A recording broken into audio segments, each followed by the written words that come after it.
And I was shown that that Lucifer would return, that the UN and the Vatican were going to be completely behind it, again, under false pretenses. He's going to show up and say, I'm here to save the day, right? And, okay, fine, you know. Yeah, of course, ahead, you can say whatever you want. But I've always hated censorship. It's the internet.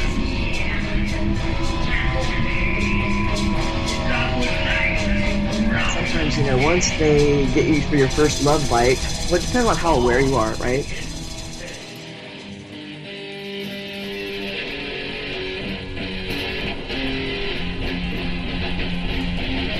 I forgot my bullets.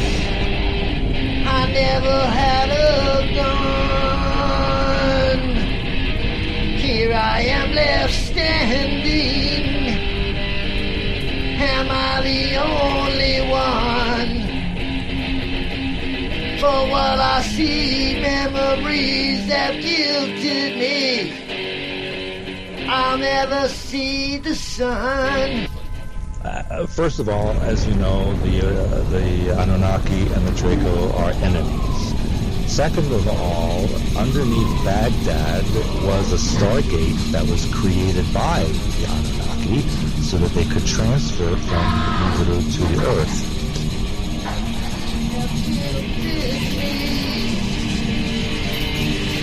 I'll never see the sun. I could just end it all, but the demons will have won. Actual practitioners that, you know, some are good and some use their magic for good and to heal and to help, and others do use it for evil. And, you know, in some cases, you know, people really were.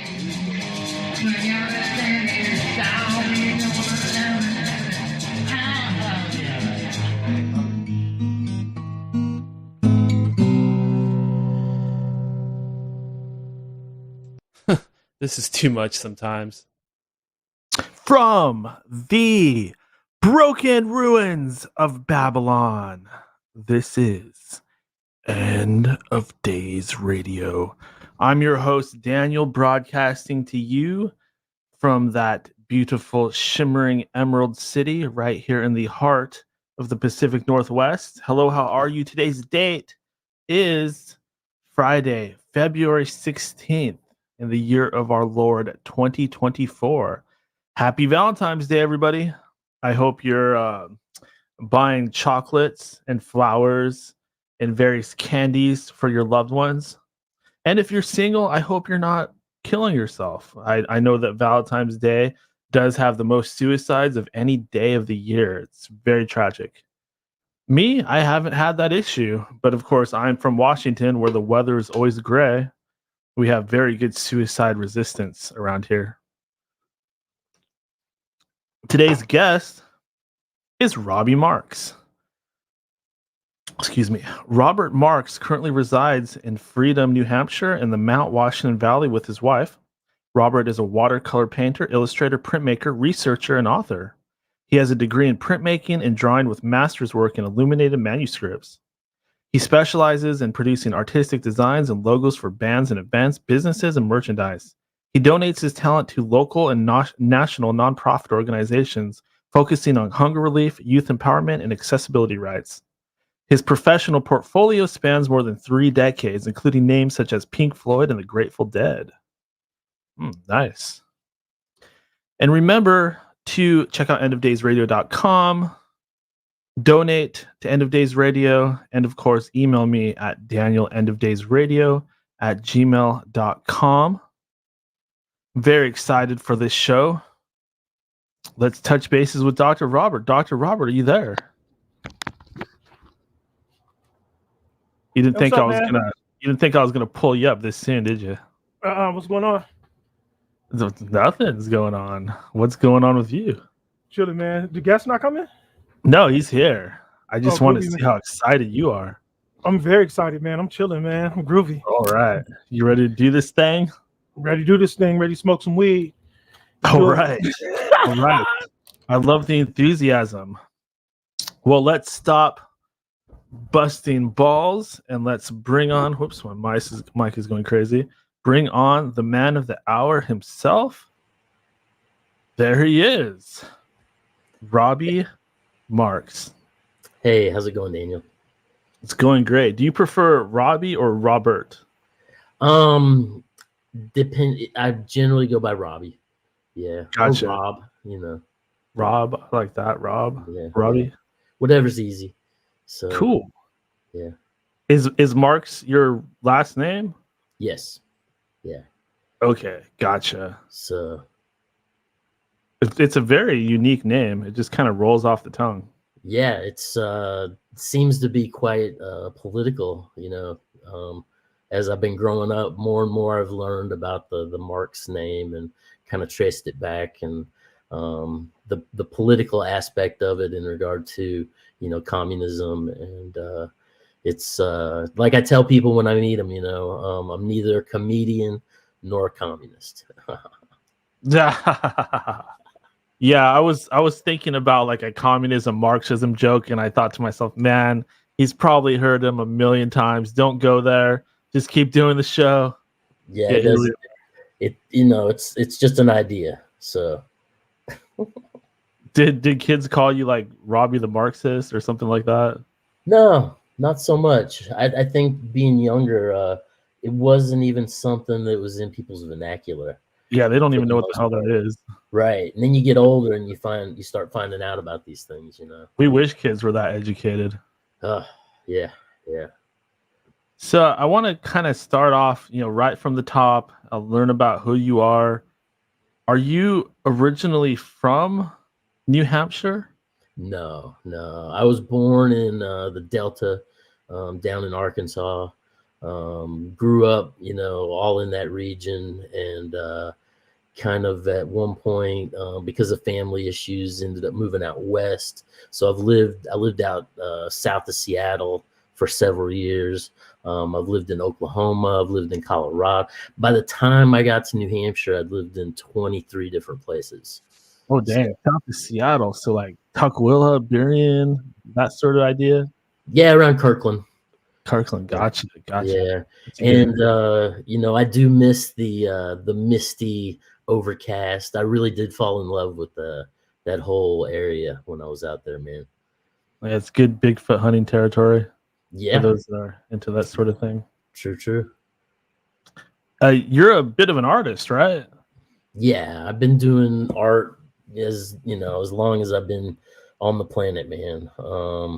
And kind of just grew up doing it in school and had some positive benefit out of it, and was always encouraged by my mother and family, and kind of ended up going to school for it, and you know, just been doing it my whole life, man. I've been a professional artist doing work for about 35 years now.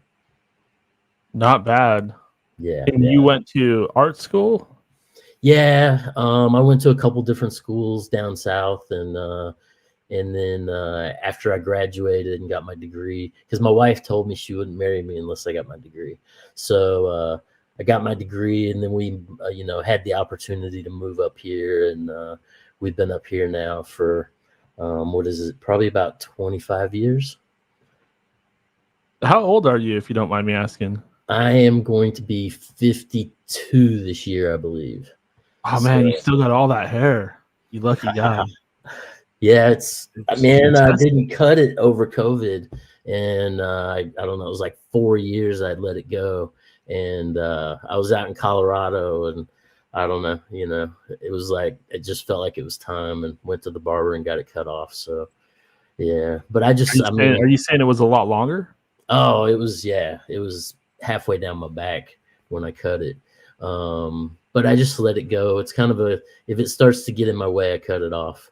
So, you know. Gotcha. Yeah. Any hair care tips that you might want to share with the audience? Personally, I just use it's 100% coconut bar soap, and I lather it up, and then I comb it out with a myrtlewood comb, and pretty much that's the only thing I put in my hair. So dang, coconut soap. Yeah. Some kind of secret to that? It's I don't even know what the brand is. It's a brand out west that basically the guy's kid had some health issues, and he created this soap back in the like 60s, 70s, and it's been around forever. And I wish I could remember the name of it, but I've been using that soap for 30 years. So yeah. Cool. But it's pure coconut soap. I don't know if you probably Google that in California, it'll pop up.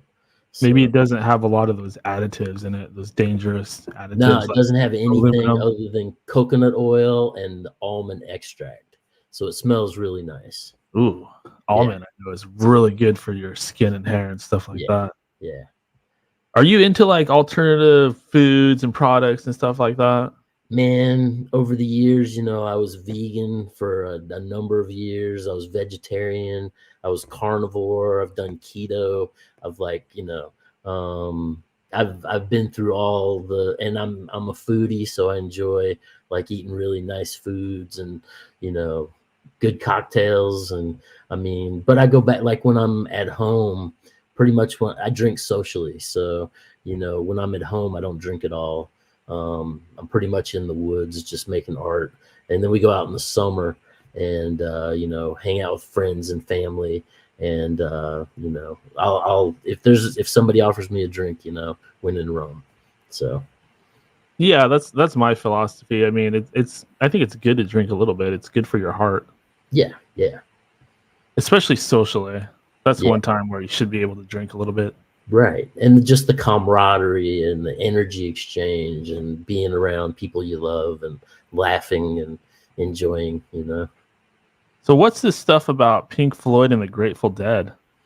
Yeah, I just, what was it? Probably like 4 or 5 months ago, I just finished up a tee design for Pink Floyd. That's just general merchandising. It's something that they mass produce, and it goes in whatever store they have a contract with, or vendor. And then as far as the Grateful Dead, I've done a few posters here and there, over the years. So what a great testament to your ability to be working with such iconic bands that are literally like household names. Yeah, it's well, and that's the thing, doing the art. I don't know. I think that if you do what you love to do, then you create a certain energy, and it's just bonds that I've built over the years, and I'm making things with people that I've met and hung out with, and that are some of my best friends in some cases, and just kind of getting to do Leftover Salmon is one of my favorite bands, and I've done quite a number of posters for them. It's just interesting the names that have cycled through. What was it that Leighton Meester, who she is, the Queen Bee on whatever show that is, something Gossip Girls, I guess was the name of the show. They got a hold of me, and they wouldn't tell me who it was for, and we negotiated the whole contract, and then they were like, it's this Leighton Meester, and I was like, I have no idea who that is. But it was did some good work, and had a good time doing it, and and I've just been kind of focused on really pumping art out for the last 30 years now, for bands and mom and pop shops and stores and barbecue guys, and it's pretty much I'm a subcontractor basically, And I take it, since you're working with such major iconic names, you must be making a living doing this. Somehow, well, and it's not just the art over the years, but also I've been married now for 24 years. This is going to be our 24th. Congratulations. Yeah, it's been quite the long haul, and we've gone through, it's work, there's been years that have been bad, there's been years that are good. My daughter just moved out just within this last year. We raised a kid, and she's out in Colorado now, and we still enjoy each other's company. So it's we've managed to somehow get over the hump and kind of it's but like it's a lot of work, being in a relationship like that. But nonetheless, with her being a teacher, that's kind of allowed the healthcare issue to take care of itself. And then she has the summers off, so literally the day that she gets done, with school, we jump in the ride and go just wherever the wind drags us, pretty much. Oh, not bad. Yeah. You just go travel around, go Travel around. Yep, been doing that for since I was 14, and I'm 52. So, and at the peak, before my daughter was born, I was on the road like 9 months out of the year. And you go into like Burning Man or Sturgis or anything like that? I never went to Burning Man. The biker thing, I was in more of the whole hippie crowd. So, the bikers occasionally would be security at some of the events. And there's never been a good relationship between bikers and hippies. Kind of opposite ends of the spectrum. Yeah. I mean, when you get into the Angels and all the miscellaneous mafioso kind of activity that's been associated with that. But like where I live, I'm like right here by Laconia. And that's like the East Coast Angels, like basically headquarters, I did not know that. That's interesting. Yep. So but I know a lot of bikers living here. This is a huge biking community. Laconia is basically like second to Sturgis as far as the size of the gatherings. And really? So I know a lot of local bikers, and I mean, I don't have a problem with any of them. So yeah. Well, I like that. Yeah, I think it's just stereotypes that have been instilled in us that kind of. But there are like there's bad hippies and there's good hippies. There's bad bikers and there's good bikers. So Charles Manson was a bad hippie. Yeah, and a bad biker. Bro, Brian Wilson gave him his motorcycle. From the Beach Boys. Yeah. Another side to him. Yeah. Now, kind of getting into you're also a researcher. Yeah. How did this start? Did this start at a young age? Was there something that happened that kind of got you into the woo territory? Oh, yeah. When I was like 12, 13 years old, I would like lay in bed at night and listen to like Coast to Coast with Art Bell, like, until 2 or 3 in the morning, and then have to get up and go to school. And so I've always kind of been in the whole interesting, anomalous kind of things. Like the world is more than we conceive of or can understand. And so, and being raised, my parents really didn't have any kind of religion. So I ended up like pursuing different philosophical like thought lines, and kind of ended up going down the Eastern philosophy as far as Buddhism and Zen, and getting into Hinduism and kind of following through that. And then kind of there was a point before I met my wife where I was just like going to different churches, like I'd go to a Southern Baptist. I was going to, the Pentecostal, where they handled the serpents, and I would go to Jewish synagogue, and I was just seeing all the different, kind of just trying to take it in. And when I met my wife, I was like really into meditation, and I had like I hadn't been with any women for like over a year and a half, and we ended up hooking up, and out in Rhode Island is where we ended up, or Massachusetts, Rhode Island. And right after we met, I took her to New Orleans and kind of hung out there for a couple weeks, and then we've been together that long. So, and through the course of that, I've always had audiobooks going in the background, like while I'm doing the artwork. And then when I'm in my free time, I'll sit and I'll read ancient texts, and I'll read like ancient, like Roman authors and Greek authors, and just different, Persian authors, and kind of just really just soak it all in kind of over the years. And I think it kind of gives you a really holistic kind of understanding the more information you can assimilate. And I think that's from ancient information to modern information. And then you can kind of compare and contrast and see how the world really hasn't changed that much, you know? Yeah, that's very true. In fact, there's certain things that pictures you might see or archaeological finds you could hear about, and it's puzzling. It almost seems like if they didn't have technology that was equal or better than what we have today, at Right. least their knowledge and the, like, I kind of made a joke about people not knowing what Marxism is, but it almost seems like back in ancient times, people were a little smarter on average. I don't know if I'm just looking at what's being said by the best of the bunch, but Right, it seems right. to me like they were actually smarter. I think that in the past, the smart people were smarter than many of the smart people now, you know.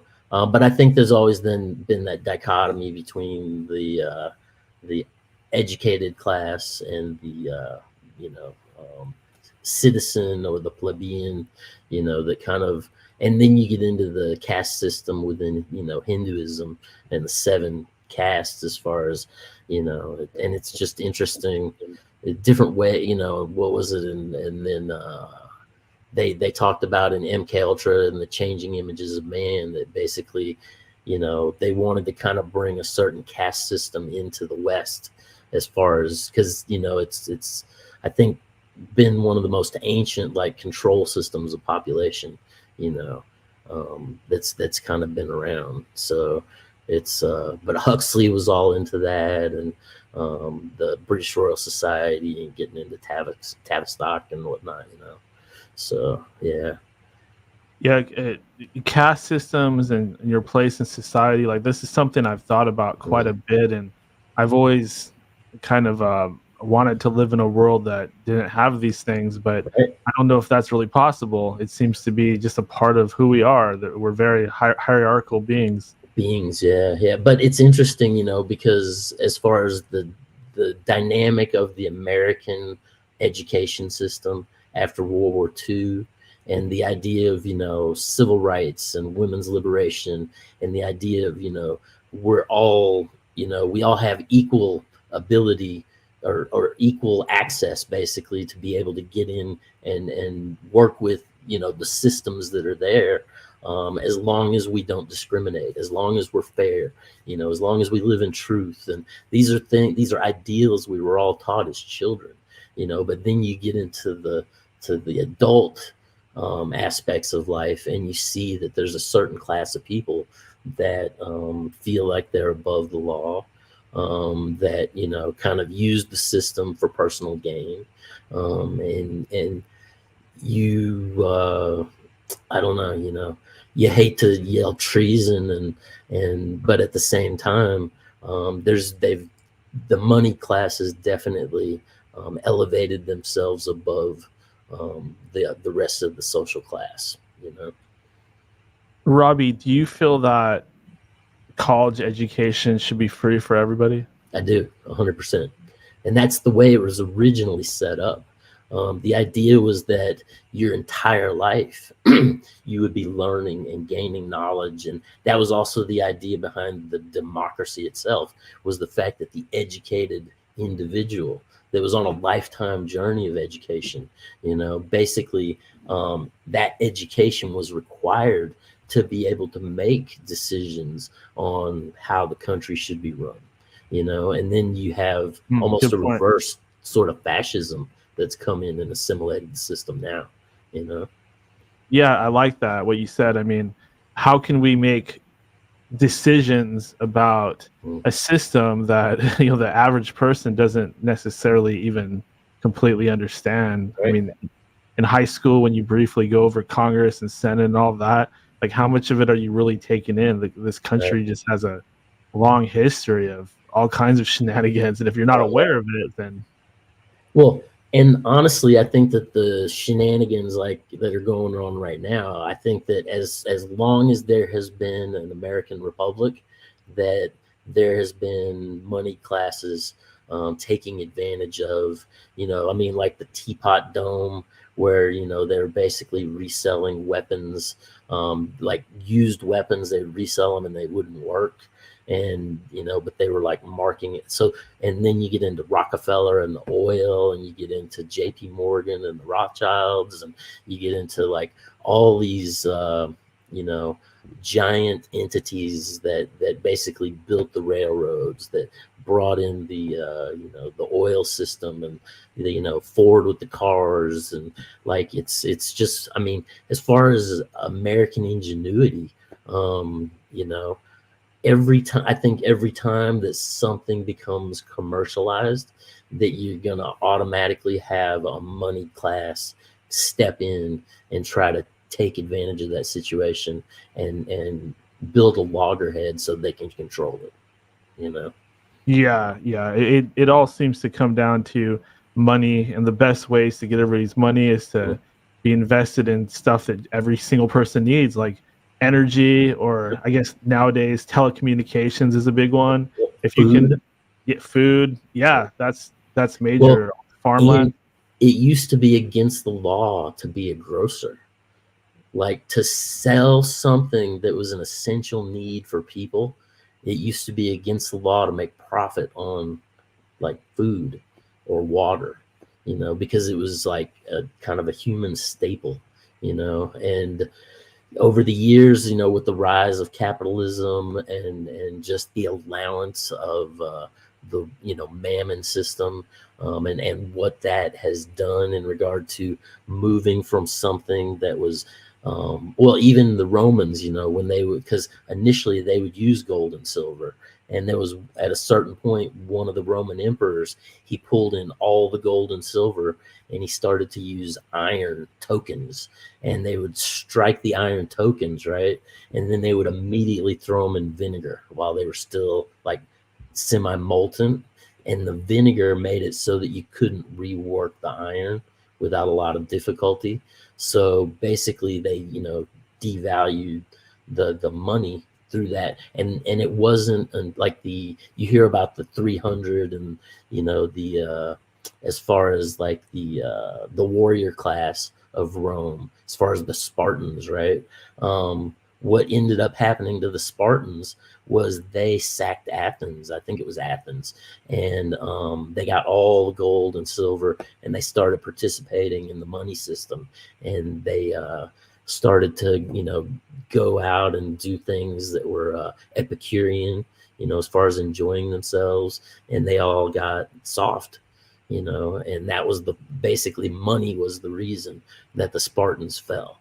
So money in itself, you know, through history is a very interesting topic, you know. Yeah, you know, in recent times on this program, we've been, you know, talking about the Knights Templar and their banking system that they kind of set up. But as far as money itself, you know, money not being backed by gold or silver, this thing you're telling me about the Romans, this is new to me. That's very essential. That's essential indeed.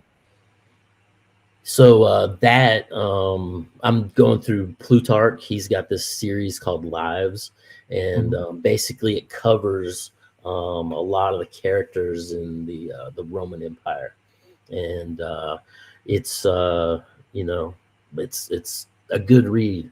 It's long and tedious, but like as you're going, well, and that's the other thing as far as the whole reading thing, you know, the more information that you assimilate and pull together, and you start to have these storylines and get to be familiar with some of these characters through history, the more you're able to kind of put a cohesive story together and understand like how things, you know, work and how things move. And like it in the Knights Templar with the, you know, with the Chet system, as far as protecting the pilgrims, you know, coming into Jerusalem and the Holy Land. And they basically figured out that nobody ever came and got their money. So, you know, that was the birth of fractional reserve lending. And they basically ended up owning, you know, a bunch of different kings and lands, basically, you know, as collateral, and that was the reason that the Templars got taken out. A lot of people say, you know, as far as what was it, the King of France, I think, that really went after him. Yeah, what was his name? Prince Philip, something like that. Philip, yeah, that's right. Yeah, there was a show on Netflix. First Night. It was about the Templars. I don't feel it was extremely accurate, but definitely a good show, and they kept pretty close to the actual story of the Templars. So you know, moving into some of this more research oriented stuff. Were you raised with the Bible at all? No. I didn't read the Bible. I didn't start reading the Bible until I was in my mid-20s. So, and then, you know, I go back and forth about it. I've traced a lot of the books back, looking at the Septuagint, going back into, you know, the different forms it's taken, up into the King James standardized version, basically with the 66 books, plus the 14, you know, non-canonical books that are in a lot of the more Lutheran Bibles, and kind of, you know, a lot of those stories echo back into ancient texts. And so really, I think when you look at like the character of Jesus, you know, he says that he teaches in parables. So, you know, these are stories that that basically teach you a lesson and talk about certain things that you can't talk about otherwise, you know. So and it's, you know, like I say it kind of out of jest, but like the Grateful Dead say, you know, it's the greatest story ever told. And it's just interesting how it reflects back, you know, from the Zoroastrians into the Hebrew as far as Judaism, and then the increase out of that becoming Christianity through the Christ figure, and on to Muhammad and his night journey, all being rooted in this same philosophical thought line through time, and what struggle and strife that has caused the planet, you know. Certainly. I'm one of these people that I feel like they all have a little bit to offer. Like a lot of people, they don't like Islam, but boy, there's a lot there that you're going to get that you're not going to get in the other two, especially if you're interested in like the Jin or the Antichrist. They've got much more information on that. Yeah, and hell. Yeah, sure, and hell as well. Yeah. But I think cohesively, I think it's all one story, you know, of an evolving thought form that kind of, you know, and I go back in a lot of cases, you know, and look at like, you know, Noah and the line of Kush and Nimrod, and I get into like, you know, tracing down like the Dionysian mystery schools and the Mithraic, or going back to Mithra in the Hindu, and you know, you can just see how these things culturally, as they move, are adapted to the people of that region. And like you said, there's a lot of great little nuggets in there that are really beautiful things, you know. And as far as the Christ figure, you know, and just the idea of living in truth, you know, it's like, because, you know, if you allow the fallacies to creep in, then it's going to disrupt your reality. So if you try to live, you know, simply in truth and keep everything, you know, in its true scape as far as what it is within your life, I think life has a tendency just to be easier, because you're not having all these things that you have to guard against, or these pitfalls that you create for yourself, you know. Now, I'm of the understanding that Nimrod is a particular topic of interest to you. How did this get started? Like, why did you decide to focus on Nimrod? So Nimrod in the histories is really kind of a hub that all these other characters kind of circulate within and connect to. And I guess, you know, after all these many years of reading these different ancient texts, when COVID happened, I kind of was like, really just, well, I lost all my jobs. So I had like some time, and I really just kind of hit the books. And I was like, hopefully when the time I need cash, it'll come.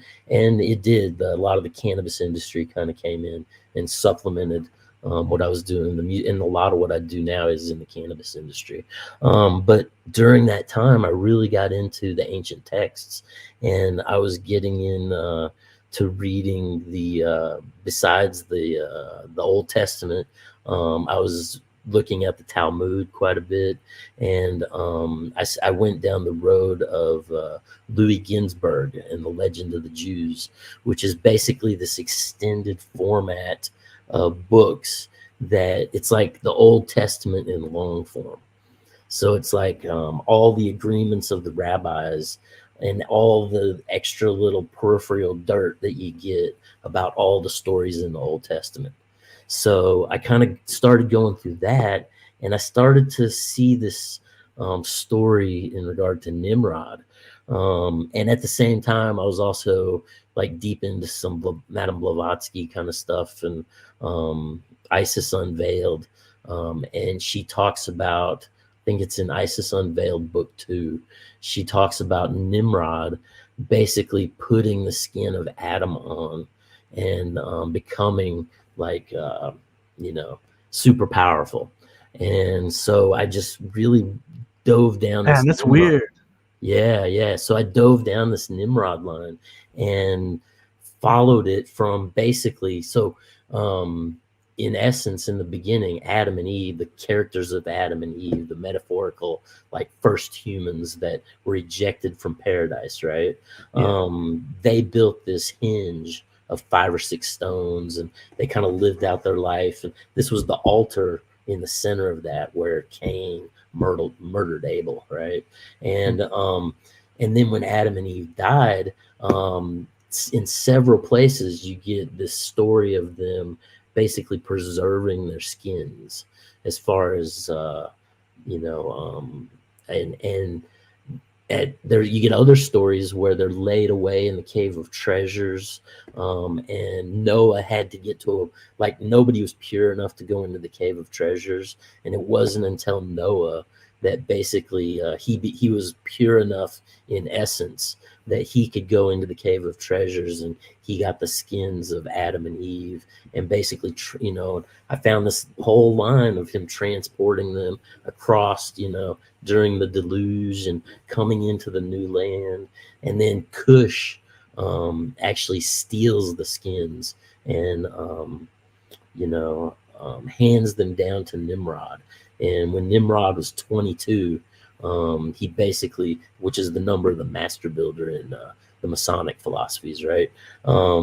He basically puts the skins on, and he becomes like the king of 6 lands and 7 seas. So I kind of go and trace those 6 lands and 7 seas out and show you this character that is Nimrod, and kind of and tracing that back into Egypt and back to basically Thoth or Tahuti being so there was 2 Nimrods, right, in Egypt, and the elder was called the lesser Nimrod, and he is basically, from what I can draw out of the stories, he's basically Thoth or Tahuti, right?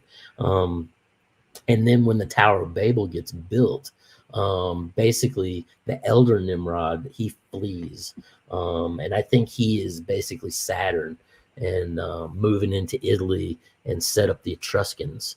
But nonetheless, that's when the younger Nimrod kind of takes over during the splitting of the languages.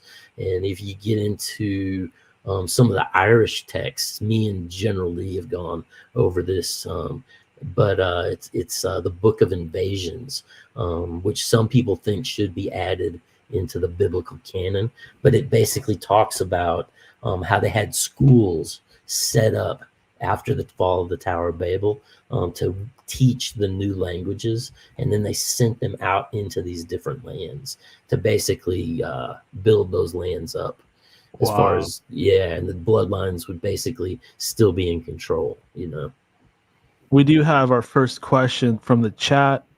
This is from Chad Warren. Whoops, wrong one. He says, why is the name Nimrod sometimes used to say someone is not smart? So, yeah, there's a good reason for that. So Nimrod was the rebeller who was rebelled against, right? So through the course of building the walled-in cities, he was basically very much in line with Cain as far as how Cain built the first walled-in city. Nimrod was also said to have built the first walled-in city. So he brings everybody into the city, and then he's like, you know, if you want to stay safe in the city, then, you know, you have to go with us to ride for plunder against our neighbors. So basically the people started to rebel against him in his own city. And basically it was part of the reason of his downfall was because of his egocentric attitude in basically almost in a sociopathic manner, using everything around him as a tool to get what he wants. So by bringing forth his own downfall, he is thereby used as the name Nimrod. Like when you see Daffy Duck calling, you know, what is it, Elmer Fudd the Nimrod, or Bugs Bunny calls Yosemite Sam, who's a bounty hunter. And that's the thing. So Elmer Fudd is the great hunter, right? And Yosemite Sam is a bounty hunter. Both these characters are hunters, right? And Nimrod was considered as the great hunter. So yeah, it's interesting lines of philosophical echoes, you know, from the past. Excellent. Was Nimrod was he half a god or a Nephilim or something like that? Yeah. And they said his chest was like, you know, mainly it was his chest where he had his power. And if I remember right, his chest was something like almost 3 yards wide. Whoa.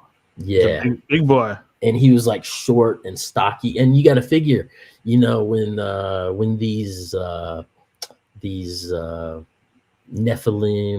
the Anunnaki, the Anunnaj, every country has a different name for them. When you go back and you start looking at it, when they were building the Tower of Babel, you know, these guys were like stacking cyclopean blocks like skyward, you know, just yeah. Let's go ahead and bring on our first panel member. Oh, Clint, he has stepped away from the computer. Clint, are you there? Oh, we will have to try somebody else. Let's go to Dr. Robert. Are you there? I'm here. What's Dr. up, man? Hey, how are doing? you? Doing great, man. How you doing, Mr. Marx? Doing good. Thanks. How You you kind of doing? look like Karl Marx too a little bit. You got the Karl Marx look going on. I've heard that. I thought I was Especially when my hair's all a mess, man. You know? So He actually has some great Yeah, hair. you look It's very groovy, healthy. man. You definitely look like the warrior scholar or some shit, man. Yeah, hey, you know, I'm pretty much a yeah. hermit, man. You looking good, man. Looking good. I like what you're talking about. Thanks, man. Any I questions? could dig it, man. I could dig it. Me too. The wisdom is a very solitary path. Yeah. And I have my half a year where I'm You don't have any solitary. questions? Yeah, go ahead, man. Do you have a question, Dr. Robert? Oh, what do you say when? Yeah, I do. Yeah, I do. Actually, I just want to, test the man's knowledge a bit. I don't know anything about this shit though, but I did a little research. So, how would you address the school that kind of makes the argument that Nimrod is basically like a metaphor or a name of actual people or culture? So maybe it's like this culture of great hunters, you know, Right. and it is not really like that absurd to me when you think about how like most demons introduce themselves, like they say, "I am Legion." Mm. Like when you have like those early societies or super spiritual societies, they kind of viewed themselves as being part of one whole, Right. where we kind of see ourselves as separate. Like they saw themselves, like the village was life, like they saw themselves as one whole, like an Hmm. extension of each other. So I mean, like, so how would you address that? And then I'm done. And you look just like Karl Marx, man. I'm kind of freaking out and shit, but I'll let you speak. Nice, man. Nice. Um, yeah, and I debate sometimes whether or not Nimrod is a title um, passed down. Um, but when you go back, basically the name Nimrod flows out of the biblical Noetic line of Kush, the son Kush, and it's interesting how when you trace down the different sons that went to different places, very much how we were talking about the Tower of Babel and how they were sending out the new languages to the lands. You almost have to wonder how much this was a colonization effort. But yeah, I often wonder if because when you start looking at Nimrod and his relation, because he's related to Osiris, and there's this aspect of Nimrod in the Bible where he gets his head cut off by who is it there? I'll think of it, but nonetheless, and then in the Dionysian, he's ripped apart, and within the you just all these different thought forms as this philosophy moves, the godhead form or this character that is the Nimrod is in the end somehow cut up piecemeal, like Osiris. He's cut into the 14 parts with the phallus missing. In what is it, Adonis? He's ripped apart by the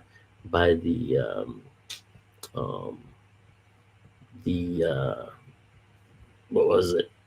Oh, I can't remember. But yeah, it's this aspect of being ripped apart and kind of in a lot of these stories reassembled and being reborn.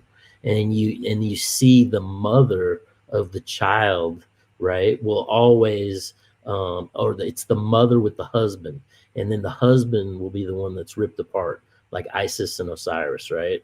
And then the son being reborn is the father, and then the mother will marry the son.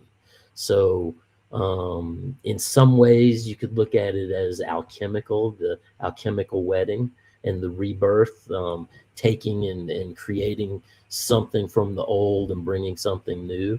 Or you could look at it as dynastic lines, as far as carrying and yeah, like I was saying with Nimrod the elder and Nimrod the younger, yeah, how many Nimrods were there, as these cultures spread? Because like in Africa, he was Nibu, with sin.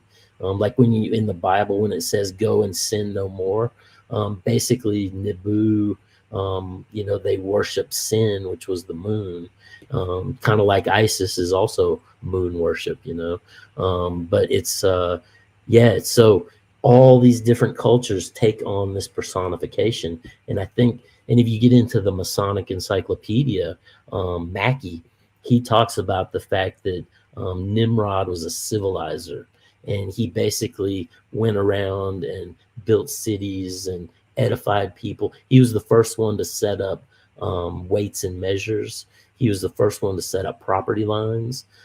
He was the first one to set up like all these. And when you look at the Sumerian culture and how that kind of just formed out of nothing, a lot of people think that it's this basically noetic line that kind of comes down from Lake Van that became the Scythian people that kind of settled into Mesopotamia and moved into India, and it's a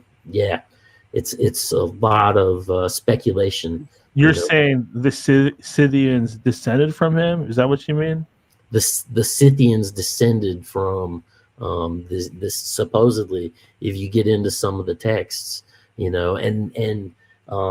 like in the Bible, it talks about, the sons of Gomer went to Europe. I can't remember all the specifics, but each one of the sons of Noah went to different areas and kind of set up shop. Very much like what the Rothschild family did, with the banking systems. Now, he said that he was a Nephilim. So does that mean that who was his father then, or were these like genes passed down? How does that all work out? Well, and that was the thing. Depending on the text you read, Noah himself, when he was born, if you read the Babylonian and some of the Coptic stuff, Noah was a Nephilim as well. And basically they say he preserved the bloodline of the fallen ones. Whereas if you read the Judaic texts, as far as the Old Testament, they say that he was the last, as everyone's genetics were thinning out, that he was one of the last, pure humans. So, and the Babylonians curse him, for basically coming into the new world and planting the first vineyard. Whereas within Judaism and Christianity, he's celebrated. So. Interesting. Let's go ahead and try Clint again. Clint, are you there, buddy? What's up, Clint? Yeah, I was just looking for my sunglasses, setting up my drum machine. From my understanding, Nimrod was Osiris, and that right.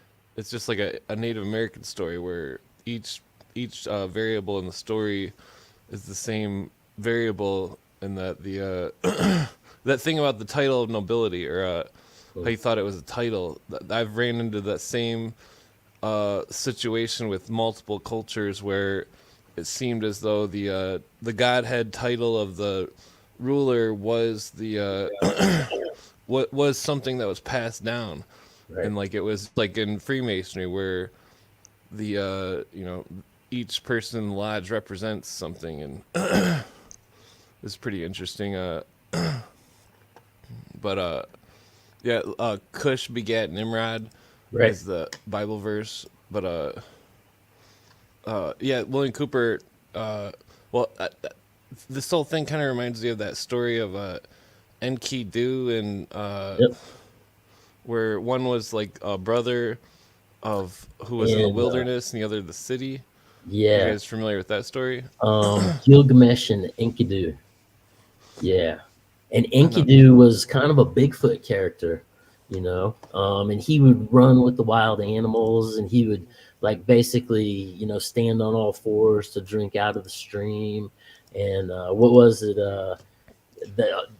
Same thing with a modern day like Bigfoot sighting, right? There was a hunter that was out in the woods, and they came across Enkidu, and basically they run back to the city and they tell Gilgamesh that they, ran into this beast, and Gilgamesh right away he knew that was like his brother. So basically they took what was it? The most fine temple priestess at the time, and basically she was a temple prostitute, right? And they sent her out into the wilderness to lure Enkidu in, and basically she got Enkidu, and while they were out in the forest, she copulated with him, and then kind of brought him back into the city. And then Gilgamesh and Enkidu had this huge fight, basically tearing up the whole city. And then at the end of it, they were friends, and they go on a bunch of adventures. It would make a great movie. Yeah, that's like two superheroes. Yes. going at each other and just like Right. throwing each other into buildings because Yeah. they were both super strong. Oh Gilgamesh. yeah, it's totally Marvel material, man. Yeah, they got to make a movie about this one of these days. Yeah. Enkidu versus Gilgamesh, the final confrontation. Yes, in my my little podcast album cover there, that character that's levitating, that is a representation of Enkidu that I did. So, Oh, you said you have a podcast? yeah, it's called the Meta Mindcast, and it's kind of a meta podcast. Basically, the shows I go on, I kind of take those and just throw them on there. So it's kind of a normal function of kind of like as I move, they kind of just makes itself, you know.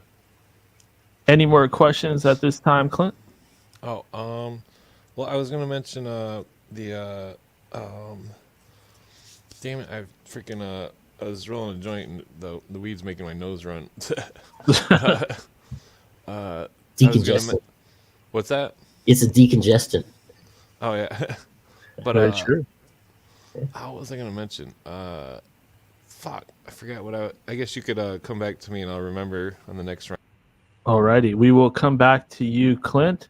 Looks like we do already have another question coming from the chat, and it says, "Will we, the truth seekers, achieve?" Well, this is a hard one. Will we, the truth seekers, achieve more clarity and consensus as we continue to co-create an alternative historical account, or will we only decrease consensus?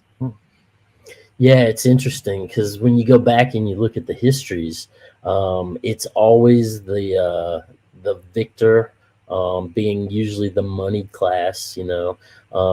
As far as when you go back and you look at wars and financing wars on both sides, and then as far as looking at the modern publishing companies and how those tie in with intelligence, they basically will go in and whitewash, or you have cases like Tragedy and Hope, or you have like the memoirs about Jacobism, or you have so the information it does have a tendency to lurk in the background. But yeah, it's hard to say. Over all the millennia, eon, most of what we have as far as these ancient stories are the stories of kings and princes and the powerful ruling class, So yeah, it's hard to say. Excellent question, Chad. Mhm. Now, Robby, you mentioned earlier that Nimrod had this big old barrel chest, and they're building these buildings with huge stones back then. Would he technically be a giant, and how big do you think he may have been? Yeah, technically, I think he was a giant. I think that he was either a half or a quarter stock. And with the old giants, they generally weren't necessarily tall. They were more squat and wide. I don't know if you ever see like those old figures where they have like the wrestlers and they're like super squat and wide.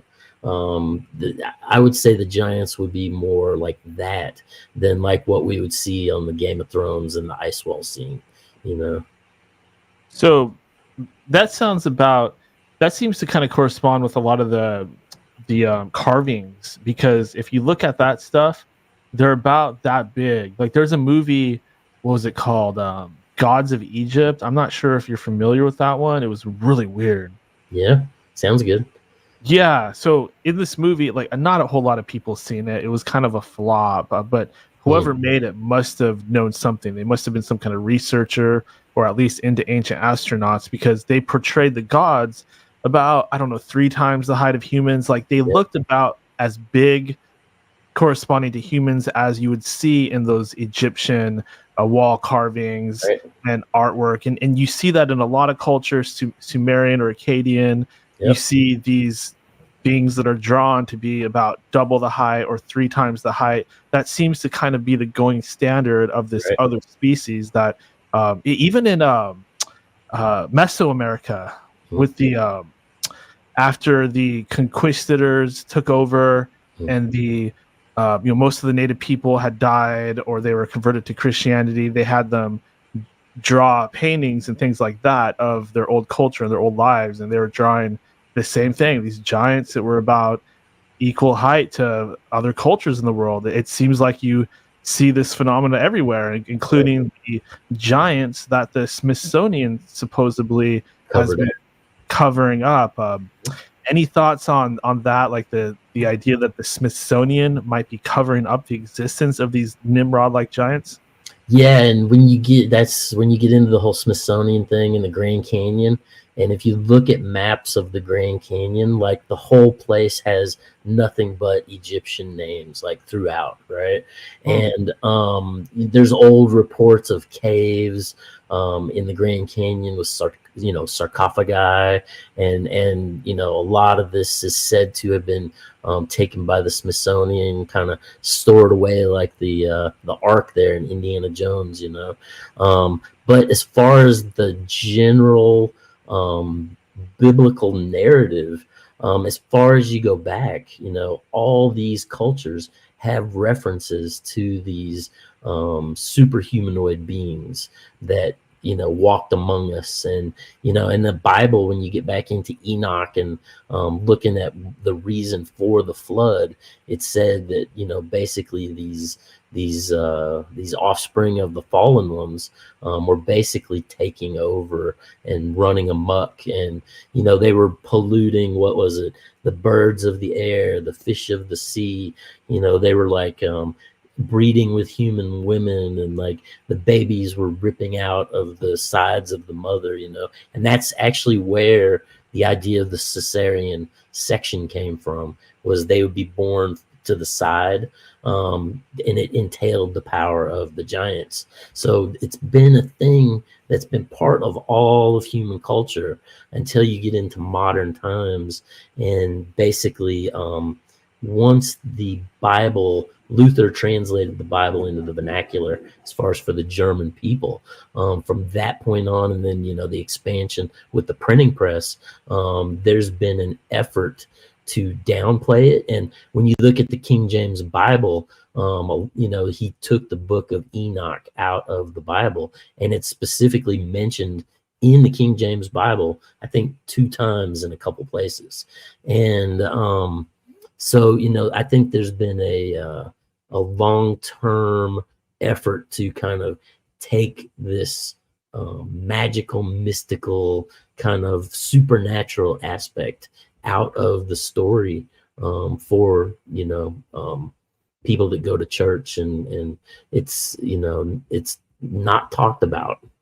Do you suppose that because Nimrod had these Nephilim genes, or may have been a giant, is this why he is in so many stories? Maybe he just lived forever, like thousands of years. Yeah. Well, and that was the thing. So when they were building the Tower of Babel, right, what they were doing was they were actually looking for this portal that was up in the middle of the air. That was basically the doorway between this realm and the next, right? So they wanted to get to this doorway because these fallen ones, these Nephilim, they basically wanted to get back into the garden, right? Because in the garden was the tree of life, right? When Eve ate of the tree of knowledge of good and evil, right? The Elohim in the Bible, they specifically talk about the fact that if Adam and Eve now eat from the tree of life, that they'll be as us.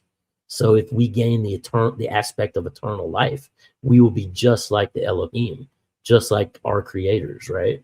And so the idea was they wanted to get back into the garden so that they could get the fruit of the tree of life, so that they could live forever in their fleshly bodies. And what happened over time, they slowly got bred out, full stock, half stock, quarter stock, eighth stock, 16th stock, 32nd stock. And I think some of those genetic features of the giants still remain, as far as when you get into webbed feet, double rows of teeth, some of these things, 6 fingers and 6 toes. These were all aspects that you saw that were particular things within the Nephilim, So I think because they couldn't get into that portal and get the fruit of the tree of life. And, God's hand or the lightning bolt on the tarot deck, coming down and destroying the tower, right? Made them earthbound again. And basically they kind of bred out of, and that's why you got Hillary Clinton, talking about the grave of Gilgamesh in her emails with, what was it, Abedin?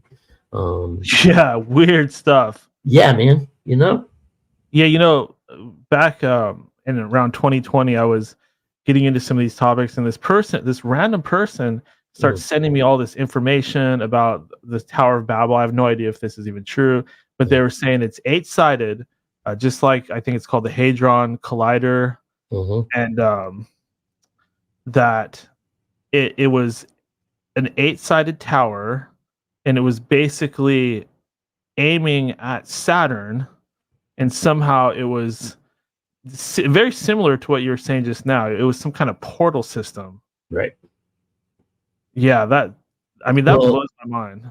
And when you go back, so initially when the Nephilim brought their like soul energy force into like the physical reality, it was said that they used the planet Venus as a lens to be able to focus the energy and bring it into physical form, right? Whereas Saturn was used as a lens, and there was these curiosities that basically were like the guardians of the ring of Saturn that basically killed themselves so that they could open Saturn as a lens for the human souls to come into the physical reality. So that's one of the reasons that Saturn controls humanity, whereas Venus has to do with more with these mystical, magical aspects within, the morning and the evening star. Do you think that CERN could be a modern day representation or copy of the Tower of Babel? I think it's definitely some sort of a portal that they're seeking to open. I mean, you got the head of CERN basically saying, they're going to open a portal and they don't know what's going to come out of it. That's like direct quote from the head of CERN, and it's just, yeah, and now they're talking about building one like 7 times bigger even, I think, than the one at CERN.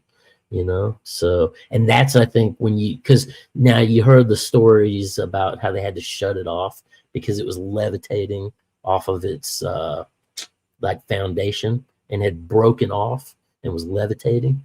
I think if you build one big enough and you go back into the histories and they talk about Thoth like driving the moon into place, and that's why it's in geocentric orbit, always facing the same way. I think that and you get into the Sumerian texts, and there was talk about them running from the crimes they had committed, and they never tell you what the crimes are, but there's some like hints at the idea that they were actually driving a planet, through space. So I think if you get these units, these levitation units made big enough that you can literally maybe even shift the planet and affect the weather, do different things in regard to, where we're at in orbit. It's kind of like, and I kind of worry about stuff like that just because if they did do something to take us out of orbit or something, that could, potentially wipe out all humanity, And that brings us to Jin the Ninja. Jin, are you present? I am present. Hey, Robby. Hey, Dan. Hey, what's up, Jin? Hey, Jin. I love this conversation. It's like, honestly, I'm not trying to like be funny, but Robby is one of my, if not my favorite researcher, definitely like my top 3 for sure, like hands down. So I'm just loving this. I think it's amazing. Thanks, man. Yeah, no problem. Robby, I have a question for you about the Saturn Venus as kind of the 2 different distinct lenses. Now, do you think that Jupiter, this is something I've been personally thinking a lot about is the effect that Jupiter plays in that kind of the scheme of like where Saturn is the gravitational force, Venus is the light bringer. It's literally a diamond in Jyotish and Vedic astrology, so that totally makes sense. Pulls the light through the diamond like a prism. Then the light diffuses into multiple different rays. Yep. And in Vedic astrology, we would say that Mercury gives the color to the light, like it gives the name of the color to the light. So yeah, then you can see that Saturn's kind of pulling it all or refracting it, maybe like pushing it down from Kether towards Venus, because that totally makes sense too, because Saturn and Venus have a very close relationship in some ways. Right. So I just think that's really interesting. Sorry about that. I didn't mean to go on a tangent. No, not at all. Not at all. And I mean, and then when you get into correspondences of the planets, you know, and Saturn is lead, which is the most density, and Venus, you know, so it's just interesting how when you start getting into the mystical aspects of all these things, kind of how they line up. And basically it's very much like Kabbalah and the Tree of Life, you know, each one representing a planetary aspect and how energies move between them.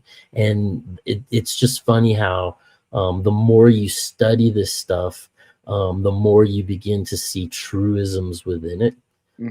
As far as a physical representation and map of the reality that we exist within. No, I totally agree. I think the Kabbalah tree is like, honestly, it's so oversaturated in researchers' minds, but it's so underutilized because I think it has that negative connotation from maybe its religious origin. But it really, as you know, Robby, it really doesn't. It only has the attributes that it has. It doesn't have anything. There is actually no negative attributes to the spheres. They just have different ways that they interact with our reality. Right. So, you know, and it's always up to us. It's always up to us. Do we are we fatalist and go with the planets? And like, I do think that there is a conspiracy around the names of the planets and how we use kind of these outer density names, like these kind of like exterior god names, and assign them to the planets. Very archonic to me, just in my personal opinion. So I think that there's something there too. But I agree, the Kabbalah Tree of Life is amazing map. I think it really works. I think in multiple systems actually fit together. I'm personally like sort of a perennialist. I'm not sure like how I feel about that word, but I see what you're saying. Like it's all one system that people have both pieced and broken and tried to put back together, like rectified repeatedly, broken repeatedly, and put back together repeatedly. That's kind of what I'm seeing. And with all those shades within all the pieces echoing, you know, it's something that you, as you study it, you have conceived understandings of the like numbers and how they stand with each other, and how correspondences begin to work. But it's still a very mysterious tool. And I think no matter how long you study it, there's always, you know, 1,000 more rabbit holes to go down. No, you're totally right. And like, I'm not good at math, so otherwise I would be maybe going down that specific route, but I'm just not. There are people who are actually very interesting mathematicians that are working on kind of that Yetziradic astrology aspect where it's all mathematical, all expressed in geometric equations. I think that's really interesting, way beyond me, but really interesting. I'm more, you know, Robby, I'm more about color. I'm like you. I love the visual. That's how I see it. That's how I perceive it. That's how most of us perceive it, I think, that are looking for it. So I'm more about the color, the story. I love the narratives of each sphere. I love how they interact. I think that tells us a lot. Yeah. And well, and that's the whole thing, the stories, again, back to the idea of teaching in parables. You know, there's a reason that these stories have been around for thousands and thousands of years, is because they are teaching us an inherent understanding of the reality that we live in, you know? 100%. And what I always appreciate about you, Robby, and if you didn't shout it out, I missed the first 15 minutes. I apologize. But you did an amazing 3-part series on the Solomon's Temple, and it Yep. was so phenomenal. And I think, like, for me, who looks more at the East and more at Central Asia, but like eastward facing, Yep.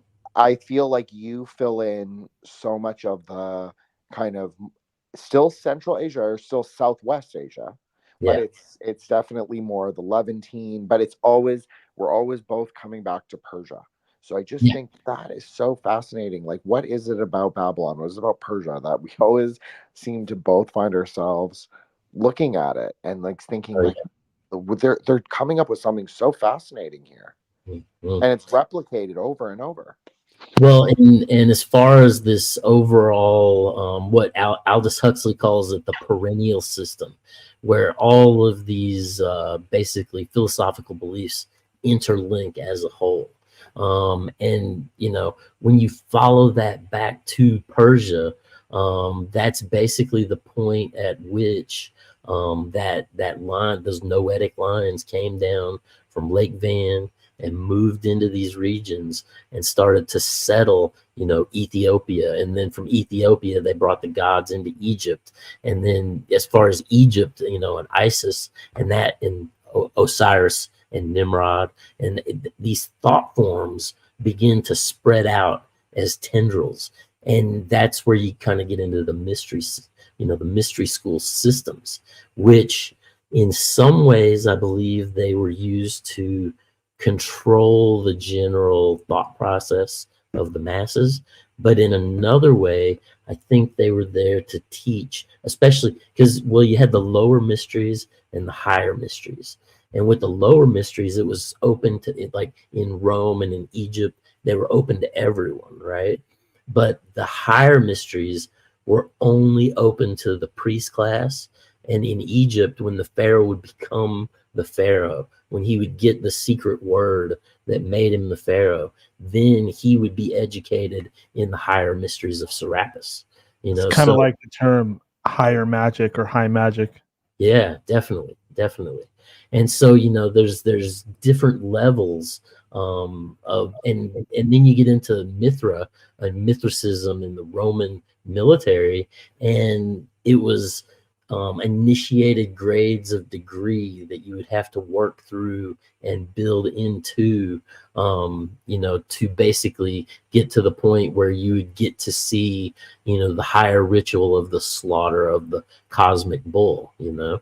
So it's yeah, but that's the whole thing, much like the Masonic you know, degrees, as far as the York Lodge being the Blue Lodge and the 3 degrees versus the Red Lodge being the Scottish Rite system of the 33 degrees, you know. And it's like these mystery school type things have kind of evolved, and you know, as far as the Masons, they generally talk about shaping the man into a higher elevated form, you know, of your body and your mind, and like, but that's the whole thing. There's systems within all of these machinations, you know, very much like the Skull and Bones, you know, how you get tapped in, and basically you get asked to, you know, be part of, and then at a certain point, you know, the Masons forgot all their secrets, and they had to have Manly P. Hall come in and re-explain everything to them. And author Edward Waite wrote them an encyclopedia up of all their mysteries. And you go back to the Romans, and finally they broke the Senate down, and basically the Senate basically took the Praetorian Guard, and they went to the Cave of the Mysteries and broke it down so they couldn't, you know, have their cave anymore to do the mysteries. And you go back to Egypt, and basically you have Set or Seth coming in and ending the Osirian. Like, from one side, you know, they were like magical rituals that were to achieve a higher form. But when you read the Sethian side, it says that they were like blood rituals, and like, you know, basically the altars were always burning with blood, you know. And so, you know, all these mysteries eventually get shut down. They lose their secrets. They, you know, evolve into social and governmental genitalia, basically, you know. Yeah, I mean, I totally think that's exactly what's happening. And Dan actually made a really great point, but I've actually forgotten what it was, Dan. I apologize, but you said something and I was going to build off of it, but now I've totally blanked.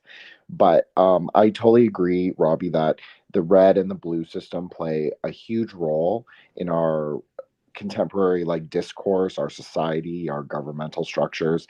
And I am playing with this idea that there are different trees or different maybe ideas of the tree in every different country. So this is why you will see certain countries have conservative parties be blue, or like in Canada, or you have, you know, and some like in Australia, they use orange a lot. Well, we have an orange party. It's our socialist party. Right. In Australia, the orange party is their libertarian party. So, you know, it's very interesting how it's saying the same thing, but the trees are just slightly different. Well, and that's, so if you go back into the Phoenician systems, right, it was the green and the gold. If you go back into the Egyptian systems, it was the red and the white houses. So, you know, there's always been this diametric of two opposing systems, Yakin and Boaz, right, that they basically would build in Egypt, they would lay the stone atop it to connect them as far as the dialectic, right? Whereas in the further down the line, when the Masonic blue and the red lodges kind of took over, then you have the arch being built with the keystone basically holding it up, you know. It's but I think this diametric opposition of dialectics goes back thousands of years, even if not pre-flood, you know. I totally agree, Robby. I mean, I always look at the Himalayan stuff, the East Asian stuff, as very innovative. Like they were really piecing things, synthesizing, you could say, things together that hadn't been together for about 1,000 years, and they kind of remixed it, re-put it back together. So I do look at it as like progressive, but then I also see these like arcane seeds of something much older, and it always refers to that. It always refers to, especially like Bon Po religion from Kyrgyzstan. It always refers to this like 26,000 years before the current period, or 13,000 years, or 12,000 years, whatever it is. It's just sometimes they use magic numbers, but you know, they're referring to something older, just referring to something pre-Diluvian. Well, and that's when you get into the cosmic calendars, as far as like the Mayan calendar, you get into the Rosicrucian calendar, or you get into the Hebrew calendar. There's a lot of these, well, and going back to Zoroastrianism, he's said to be the one that created the idea of the beginning of time and the end of time. And so again, back to the diametric of two sides, you know, working against each other, and you're caught in the middle, you know, as the, you know, just within the natural existence of the matrix, you know. Thank you, Jin. Those are some great questions. Let's touch bases with Logan while he's still on here with us. Hey, Logan. Greetings and salutations to all. I declare proudly and exclaim, only the best of men wear pink. All right. I actually have never come across a more learned man like yourself, sir, and I would like to say I am deeply honored to have heard your symposium. I am currently, to give you a brief rundown, I developed an equation to bend reality, and I am turning myself into some sort of avatar of experience. I seem to be experiencing a lot of stuff at one time right now, but basically, in order to keep insanity, to be creative, should I embrace that which I am wholly and foremost, or should I reject it? That's always the question, isn't it? And the funny thing is, How many times have we actually had this conversation? Yeah, right. Do that. In the grand unrolling and re-rolling of the scrolls, you know. Time is a flat circle, but one funny thing is I am a holy heretic, my good sir. I don't adhere to anybody's gods that come from across the sea.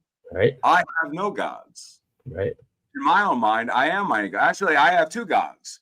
I have two gods I must appease every day. These two gods are known as hunger and thirst.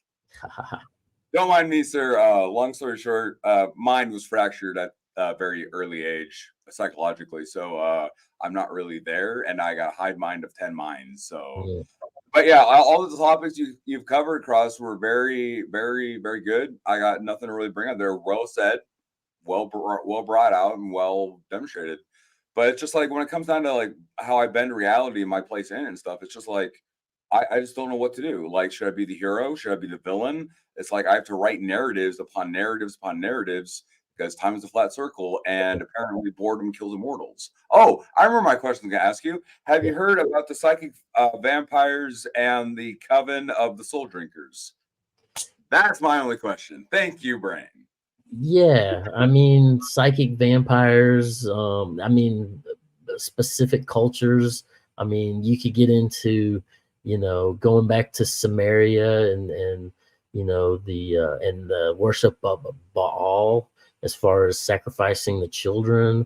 But then, I mean, or do you want to talk more about the technological aspects of, you know, the algorithm that you know, produces dopamine and pulls your energy as the phone syncs with your brain? You know, it's like I think there are many forms of vampirism, and you know, if we're not careful, those things can kind of creep up on us, and before we know it, they're kind of like in our lives more than we would care for them to be. You know, yeah. Good stuff. Robby, you know, going back to our buddy Nimrod, who were Nimrod's enemies? Yeah. I mean, when you look at like Osiris, you have Seth or Set, the crocodile, you know. If you look that there's always some sort of an opposing force, like in the Bible where Nimrod gets his head cut off. And is it Jacob and Esau? It's yeah, I think it's Esau that basically cuts off Nimrod's head, you know. But then there's always a two opposing forces, almost like yin and yang, essentially.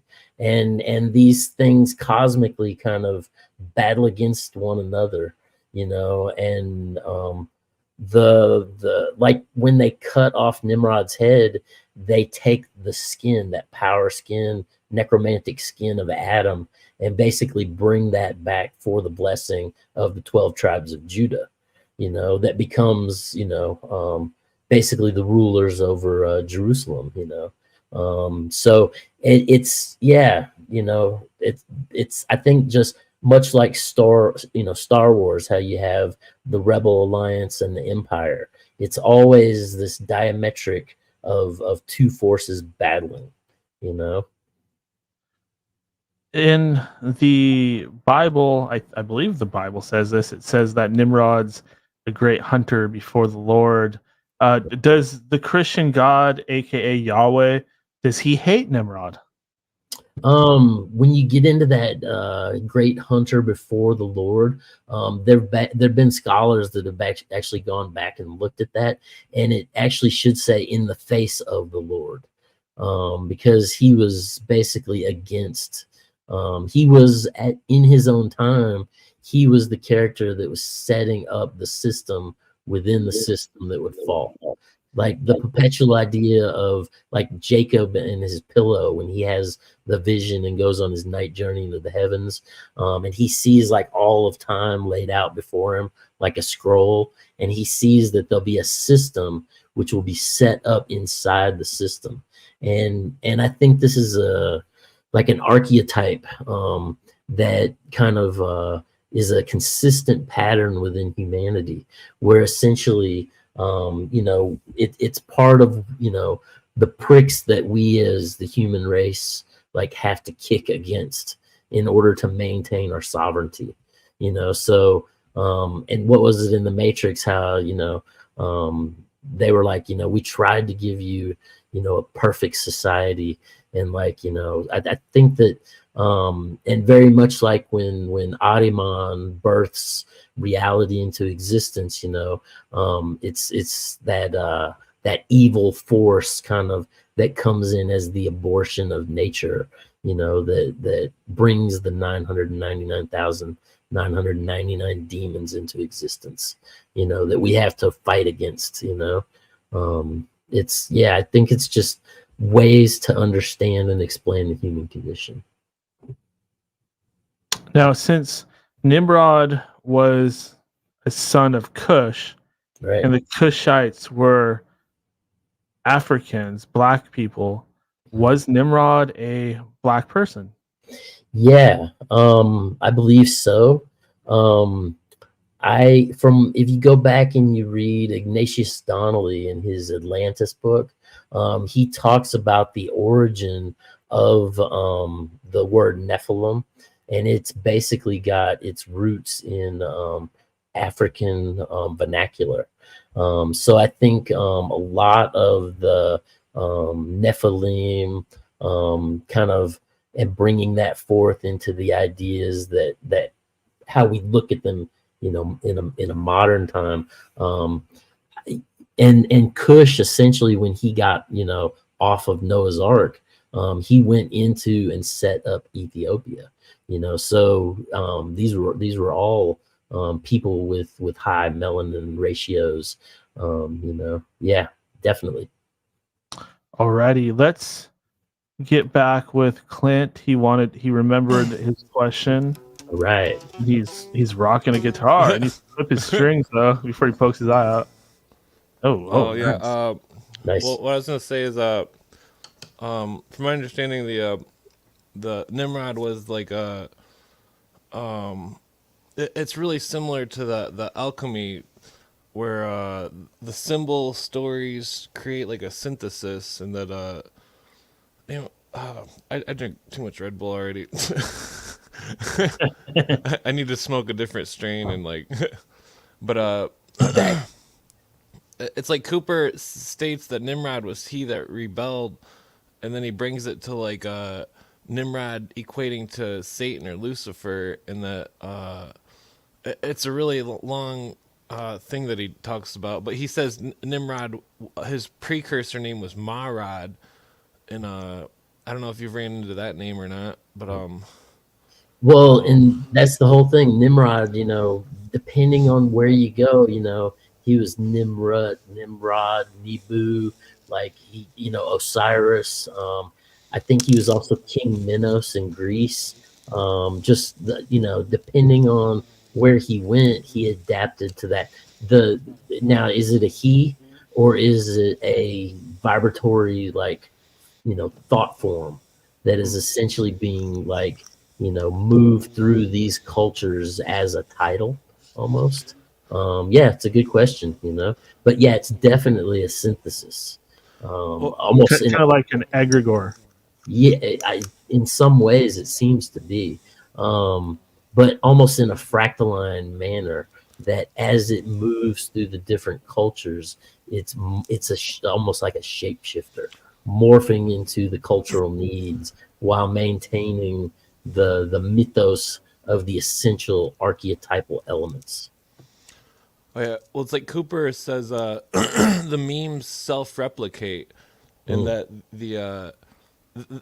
that's interesting how you say shapeshifter, because it totally makes me want to go a different way with what I was going to say. But like the Native American stories, there were shapeshifters, and that it's like how you can trace this entity in all these different cultures, and that it's the same entity, but yet its metaphors and names are different, Right. and that I think there was something to the Native American belief, because it's like this one researcher I knew, he claimed that the strongest mysteries were in the Viking runes and the Native American stuff and like possibly the Babylonian stuff as well, and that the but one of my conclusions was that so Nimrod, according to the Mason books, Nimrod built the first Masonic temple or tabernacle, and that the items in the tabernacle include an Ark of the Covenant,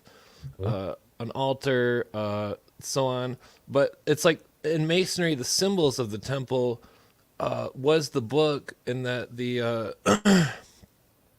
even the word temple itself, where it's like it seems like the Nineveh is Saturn, and so temple. The word temple is from tempus and el, and that the tempus is Latin for time, and that I think that the there was like some kind of possibly a number system created that had to do with time, and that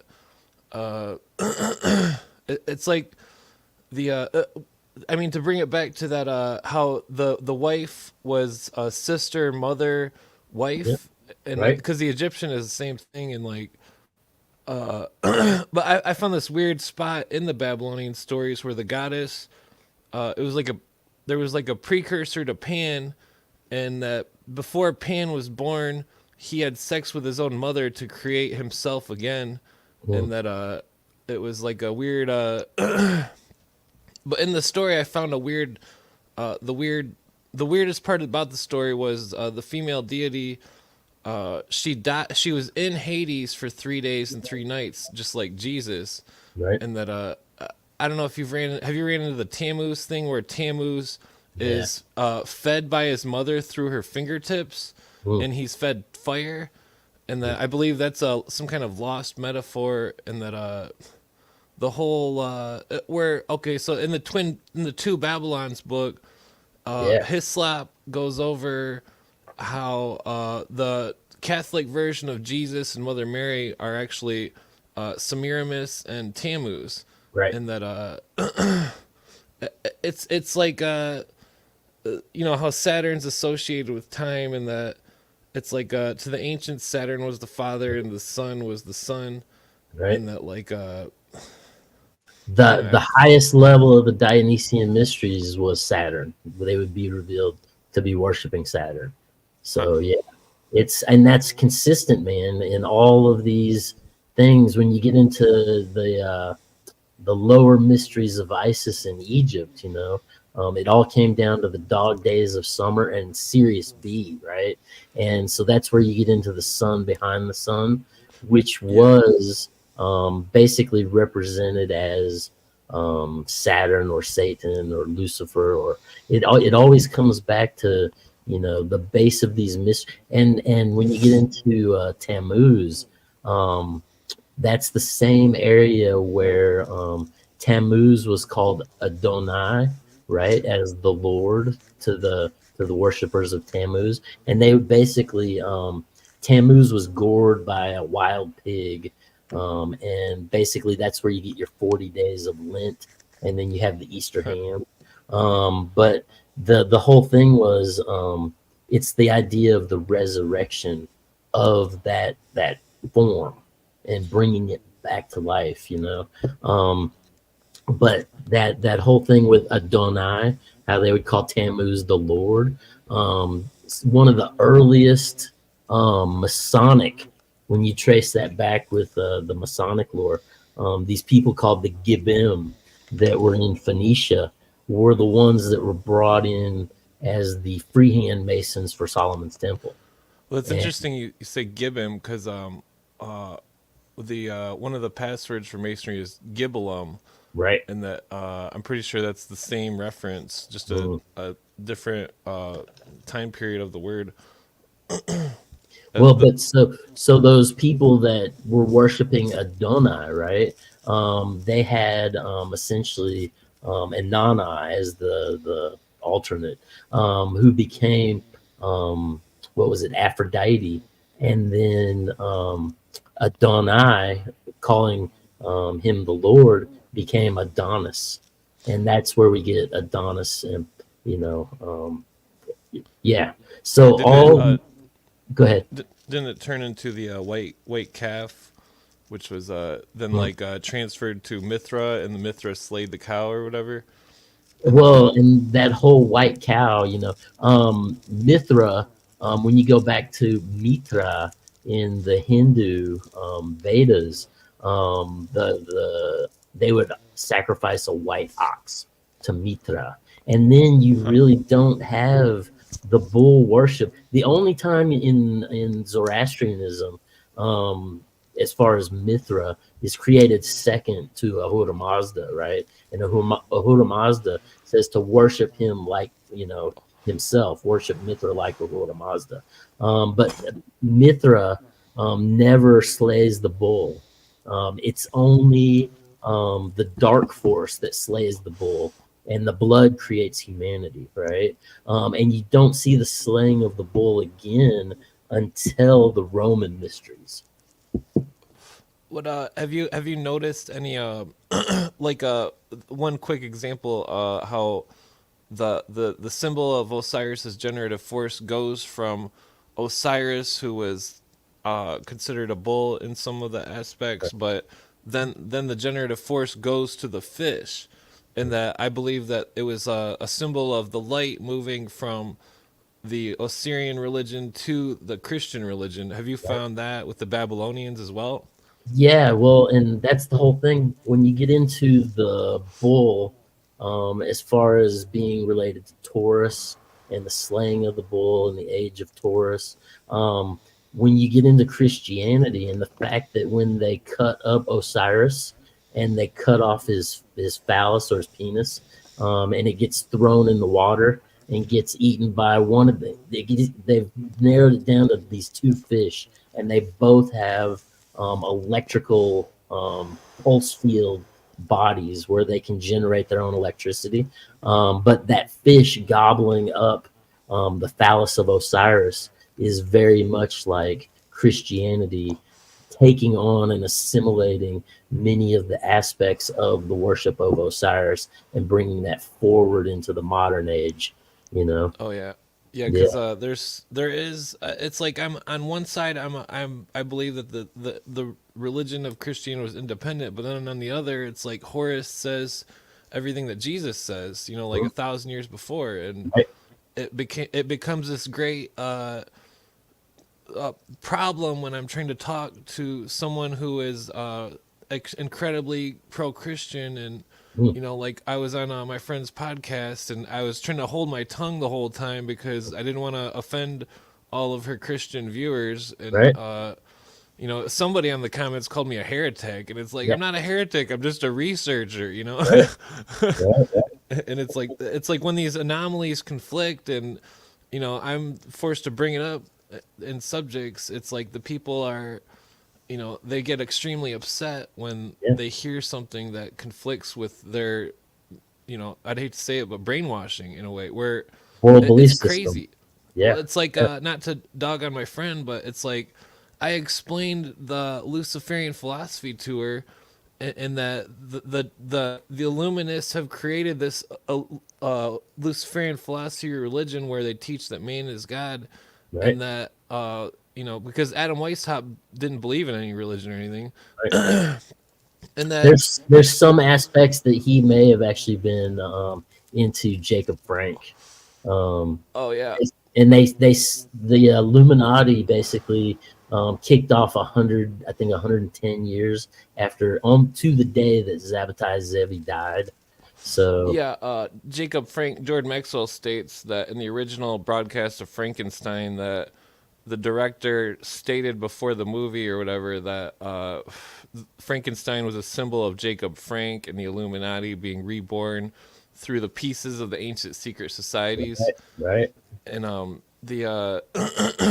but I mean that kind of brings us back to the Vatican part where it's like they're practicing like how you brought up Mithra. It's like miter in the etymology can be related to Mithra, and that the from one of the Masonic books it was stating that Mithraism was 7 degrees of classism, and that I believe that our culture is a classist system where we don't see the classes because we're not in the secret societies, and that the inner and outer core beliefs, where it's like the high priest would tell the people this is an actual person or this is an actual thing, but then the high priest would know that it's a symbol, and that and it seemed like there was a a form of geometry where the deity names were used in place of numbers, and that through 100%. this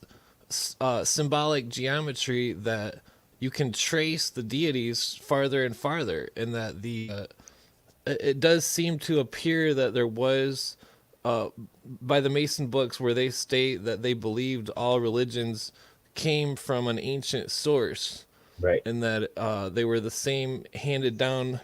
And then that's where it gets to the alchemy part, where that how I was saying the alchemical meme is self-replicated, and that it's like I think that the high philosophers of the ancient times created a system of words to basically impregnate the minds of the masses with an ideology, which the purpose I'm not quite sure. So but I know. That whole idea of impregnating the minds, I think one of the oldest tools that have been used against the people, when you trace it back, are the ideas of liberty and justice. Because you go back to all of these ancient goddesses, and they're all related to justice. And you go back, so it's been this diametric opposition, because liberty, it's open. You do whatever you want. It's very Luciferian. It's moving away from the Godhead.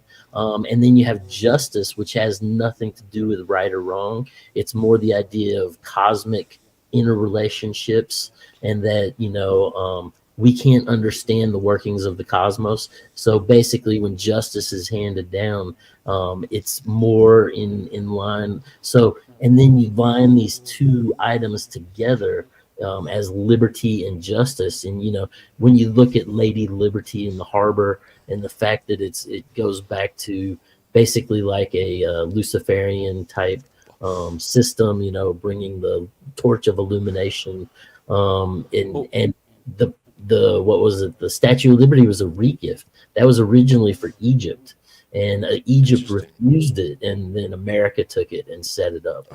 Have you ever heard of, I know there's a book out there, it's really super old, I think it's rare. I want to say it's called like The Two Towers or something that's similar to that. It's about Nimrod and his girlfriend or wife or whatever, Semiramis, and the whole synopsis of this book is that they together created this religion and mind control system that kind of became like the basis for every other religion, like Christianity and stuff like that. Are you familiar with this book I'm talking about? I barely remember it. But now I need to find it. So yeah, I'll try to figure out what the heck it was called, because somebody brought it to my attention years ago, and I'm not sure I believe what's in that book, but there's got to be something there. It's some really trippy stuff. Sorry, I didn't mean to interrupt. No, not at all. That was a great comment. Yeah, it is just interesting, just how these ritual practices and these thought forms, and like you were talking about, the godheads, being interrelated through certain number systems, algorithmic magic squares, and you have this whole line of these godheads that all have 7 letters in their name, which get into the idea of goddess and the formation and the crystallization of matter around us. Like Serapis, the seraphic bull, of Osiris, that was the high mysteries of the Egyptians.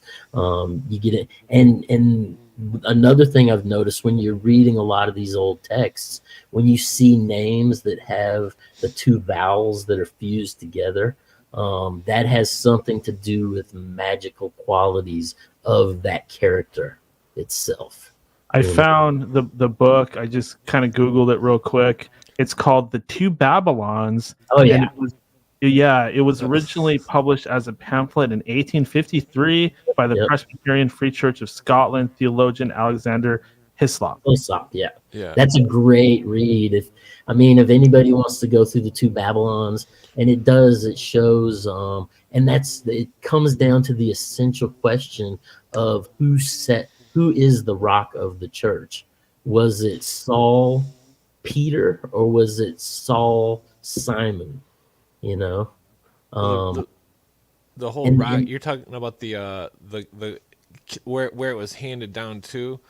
And became Christianity, and setting up on the Vatican Hill, and actually whose tomb that is the first bishop, or Peter the Rock. And there is go ahead. From my understanding, I think that symbolically speaking, because the Masons always emphasize on keeping it with the symbols, and that I think Peter was a symbol of Petra.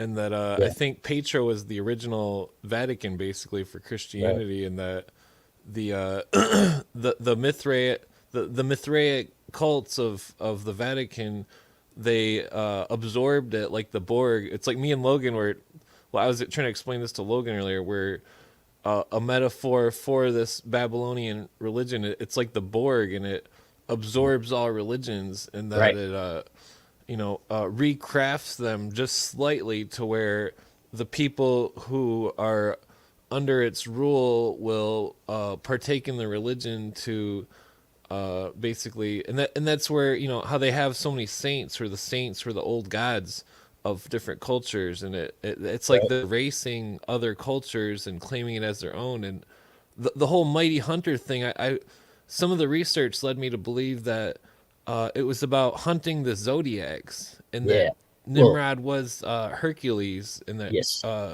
the 12 labors were how that it's really interesting how you say that skin thing, because I was to the conclusion that Hercules was wearing the skin of the lion in order to take the power from the religion of the lion. Right. And I think that symbol of that necromantic skin early on, more and more I'm leaning to believe that it became the lion skin of the mysteries and the sun cults. And it's definitely but that's the thing, going through all this information, you have to key in on the symbols, and you have to key in on the colors, and you have to because the stories will translate maintaining the same archetypes as far as the symbolic elements, but the story itself will shift and change. Almost like you were talking about how maybe they come into this land and this is the story of their god, and they kind of take the same archetypes and convert it, and then assimilate that story into itself to bring it into the new land, Yeah.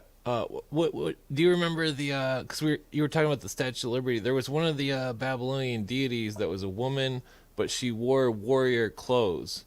Which was that Ceramus or? Yeah, Ishtar and Nana. Which I think when you see the Wonder Woman flick that is modern, I think that's very much a representation of her. They said like the battlefield was her playground. She was the first androgynous kind of. She would basically go to the pub at night, and she would be male talking to a female on one side, and female talking to a male on the other side. And so, you have this early kind of androgyny kind of play going on. She's definitely an interesting character for sure. It's kind of like Lucifer. Lucifer is very androgynous. Yeah. Mephistopheles is as well. Yeah. And Loki as well. Yeah. All the trickster, there's no shame in the gender bending, Trickster trannies. I wasn't realize of the Loki one. It's interesting because I equate Loki to Thoth and Mercury. And that because Loki's the trickster, Thoth is the trickster. In the Native American, the Raven is the trickster. Yep. I can't remember the Babylonian trickster. Do you remember the Babylonian vampire? Isn't it like Akinu or something? Yeah, it's been a while since, but I do recall reading something about that. Yeah. The first time I heard about the Babylonian vampires was from the X-Files, that episode where Mulder and the vampires, the comedy episode. And he's crawling up the chimney or something to get away. I can't remember. I don't remember, but he names off this list of vampire names of all these different cultures, like Maroi, which is I think that's the like Latvian vampire. But the idea that some of them were like spiritual and some of them were physical, right. And that the whole priesthood, the priesthood seemed to definitely, not all the world, but a lot of the world had priesthoods where it's like they were warping ceremonial magic and shamanism, and they were participating in blood specific rituals. Yeah, if you go back, really back into some of the Asian and some of the Mesopotamian cultures, there was the idea, and coming into the Druids even, and the Magi, there's a lot of talk about Starfire and Starfire culture, and there was actually a whole ordeal where they had a certain type of stool and they would have a straw, and basically like the fairy queen, would have to get the fairy queen, the fairy king would have to get the fairy queen to fall in love. And it was the idea of drinking the menstrual blood for the certain hormones, for clarity and like elevating the mind to higher levels. And I think that when the idea of the star fire started to fade away is when you start to get into some of the more black ritual practices of blood magic, because they basically invert it at that point. All right. Thank you, Clint. We'll keep you on longer, but show's going a little long. I do have another question for you, Robby. Yeah. Some people, they believe that because Nimrod is symbolized by the dragon, and also the god Marduk is symbolized by the dragon, and also Marduk was the highest king or highest lord of Babylon, and had a god for his father, Enki, that that Nimrod and Marduk are one and the same. Thoughts on that idea? I think that lines up very much so. Yeah, very interesting stuff. I think that in some ways Babylon and perhaps Nimrod have been demonized and made to seem evil and black magic orientated and blood magic orientated, which may be true. I don't really know, but I personally feel through my life path and research that Babylon gets a kind of a bad name, and in reality, Nimrod or Marduk may have actually been a very noble character. Any thoughts on that?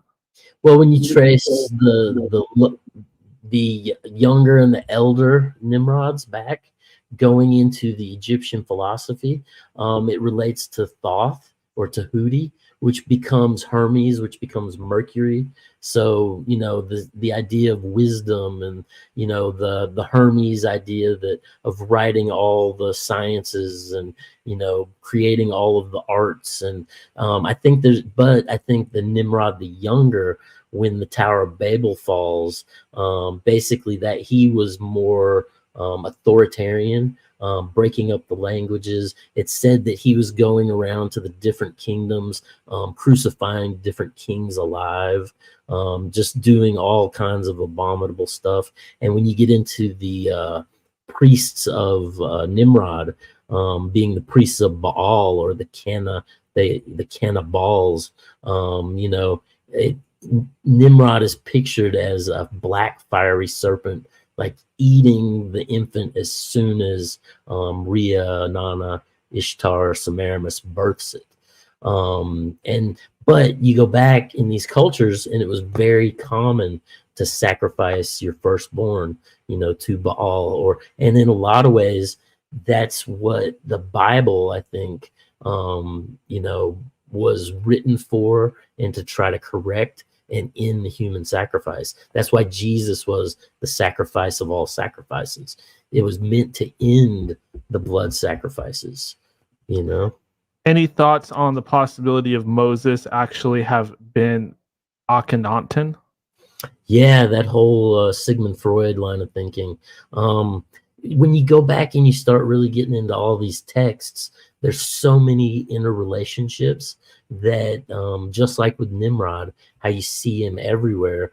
Very much, I think that Moses could have been Akhenaten. Yeah, yeah. Let's go ahead, and Jin wanted to pop back on. Jin, are you still present? Are you in the flesh? Are you still there? I am still here, and I'm just loving every bit of this conversation. I just wanted to ask Robby if he had heard of the.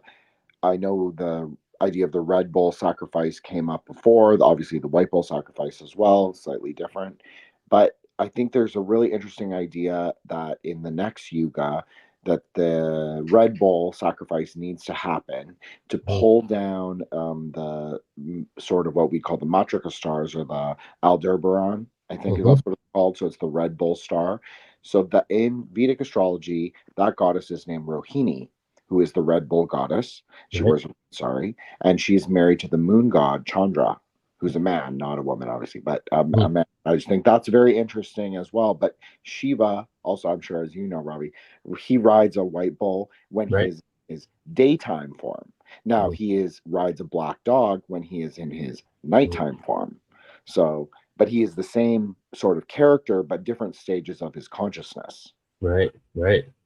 And yeah, that's I don't know, when you look at the idea of the Red Bull or the red heifer potentially, as far as Solomon's temple and the rebuilding of the third temple, you already have, there's a Texas farmer that basically has gone through and genetically modified these red bulls and these red heifers to basically breed these purebred red heifers that only have red hair and not a single color hair on them anywhere else. And those are what they are looking to use for the sacrifice at the third temple when they reinstitute the sacrificing.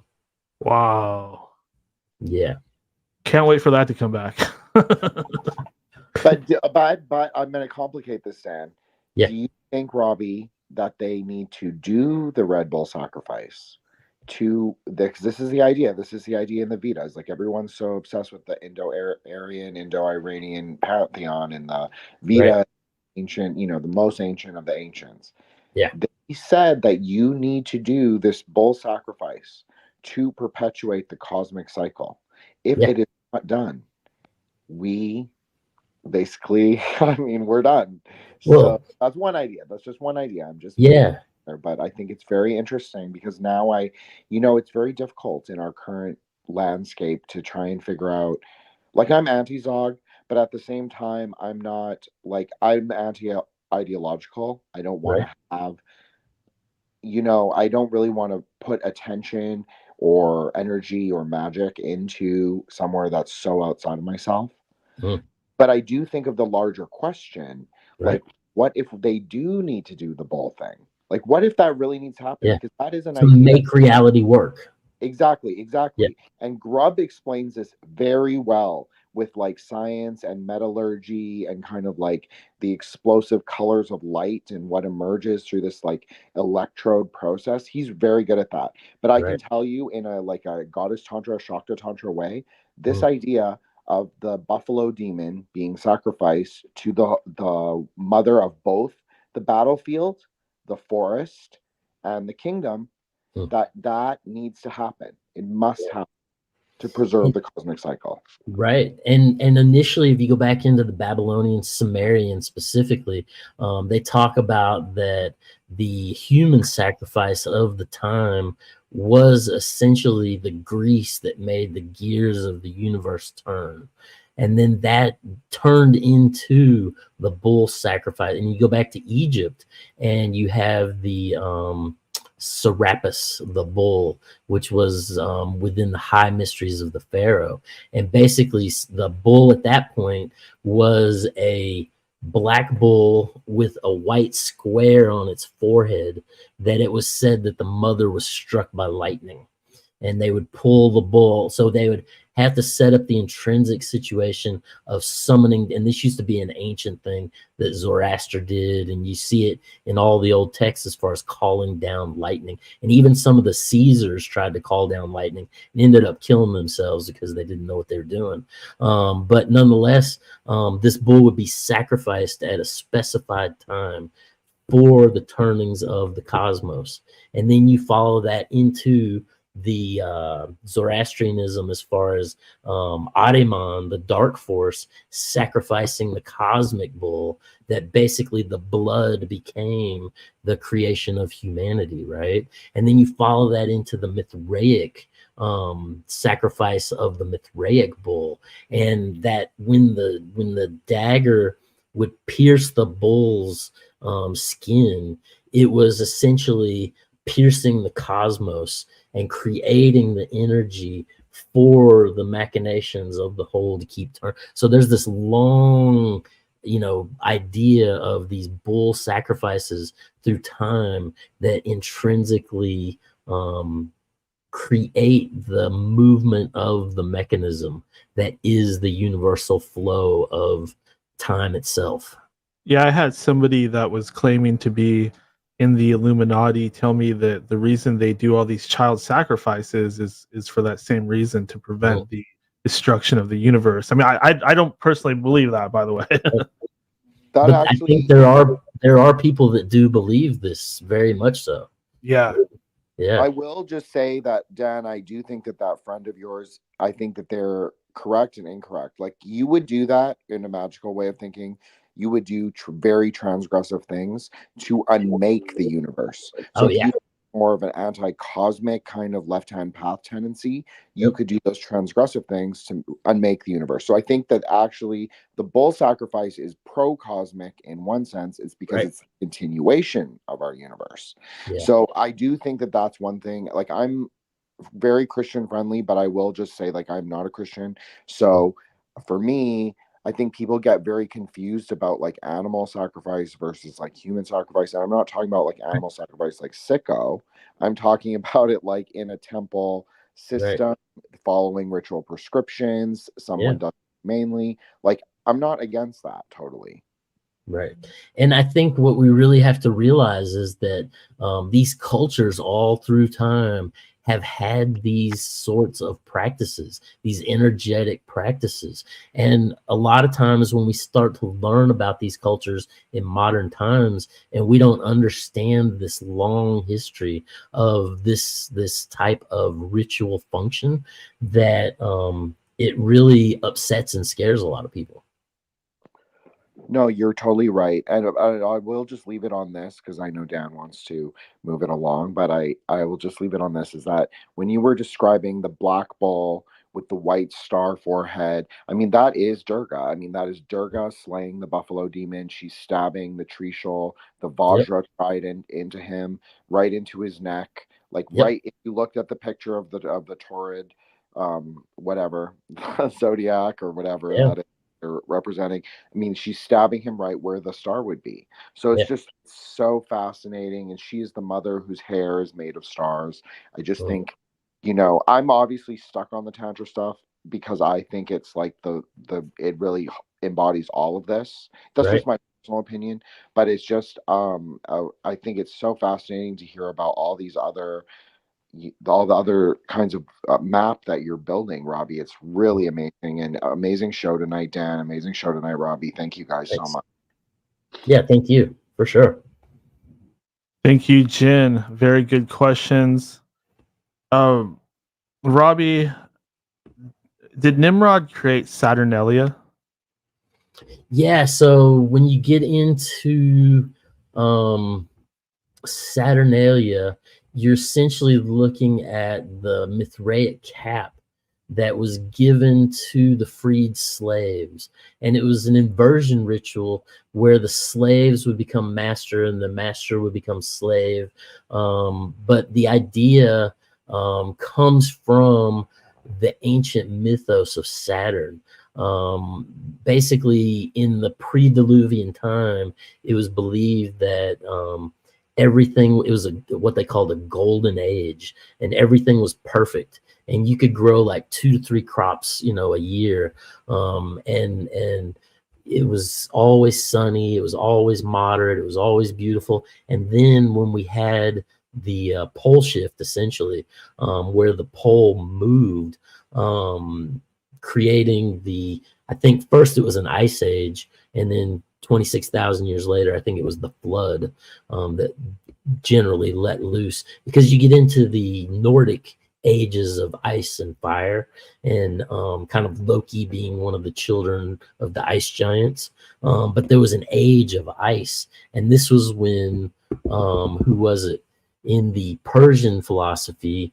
It was Zasudra, I think, that essentially set up an underground var, which is the word for an ark, and it was basically to protect against the invading frost of the time, because the climate had changed so much. So the first var, the first ark, Noah's Ark story, was essentially this var that was underground, that had, he brought in all the trees and the birds and all the different genetics. And then when the age of ice ended, he opened the door, and this is in Iranian philosophy, and let all the animals back onto the earth, and then 26,000 years later, you have the flood, which, gives us the Noah mythology. But it's, I mean, I don't even know where I was going with that question. What was the question again? Oh no, it's fine. Absolutely love it. I actually have another question. Yeah. It says somewhere, forgive me, that Nimrod was a mighty hunter before the Lord in the earth. Is there a possibility that being that he was a Nephilim, that he lived in the hollow earth, or maybe at some point he lived in the hollow earth? Yeah, so when those giants couldn't make their way into the heavenly kingdom of the garden itself to get to the tree of life, they basically had to die.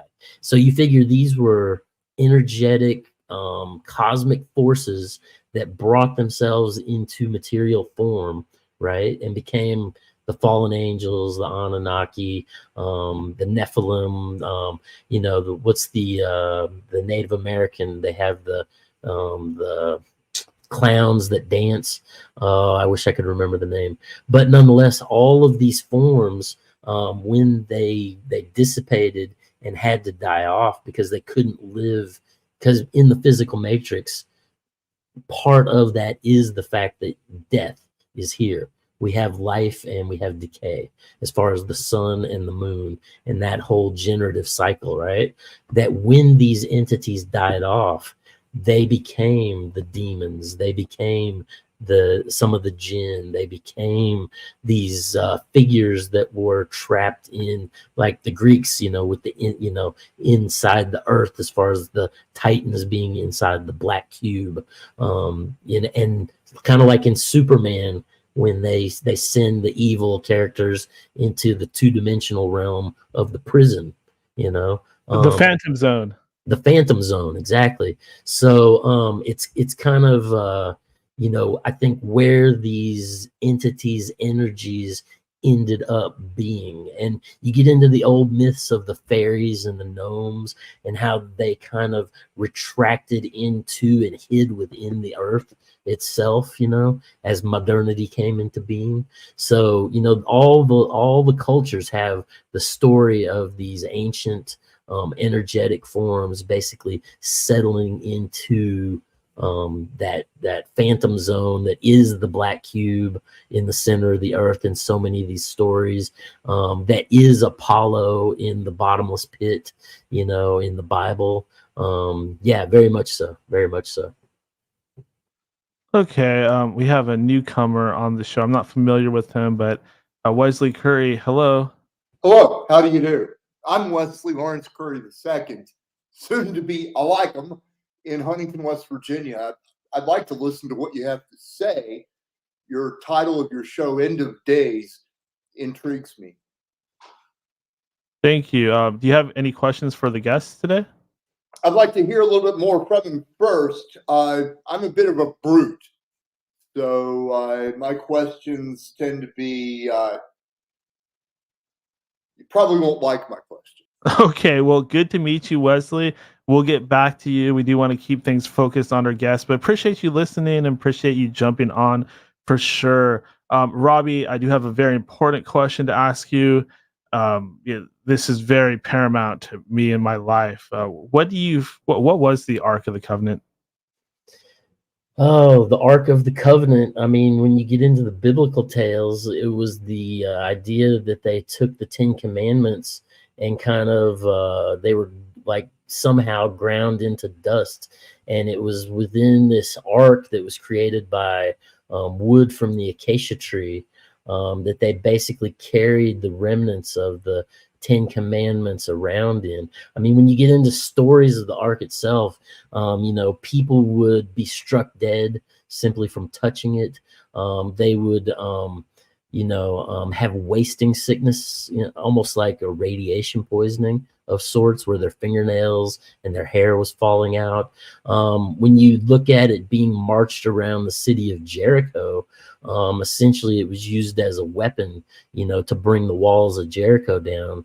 But at the same time, if you get into the temple literature, as far as Solomon's temple, that mercy seat where the two cherubim sat, and their wings came over, they almost used it like a sort of a divination or a radio, basically to connect, directly to Yad-Heh Vav-Heh or the Elohim, and bring that in for divination purposes. So was it, a divination? Was it a weapon? Was it, it's been used for multiple purposes, and then it kind of disappears. The Masons speculate that it's under the Temple Mount, and a lot of the Hebrew rabbis say that they're afraid to give the possible coordinations where it might be, because it could be used as a weapon. Whereas, there's also the story of the Queen of Sheba, that when she left Solomon and took the original Bible, and also Solomon's seed, creating the dynasty, the Solomonic dynasty of Ethiopia, that resulted in Menelik all the way down to Haile Selassie or Jah Rastafari, that the Ark of the Covenant went to Ethiopia.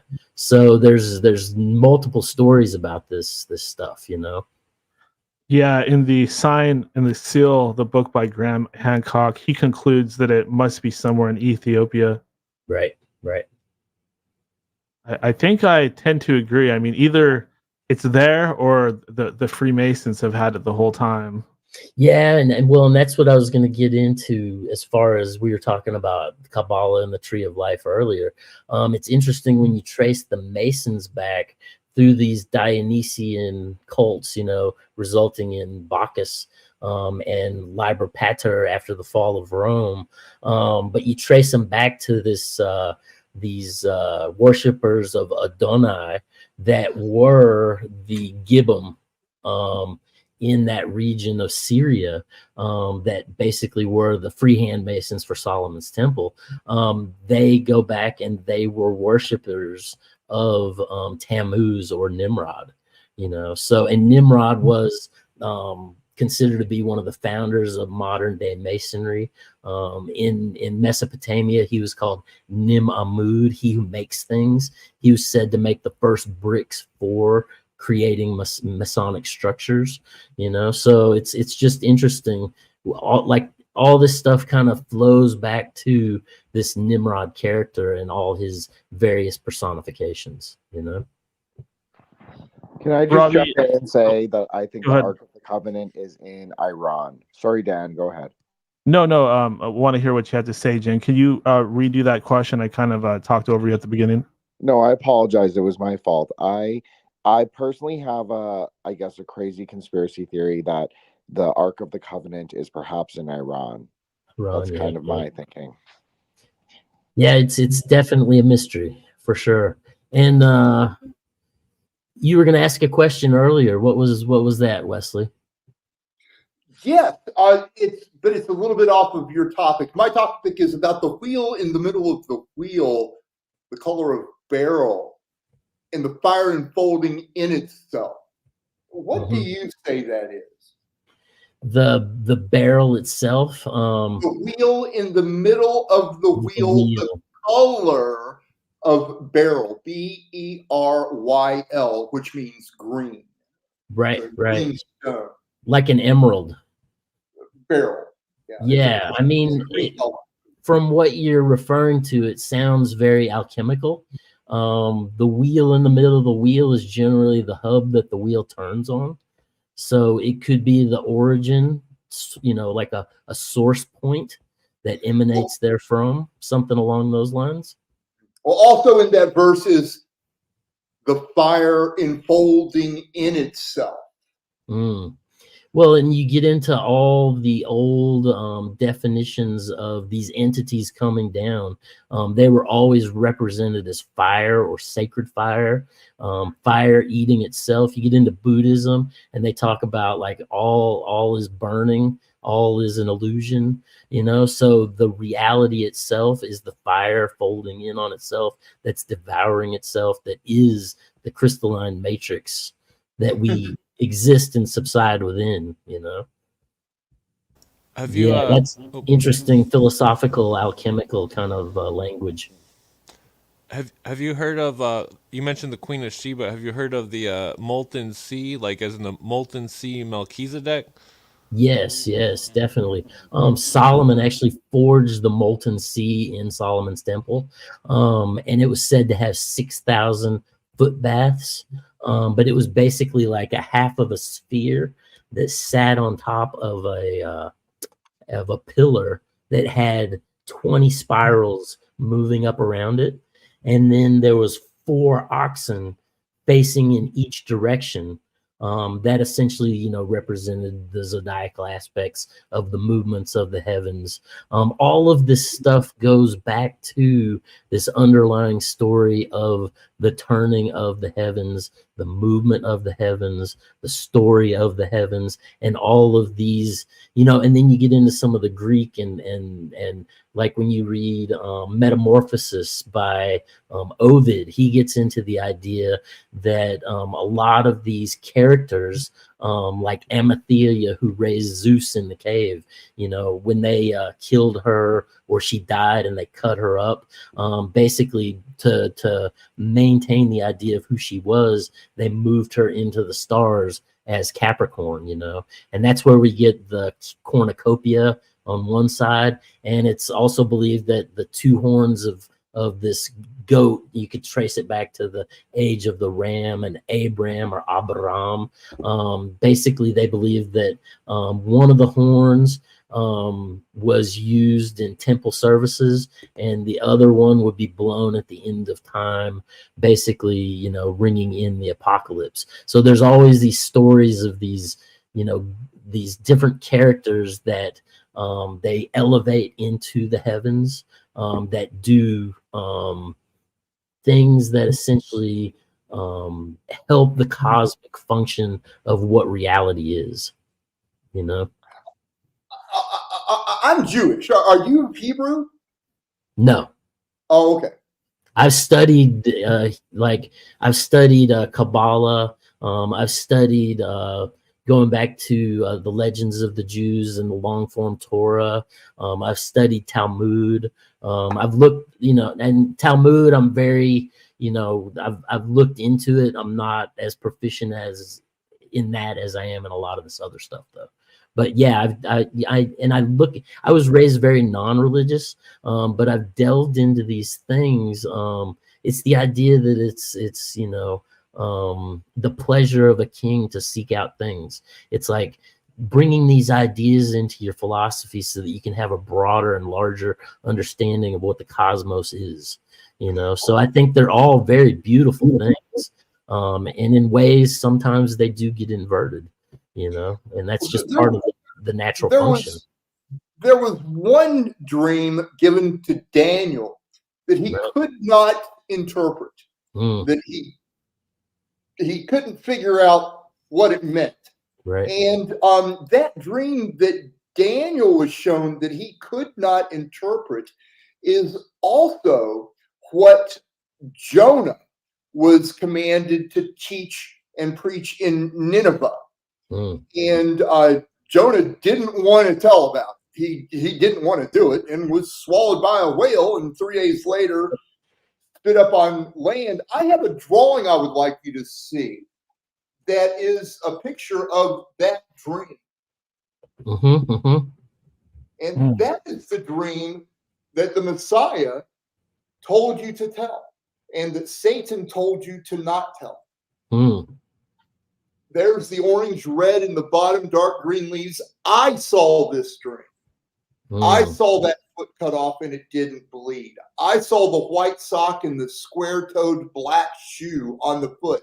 I saw the head in that square pit missing half his brains, but no one was dead.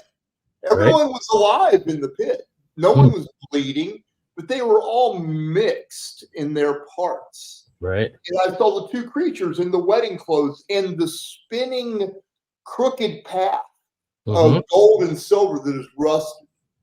That's the vision of the valley. Right. That is that green grass there is the green pastures in Psalm 23. That river there is the still waters in Psalm 23.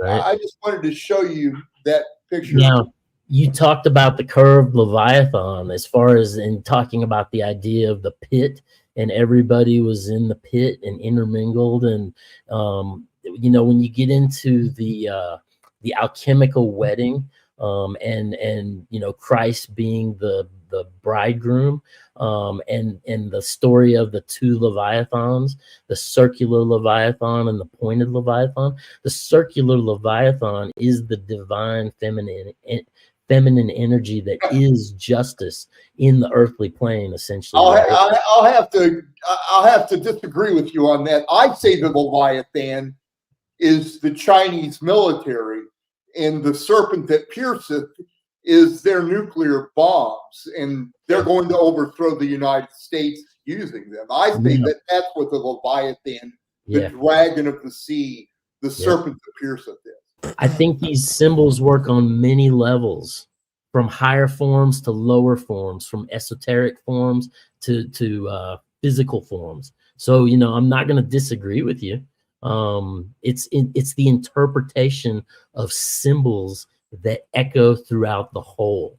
So, as above, so below. So as we examine earthly systems, we can see these earthly systems within the heavenly systems. So, yeah. Clint, I thought I might have heard you starting to say something. Were you about to say something, or was that just a noise? Oh, yeah, I was gonna. Damn it, I forgot what I was gonna say. But the Leviathan thing. It's an I trace it to a constellation. Damn it, I forget the name of the constellation. But damn it, I was gonna ask something about. Do you think the okay, so the biblical stuff about the four horsemen, I've also traced to four horse constellations: Centaurus, Pegasus, Unicornus, and the other Sagittarius, I think. And that have you found any horse constellation type stuff in Babylonian stuff? But also, I had a second question was kind of relating to the Dead Sea Scrolls and John Allegro's. Where have you found any like shamanistic type principles or practices in Babylon? That there have been some recent findings in Egypt that they were within the Assyrian cults, that they were growing psilocybin mushrooms in caves. When you get into the Dionysian mysteries, you got the thyrsus with the pine cone that they would dip in the blue honey, which was a psychedelic mushroom honey that they would anoint during the ceremonies. I think that, and you go back to the Scythians, and they had two types of hashish. They had a cannabis and a opiate hashish. I think they were also obsessed with horses too. Horses, and the chariots, and but and then you got the water horses of Egypt, which are the hippopotamuses. And that I read somewhere the story of the one of the Greek gods invented the horse. There's, but the horses, going back through time, it's definitely an interesting thing to follow. But as far as the unicorn, that it aligns with Zoroastrianism. They believe that the unicorns are the keys to the kingdom, where essentially one stands at the beginning of time, one stands at the end of time, very much like the Zoroastrianist angels, where one holds a torch upright and one holds a torch downright. It's getting into cosmic ideas of alpha and omega, but yeah, for sure. Robby, have you ever had any supernatural experiences? Well, yeah. I don't know. I've seen a couple UFOs. I've seen a couple ghosts. I've never had anything like try to enter into my body or possess me or anything like that. But I've seen some exterior functions outside of me in the real world. Yeah. Cool. Have you ever done shrooms? You said you're a hippie earlier, so I'm assuming yes. I neither admit nor deny. Fair enough. Yeah, I like that answer. I should start using it. It's hey, what people do in their own times, and I'm very open to the idea of participating with certain substances, not just necessarily for cosmic expression, but also for social function. So we had a question that I accidentally kind of glossed over in the chat. I think we had somebody else asking questions at the time, but Tina from the chat, she asked you, Robby, what do you think of Azazel? Yeah, Azazel is a really interesting character.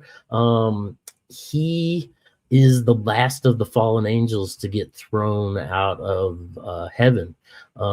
Basically, I think it's after Enoch had ascended and became the little Yahweh to the Jewish rabbis, who basically rode around in his Merkaba, which is basically an upward pyramid and a downward facing pyramid.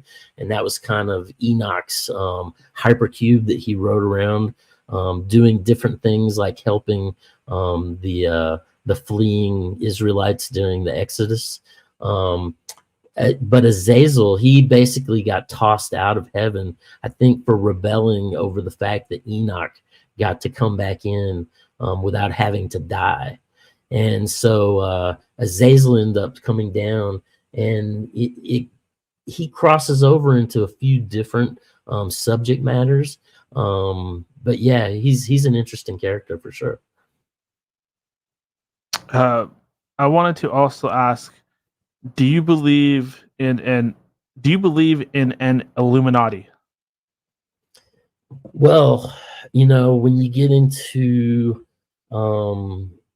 the ideas of theosophy and the Illuminism based around that, and you follow that back and get into many of the sacred ancient fire worship customs, like Mithra coming out of the rock. A lot of times that rock will be on fire. And then you have Adonis, that later in life he captured heavenly fire and set up a temple. Prometheus, he brings the fire from the gods to activate the minds of men. You have this constant historical thought line of the fire of the gods and the illumination of the minds of men. And then when you kind of bring that into modern times, going into the Italian Alumbrado, and you go into Adam Weishaupt and the Illuminati, formed in 1776. And what did Robert Anton Wilson say? He researched the Illuminati his whole life, and he said the real secret to the Illuminati is you don't know that you're in it until you are. Hey, that sounds very true to me. Yeah. Robby, it has been great having you on. My God, but I do.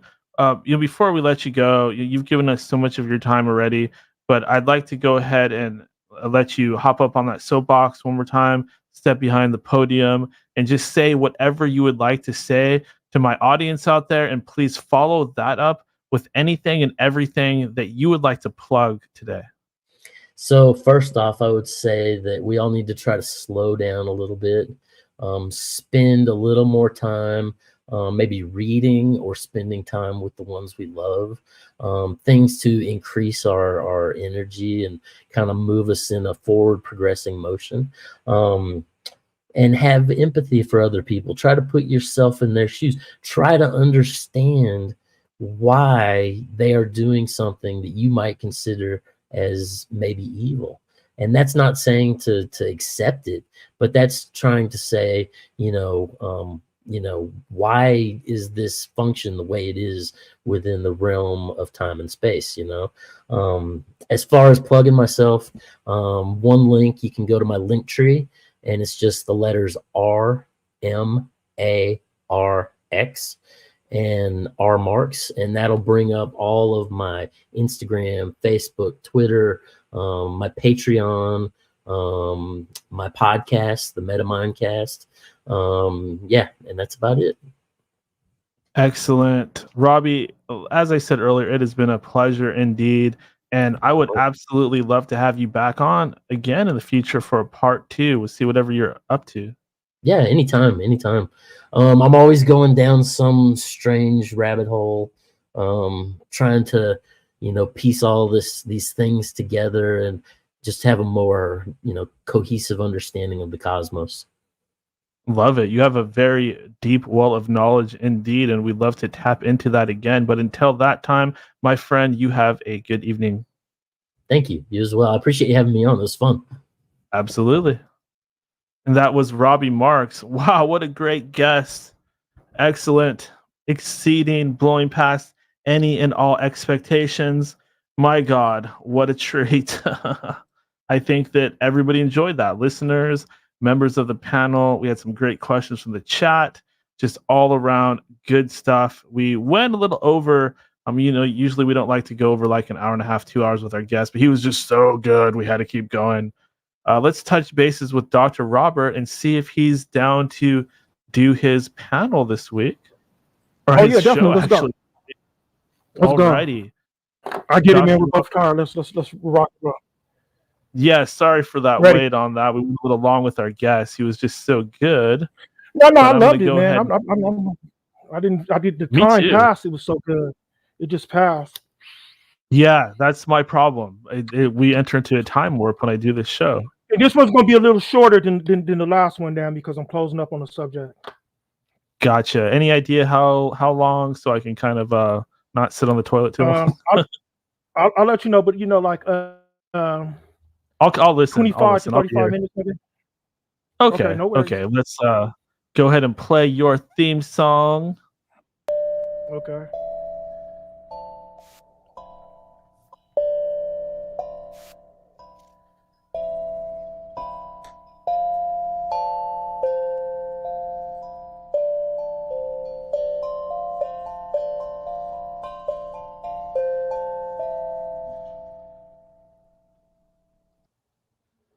Hello, everyone.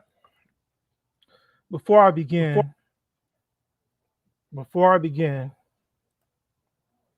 I would like to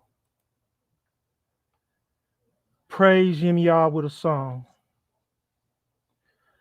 I was doing time in the universal mind. I was feeling fine. I was turning keys. I was setting people free.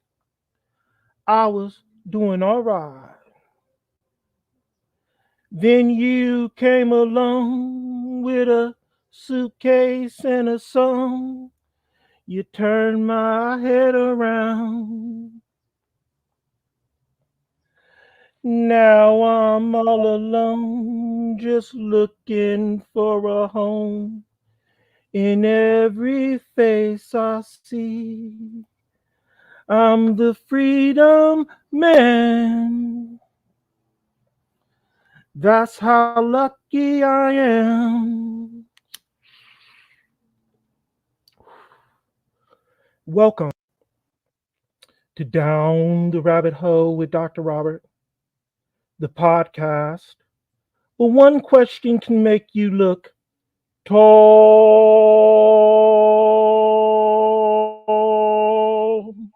and another question can make you look small, very small. My name's Dr. Robert, and I'm your host. Well, kind of. Danny Boy is the host with the most, and this show is just a mere segment of In Today's radio show. In today's episode 9, we are going to dive deep into our investigation on whether a secret Nazi cabal is transpiring in the U.S. corridors of political power and influence.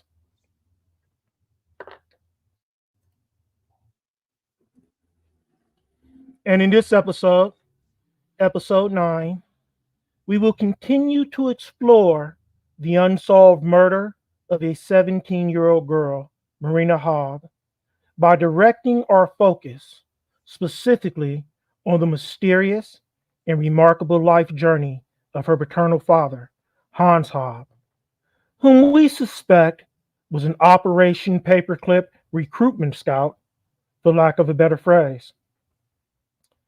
While taking into serious consideration what would Hans Hobb be doing hanging out in apparent conviviality with paperclip scientists, as we dive deeper into a rabbit hole within a rabbit hole, leading us on a journey of deception, mass manipulation, and other groovy espionage tactics in Cloak and Dagger shit. Be very, very quiet. We are hunting wabbits. Dun dun dun dun dun dun dun dun dun dun dun dun dun dun. Wabbit twacks. Kill the wabbit. Kill the wabbit. Kill the wabbit. Dun dun dun dun. Kill the rabbit? Oh my.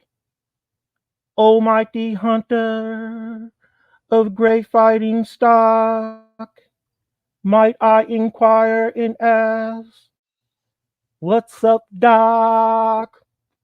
Dr. Robert is going to kill the wabbit. Almighty hunter, it will be quite a task. How will you do it?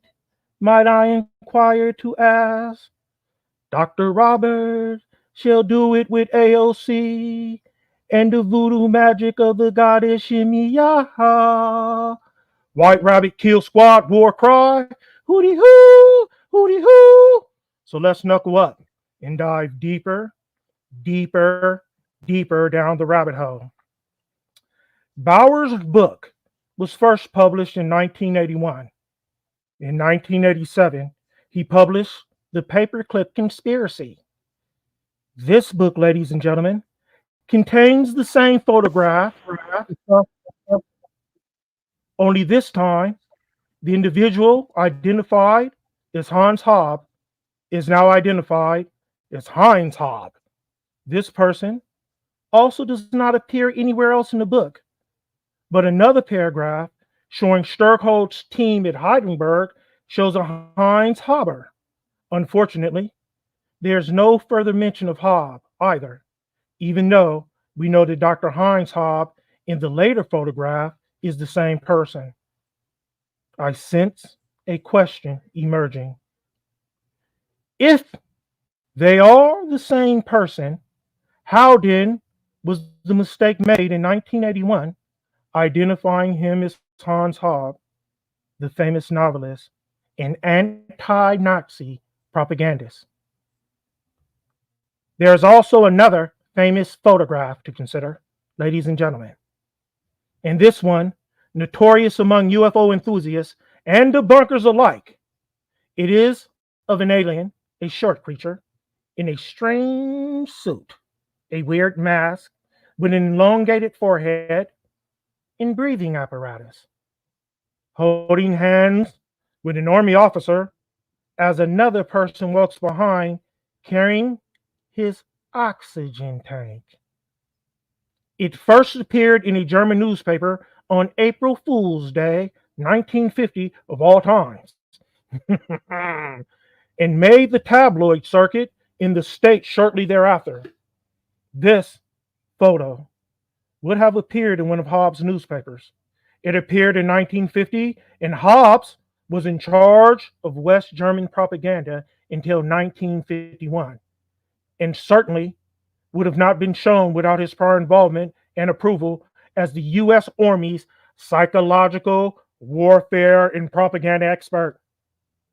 The photo was a hoax, unfortunately, and was published that way in a tongue-in-cheek reference to the famous Roswell sighting of 1947. Perhaps, maybe not.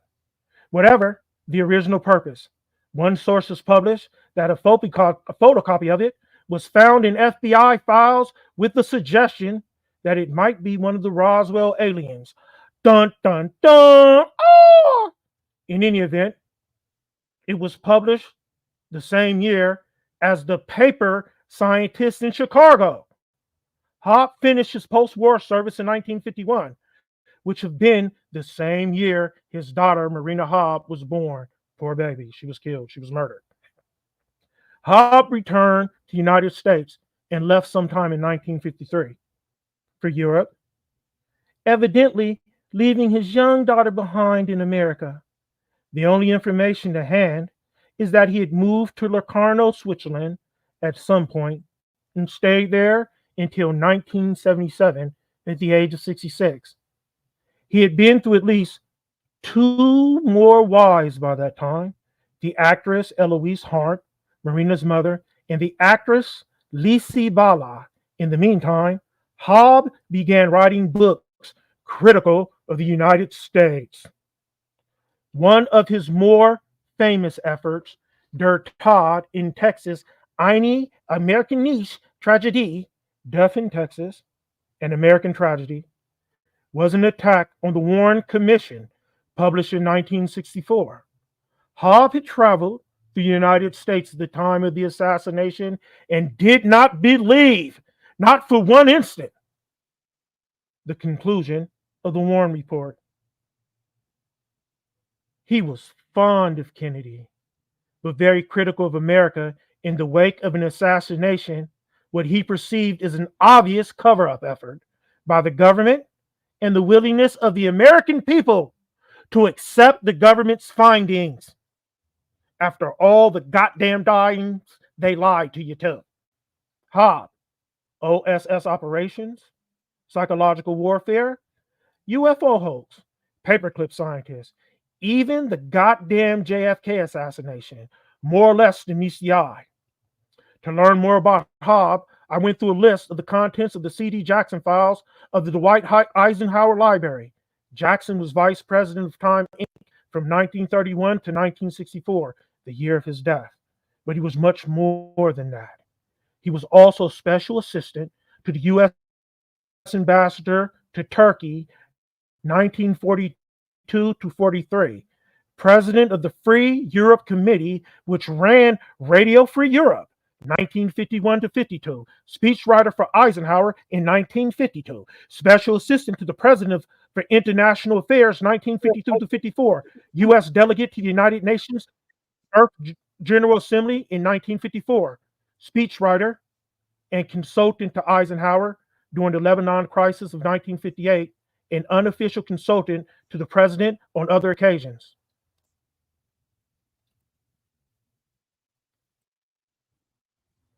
He was also deputy chief of the Psychological Warfare Branch, PWB, at Allied Forces Headquarters in 1943, and continued in that role, slightly modified, for the Psychological Warfare Division, PWD, at Supreme Headquarters, Allied Expeditionary Force, SHAEF, or SHAEF, for the remainder of the war. His files collected at the Eisenhower Library contained one on Hans Hobbes, Box 58. Box 58. And another entire box on that notorious bugaboo of conspiracy theorists, the Bilderbergers. Jackson had files on the Bilderbergers from 1955 to 1964. These files included agendas and minutes of meetings, lists of participants at the Bilderberger meetings, even a history of Bilderberger meetings. Surely a treasure trove for the academically inclined, paranoid, or the paranoid academic. It was former CIA Director Walter Belden Smith who asked Jackson to help him recruit members for that mysterious organization. It was also C.D. Jackson who arranged the Life magazine purchase of the famous Abraham Zapruder film of the Kennedy assassination, thereby keeping it away from public view. Keeping it away from public view for 5 years until the Clay Shaw trial in New Orleans. Psychological warfare, ladies and gentlemen, is an intelligence function. It involves gathering intelligence on target, generally civilian populations, as well as disseminating propaganda in various forms. But it is also has a more lethal function.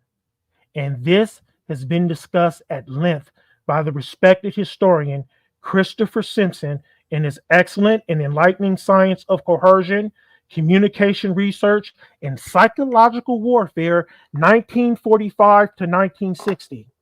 There, he discusses the role Jackson and fellow Bilderberger Nelson Rockefeller played in charge of policy oversight of combined CIA, USIA, U.S. Information Agency, and U.S. military country plans during the Hoke insurrection in the Philippines in the mid-1950s.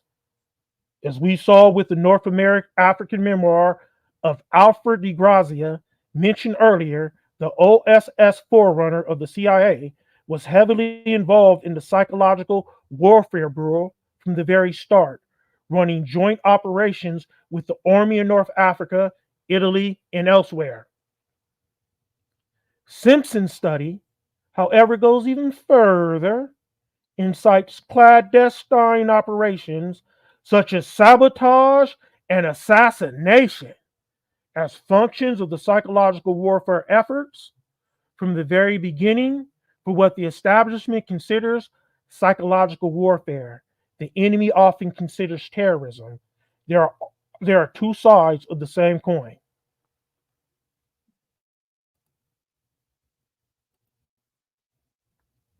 These operations are not strictly speaking military in nature, but have as their goal the psychological disorientation of the enemy population. The Nazis had already been working a psy-war system of their own since the 1930s when they came into power. Mystic and theosophist Otto Ohlendorf, who would later become a famous SS Einsatzgruppe D commando, cut his milk teeth on psychological warfare programs with his creation, the Deutsche Lebensgekte, in 1939, before going hunting in the Caucasus, looking for Jews and Freemasons and killing 90,000 innocent people in the process. Killing 90,000 innocent people in the fucking process. Probably the most famous propaganda chief of the war itself was the odd-looking, in-your-face Nazi fanatic Joseph Goebbels. Most Americans and other allies could not name his opposite number in their own countries. Propaganda was something the other side did. Our side does not use propaganda, the story goes. It merely disseminates factual, truthful information. Meanwhile, propaganda and psychological warfare became synonymous within the United States intelligence agencies, and psychological warfare was the province with agencies like famous OSS or the Army's G2, and therefore operated in cloak and dagger world of secrecy.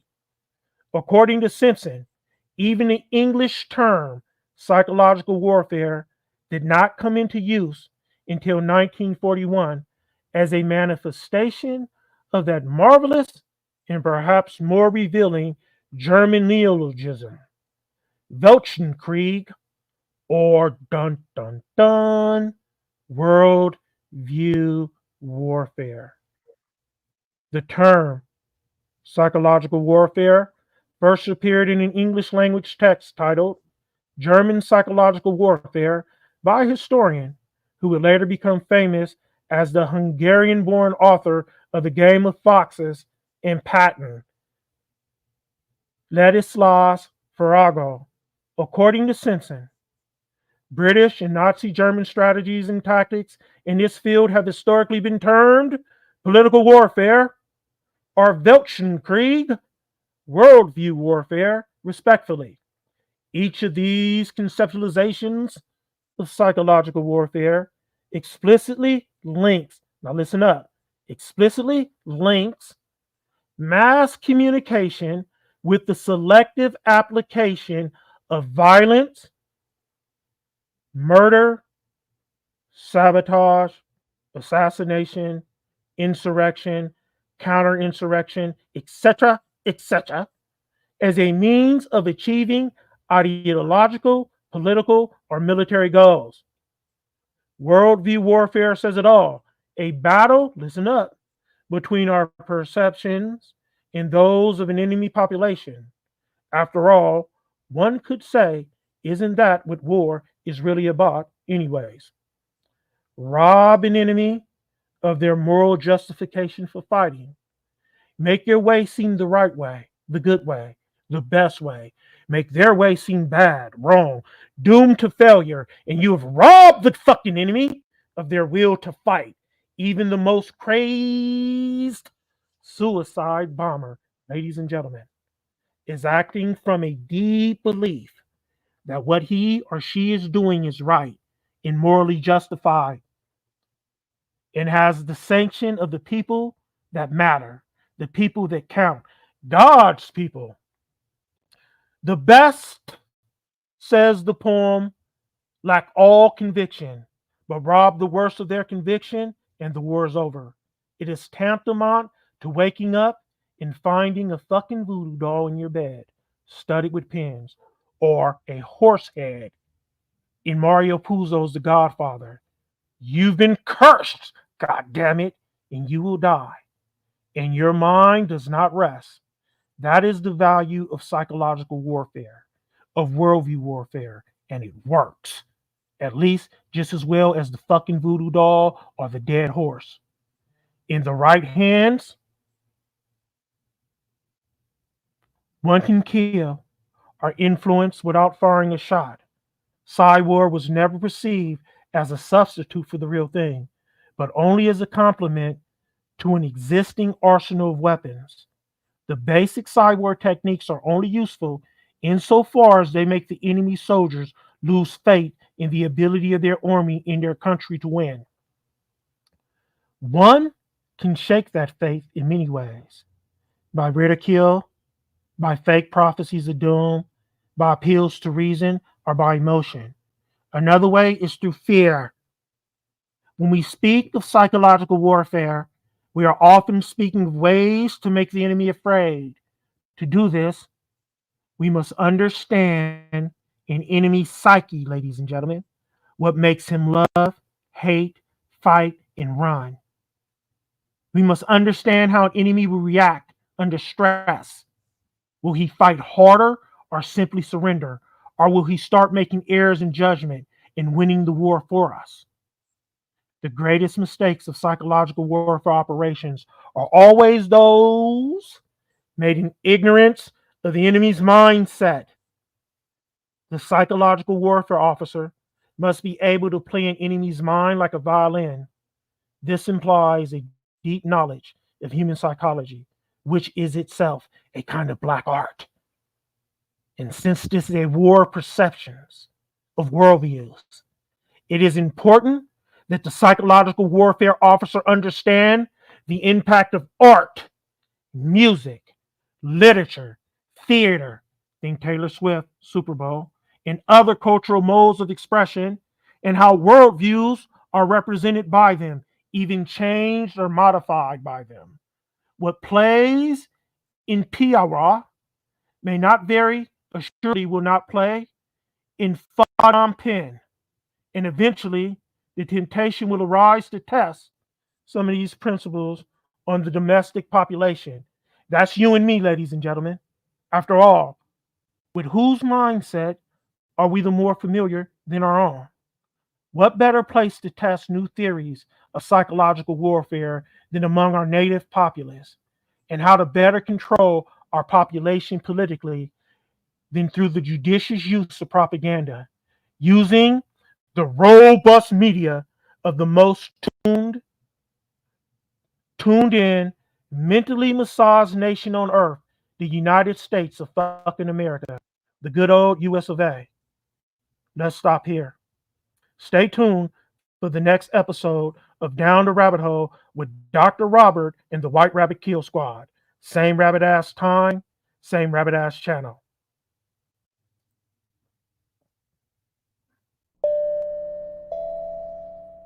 All yours.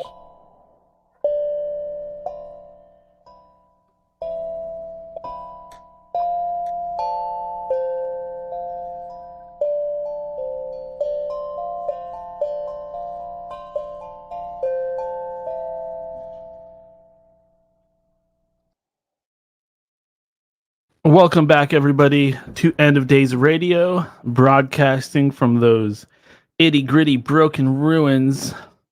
What an excellent episode of Down the Rabbit Hole with Dr. Robert. Love the intro, love the outro, love the content. What a great culmination of an excellent series on Nazi mind control and its links to events that are transpiring in the here and now. Very insightful, very informative. Thank you, Dr. Robert, once again for doing an excellent synopsium. Well, here we are, back in black, and we are ready to just checking my mic, making sure I sound good. Sorry about that. We are ready to rock. I did want to talk a little bit about the Super Bowl. I did get my guitar out, by the way. Or one of my guitars, my favorite one, inspired by Clint. Once again, he was kind enough to show his axe. This is my favorite. Her name is Witchblood, and she is a Epiphone SG. Stands for stoner guitar. Some people say it stands for Satan guitar. I'm fine with either, because the only time that I'm a Luciferian or a Satanist is when I'm rocking on this axe and I got that demon energy in me. I'm just kidding. Calm down, people. Calm down. But I do love guitar. I love to play. That's one of them. If I had a little room in here, maybe I could show you some of my other guitars. One is completely screwed up. The input jack is just fucked up. I tried to play it earlier and I was like, damn. Clint says SG is very nice. I like the action on the frets. Oh yeah. This plays as good as any guitar. Like, I mean, this is not a super expensive guitar, but if you do the right stuff to it, if you customize it right, I guarantee it'll play as well as anything, especially since I've made some customizations, some heavy customizations to turn this guitar into a fucking killer. I'll play some later after the show. I actually, to warm up for this show, I did shred a little bit. That was fun. I do want to get a little bit into the news. We have quite a bit of crap to talk about. Joe Biden, first president in history to refuse a cognitive test. I wonder why. The guy is probably the biggest space case walking around today. There should be buddy movies about him. teaming up with Chris Rock or somebody like that. The guy's a walking comedy show.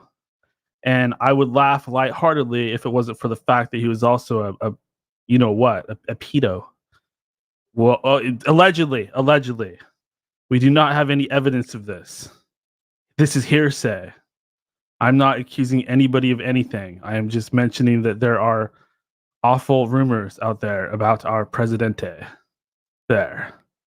That's how you do it. The Super Bowl. Oh, man. Ugh.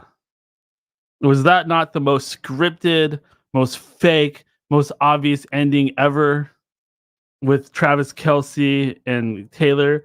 Woo! They're like hugging. It's going, oh, I knew you could do it. He's like, oh, wow, thank you for supporting me.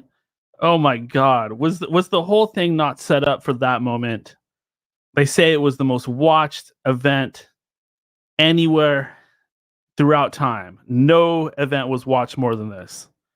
I think it was 115 million people watching the Super Bowl. Now that is an occult ritual. I'm sure many of you saw the scene of Ice Spice where she was, actually I could probably bring it up on here. I did tweet about it. But I don't know if you call her a rapper or a hip hop artist or what you would really call her, but she basically flashed the sign of the horn. I know there's other names for it, but let's see here. Save this, even though I already have it. Find a place to put it later. I'm sure many of you have already seen this. I mean, there's not a whole huge reason for me to be bringing it on, but let's see. Sorry to the podcast version. People listen to that. I know you probably get bored when we go through like pictures and stuff like that, but that's why you got to check out the show on YouTube so you can see what we're talking about. Here it is. Here we go. There she is, Ice Spice. And at the exact moment that she was flashing these signs, or before she flashed the signs, she like grabbed her collar and pulled it up so she could show off that upside down cross on her neck. And then she started moving her hands up and down and doing the sign of the horn with both hands, the double decker. She doesn't even have the decency to just do it with one hand. She has to do it with both. And at this same moment, Taylor Swift, I should have had the animation prepared. I apologize for that. But at this exact same moment, Taylor Swift grabs a glass of, I don't know what she's drinking, whiskey, and she pounds it. And then behind her is Ice Spice doing these little satanic hand gestures. Like, how obvious can you be? I remember when this girl came on the scene. And we were checking her out. She was showing up all over on social media. And people were like, who is this? Why are they shoving her down our throats? Her music is mediocre. She's just another one of these pop stars. And by now, all that talk has kind of stopped, right? Because by now, she's totally accepted by society as a legitimate pop star. As opposed to when she first came on the scene, people were like, who is this? Who are they forcing down our throats? What's going on here? But now here's the outcome. Here's the outcome. More Illuminati Satanist shit flashing right in front of our eyes. Not even trying to hide it. We've seen this from Kesha, from Lady Gaga, Billie Eilish, Madonna. The list just goes on and on and on. Little Nas X, of course. His highly satanic video of getting sodomized by the devil starts out in the Garden of Eden. Whole thing there. Or Billie Eilish, that video where she's like an angel and then she's fallen into that pit of goo and her wings are all black and she's getting lit on fire and all that. Obvious. And then after the Super Bowl, there's this shooting at the parade. And just a couple days before that, Travis Kelce was speaking out against guns. We also have Taylor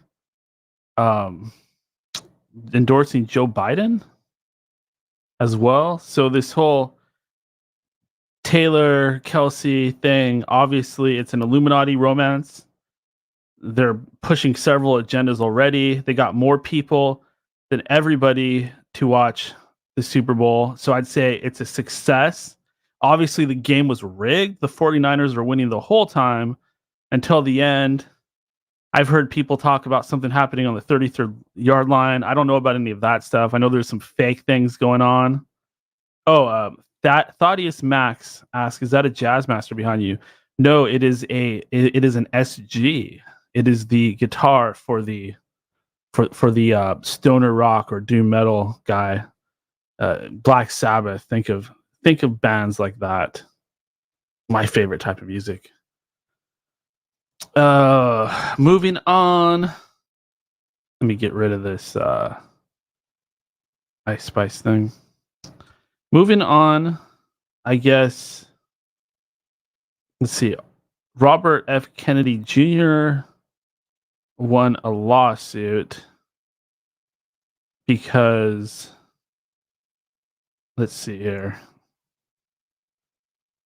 What was he doing?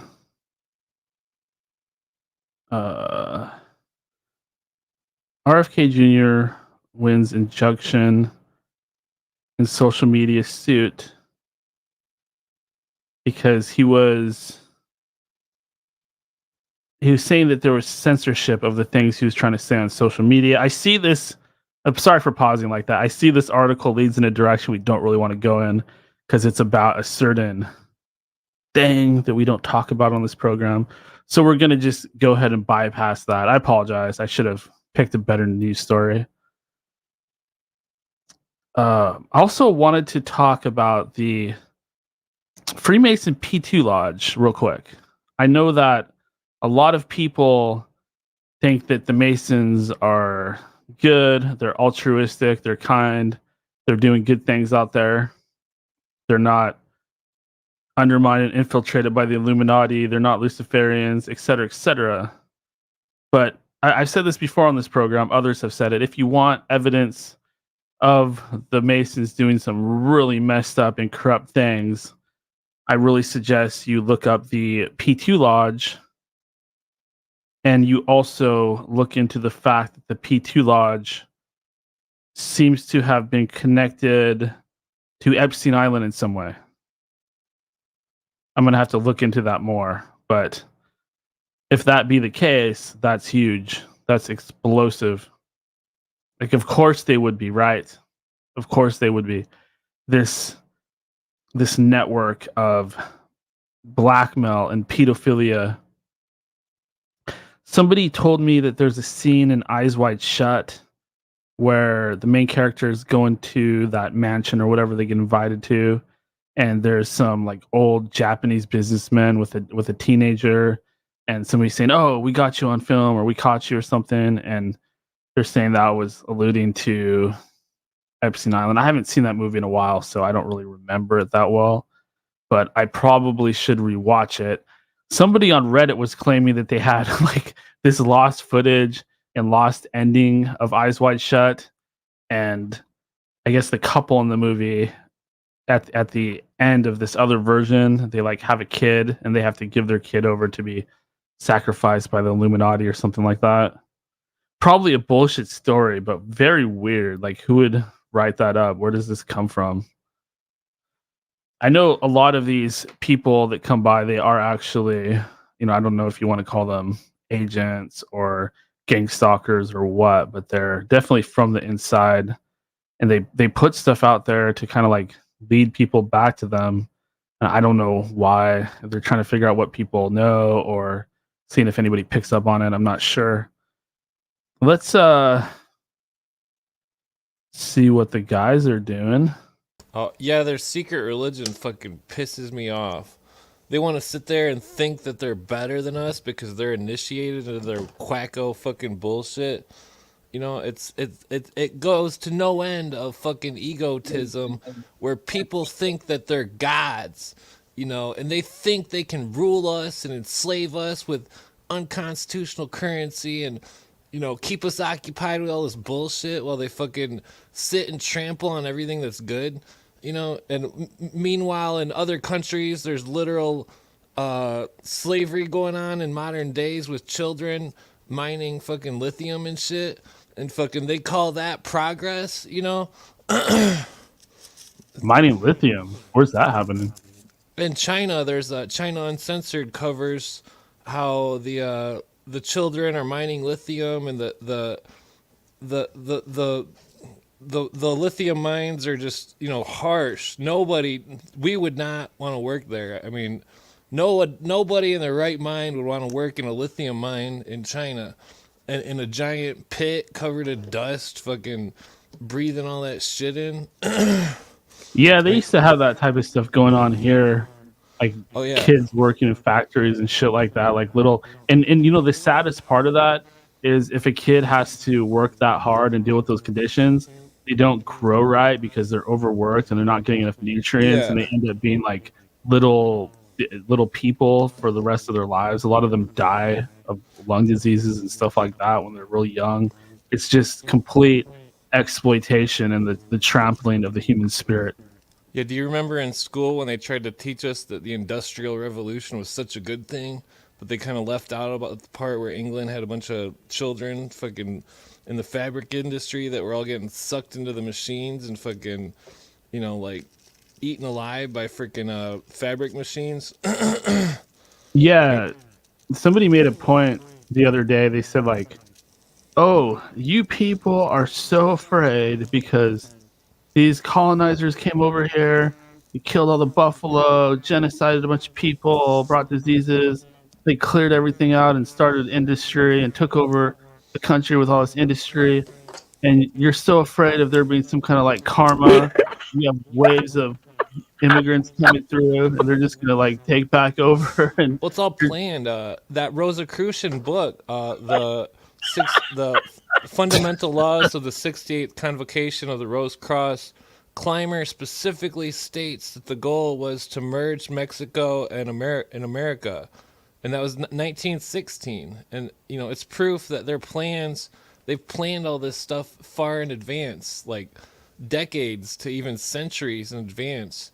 And their slow grind to win is progressively getting closer and closer to their quote new Atlantis. That it's insane. I mean, these people are insane. And that that Jacques what's his name that was spouting the Venus Project, he was an illuminist pretending to be a good guy. And fucking William Cooper goes over that subject. Are you familiar with that guy? Not in particular. I am familiar with William Cooper calling out just about everybody though, and probably rightfully so. Like, you know what blew me away? I was listening to one of your videos actually off your channel, Clint's channel, and William Cooper was, he goes after Linda Moulton Howe a lot, which I think is hilarious. And a lot of people think is really fucking mean because she's supposedly like this really great person. She's the bloodline.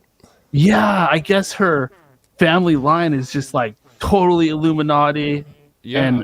And like one of her ancestors was just like this despot or something like that.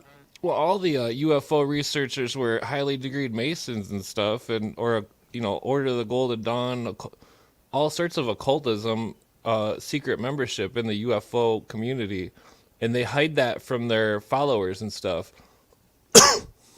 Yeah, like who would even know that? Because you listen to her and you're just like, oh, this old lady, she's so nice. She's kind of got a smoker's voice, but she's cool, Like so many people have kind of like attacked me for going after her or doing impersonations of her voice like this. I'm Linda Moulton Howe. Like that makes people mad. They don't even know she's like this total bloodline sort of disinformation agent that was planted there from the beginning.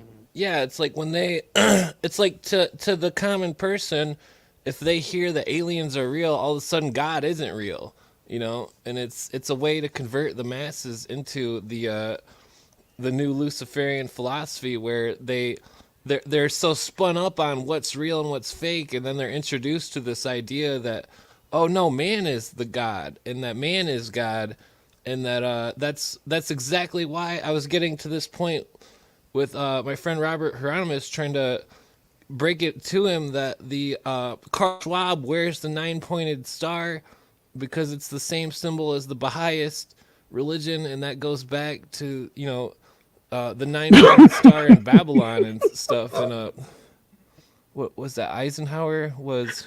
That is my dude, man. Yeah, the John Birch Society. That's another double agent. Chad is my dude, man. Chad got me laughing. Yeah, Chad's cool. He's kind of newcomer, but he's really like blowing me away so far with some of these things he's saying. Yeah, Cooper mentions the Birch Society. He's very engaged too. The ADL Definitely. episodes. Very engaged. I like that. And regarding this whole Eisenhower thing, I don't really believe the stories about an alien race reaching out and stuff like that, because once Cooper came out and said it was, a heap of disinformation, I think I agree. I don't think that the government met with aliens, or if they did, they're like demons or something like that. Yeah, the whole thing reeks of psychological synthesis in the masses with the whole, how they did that test run with the Orwell thing where they said it on the radio and everybody believed it, and then Cooper says that was a test to War of see the what World. the masses would do. War of the World. Yep. War of the World. Yeah, and the people were so freaked out they shot their own water tower because they thought it was a UFO. The water's gushing out. Yeah, we got him. By the way, we're out of water. Yeah, and then Cooper also brings it to Remember John the Dewey. So make errors in judgment and help us win the war. Oh yeah, that reminds A me. lot of old Twilight Zones were like that, like people panicking because they think like aliens are invading or something like that. That show was so good. It was so before its time. Oh yeah, did you watch The Outer Limits in the 90s? Yeah, like some of it. I caught quite a few episodes. That was a really good one too. I did. They predicted the robots. But it wasn't better than the Twilight Zone. The Twilight Zone had some all-star episodes, man. Oh The yeah, Talking Tina. Well then, I mean, you had the Gene little boy Roddenberry, Anthony, who was turn people into Jack in the Boxes. Tina, yeah. What was the guy's name for Twilight Zone? Oh. He went on to do stuff with Rod Sterling. documentary. Yeah, Rod Sterling. Yeah. He did these documentaries on like Bigfoot, Rod and, like Sterling. paranormal stuff from the 70s. Have you guys seen those old 70s documentaries? I probably have. They're I was really big into In Search Of with Leonard Nimoy. Yeah, I've got all those. He did like ancient astronauts type thing, which was really, the music to that was bomb, like the opening music. There's a new show on, I think it's on Discovery or Travel. I can't remember which one, but it has William Shatner in it. He does like paranormal shit. A lot of more recent topics too, like stuff that you wouldn't think a mainstream show would cover. Yeah, that's a pretty good show too. I liked it. Any show like that. Have you seen what is that one that they first had Terrence McKenna on in the 90s? Oh fuck, I can't remember the name of it. It was all about paranormal stuff. Sightings, that's it. Sightings. That was a good one too. Yeah, Sightings. Yeah, that one was really great. Have you guys seen those ones with the Osbournes? Yeah, those are pretty good. The Jack Osbourne or whatever. Yeah, kind of interesting. It's funny how Ozzy, he just doesn't believe anything. He's like, oh, he wakes up every once in a while, like, oh, it's a bunch of bullshit. Oh, it's I can see the strings on the UFO. It's bullshit. And Jack's like, well, we don't know that for sure, Dad. Quit calling everything bullshit. And he goes back to sleep. One of the episodes, Ozzy's like, he busts out a dagger, and he's like, I always carry a dagger on me. I have not seen that one. That's fucking hilarious. Yeah, Ozzy's a character. That's like the British equivalent of carrying a gun. Those were the days. Those were the days. Yeah, Black Sabbath seemed to be one of the few rock groups that I think wasn't tainted by the dark side. You know, their song messages weren't bad or anything. Clint, have you looked into that stuff about the band Coven and how they had a dude named Ozzy in their band, and then how that kind of turned into Black Sabbath later on.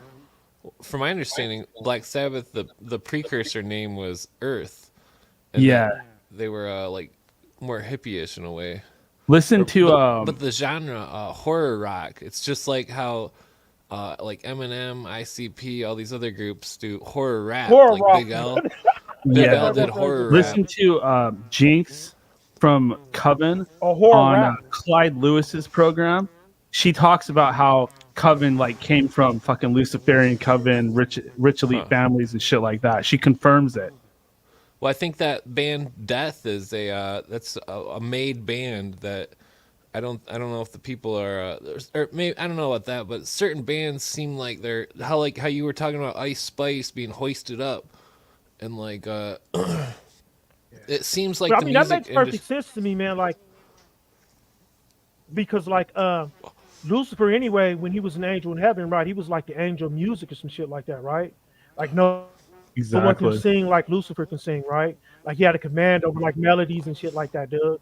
And look how and look how music can seduce people, man. Exactly. It's You know what I hypnotic. mean? Like, yeah, that makes perfect sense to me. There's I a mean, yeah, picture of- babies don't even know, you don't even tell a baby what a dance is, and the baby hears some fucking music, man. The baby start grooving, man. Nobody taught that baby how to do that shit. One thing I will say is Usher can fucking dance. Holy shit. He's no Michael Jackson though. Did you guys see that robot move he did where he did it like in slow motion? I was like, whoa. How can anybody be coordinated like that? That guy's fucking good. Yeah, it'd be funnier to like He's try to phenomenal. fight him. I wonder what his fighting style would be. I mean, besides like Michael Jackson, I've never seen anybody dance like show that much skill on TV like that. There was a recent somebody Oh, made a Michael Jackson was video almost game. like a demigod of music, man. Yeah. What's weird because damn it, my cherry fell out of my joint. Ow, Jesus! I forgot what I was gonna say.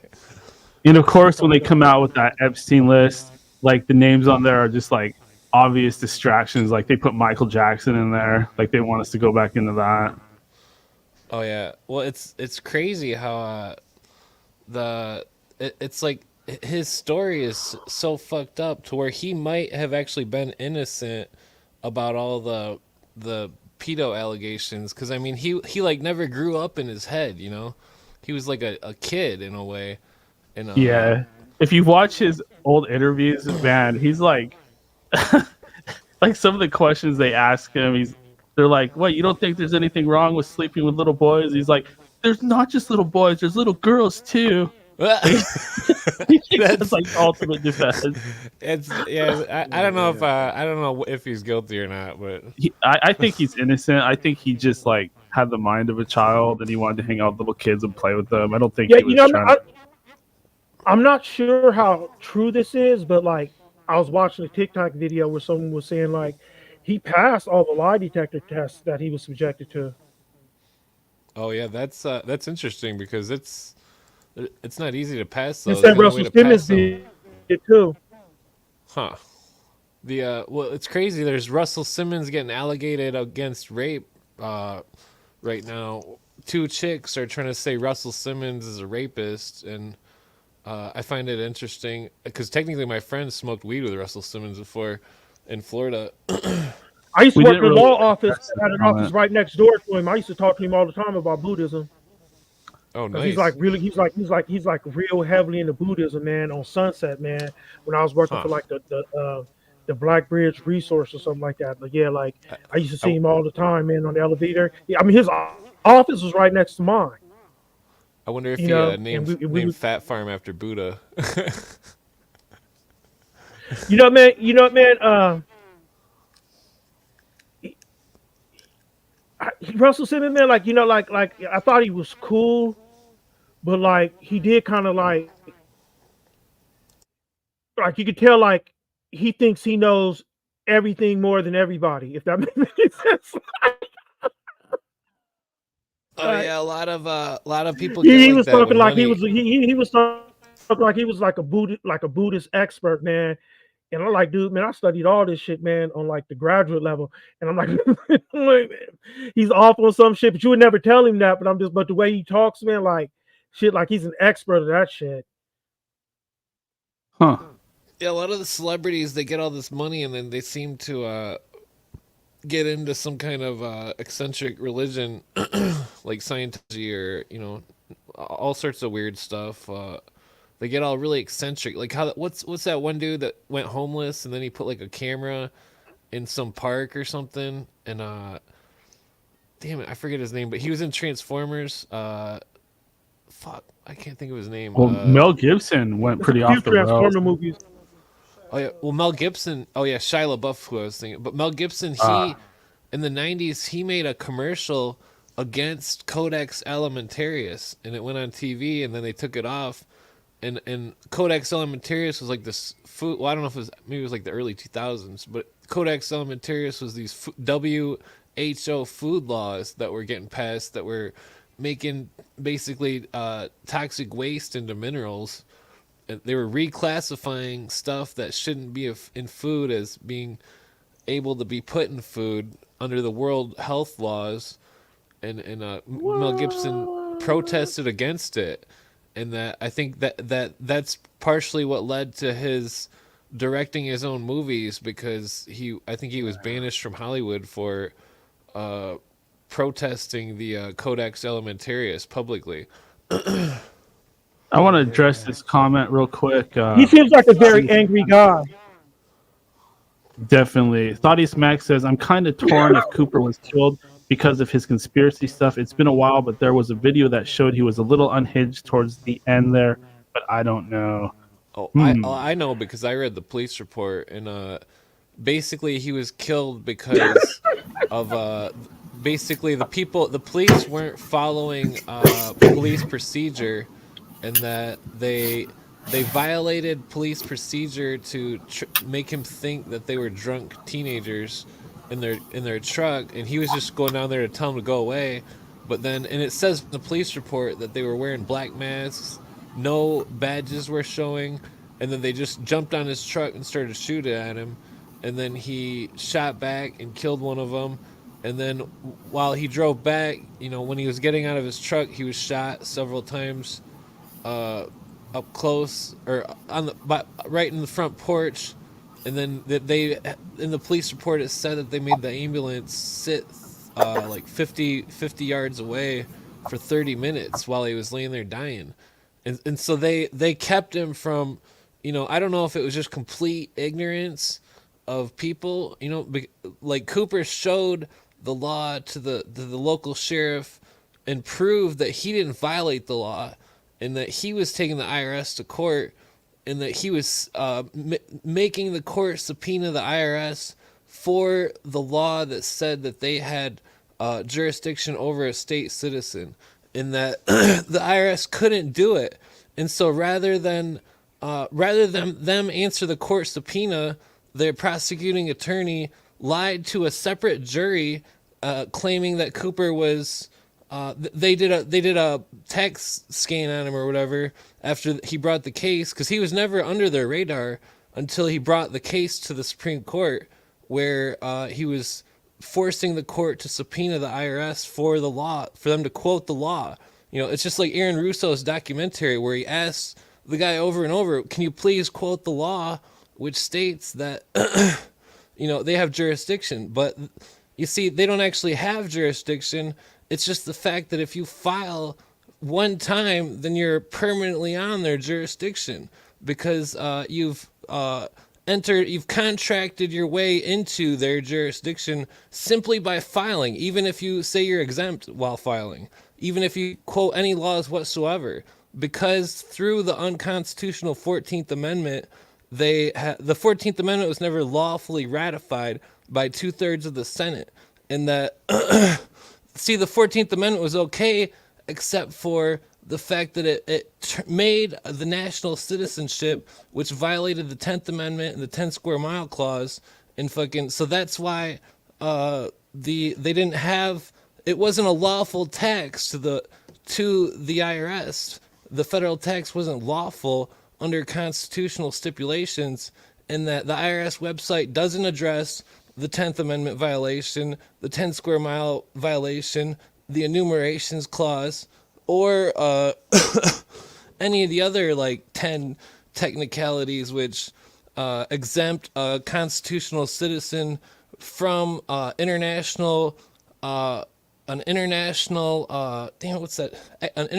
excise tax through the 68th Trust of Puerto Rico under the International Monetary Fund.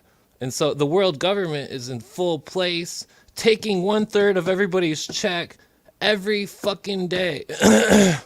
Remember in like 2018, 2019, when all those people connected to the World Bank were jumping out of windows and shit like that? Oh, Jesus. It's probably because they knew that the you-know-what was about to start happening. They're like, oh, fuck, I don't want to live through this. Well, I think there's definitely been a lot of weird deaths that are, high up in, the capitals of the world. And like how you were saying the P2 Lodge thing, like the Roberto Calvi, that guy that was a member of the P2 Lodge, it's like he was the banker of the Pope, which proves that the Masons and the Vatican were intertwined. And then to go even further, that the Vatican was, I can't remember all the names and connections, but they were also intertwined with the intelligence agency of that, the I don't like to say the acronym, but it starts with a C, and that the it's like the Vatican created multiple arms through the Jesuits, through the Knights of Malta, through the intelligence agency that they basically assisted into creation through the United Nations, and that the it's like that intelligence agency that was made was precursored by all other intelligence agencies, and it made Russia. Like they made Russia, it's like the French Revolution Illuminists went from there to Russia, and then even the before World War I happened, the official gun of the U.S. military was the 1895 Winchester, in that right then they switched to the M1 or whatever, but America took all the 1895 Winchesters, then sent them to Russia. And that the Russians were prepped for war with the 1895 Winchesters, and fucking yeah, it's the whole thing was orchestrated. Yeah, on so many levels. It sounds like Trump was colluding back then. What was that? Did you say something? I was just making a joke. I said it sounds like Trump was colluding all the way back then. Oh yeah, he is a time traveler after all. Well, I don't pay attention to modern politics because it doesn't matter if anyone is legit or not. The world government will not. There already is no constitution in America, and that's what everybody doesn't get. Cooper proves it's nullified. He proves in federal Supreme Court rulings that the Constitution is nullified, and that's where every argument about the Constitution gets thrown out, because we're already under the fucking hammer. The scales of justice are blind because there is no justice. There's just ice. Funky cold ice. Well, Richard Pryor used to say there's just us. I say there's just ice. The false ice slam. Well, it's like that. Basically, if you go into any courtroom, they're not operating under constitutional law. And you can ask the court, I was just going over this on my earlier podcast, you can ask the court, Your Honor, actually, let me rephrase this. This is in no way advice, but I've literally done this before, where it's like, you go in, you ask the court, Your Honor, is common law allowed in the court? And they'll say no. And then you go to the 7th Amendment, and it's like, well, Your Honor, I have a 7th Amendment right to be under the common law. And it says it twice. I should have went and got my Constitution, but it says it twice, that we have common law jurisdiction in the 7th Amendment, and it's a right, and that they're deprivating our rights under the color of law, Title 18 U.S. Code Section 242, and that they're or else the other the civil case section is 26 section 1983, I believe. But the I think the problem is though is where do we get our rights? They're well, God our given. rights are They're God given. Hold So on. we're a country that's moved away from God. We're losing our rights. Well, yeah, that's because communists have taken over. Socialists and communists have taken over. They've Yeah, deprived it's the Constitution. Islamunism, I say. Well, the Real thing quick, about Islam it is, liked so much what Mussolini did, they gave Mussolini the sword of Islam in support of him. what's Real different quick, about guys, before we go down this rabbit hole, Chad Warren says, speaking of World Bank, remember that Karen Hughes? Yeah, I remember her. Woman that said she met with like a Nephilim in Egypt that lives underground concerning the banking system. She used to run the World Bank. That was some freaking weird shit right there. That's interesting. Yeah, that But, was around the same time period that I was talking about where all these bankers were getting thrown out of windows and stuff like that.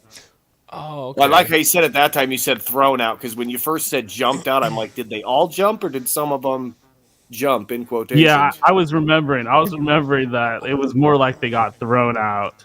Okay, well, before I forget, what I was going to say is William Cooper emphasizes the fact that the UN is a godless nation, and that America was, and because you mentioned rights, where do the rights come from?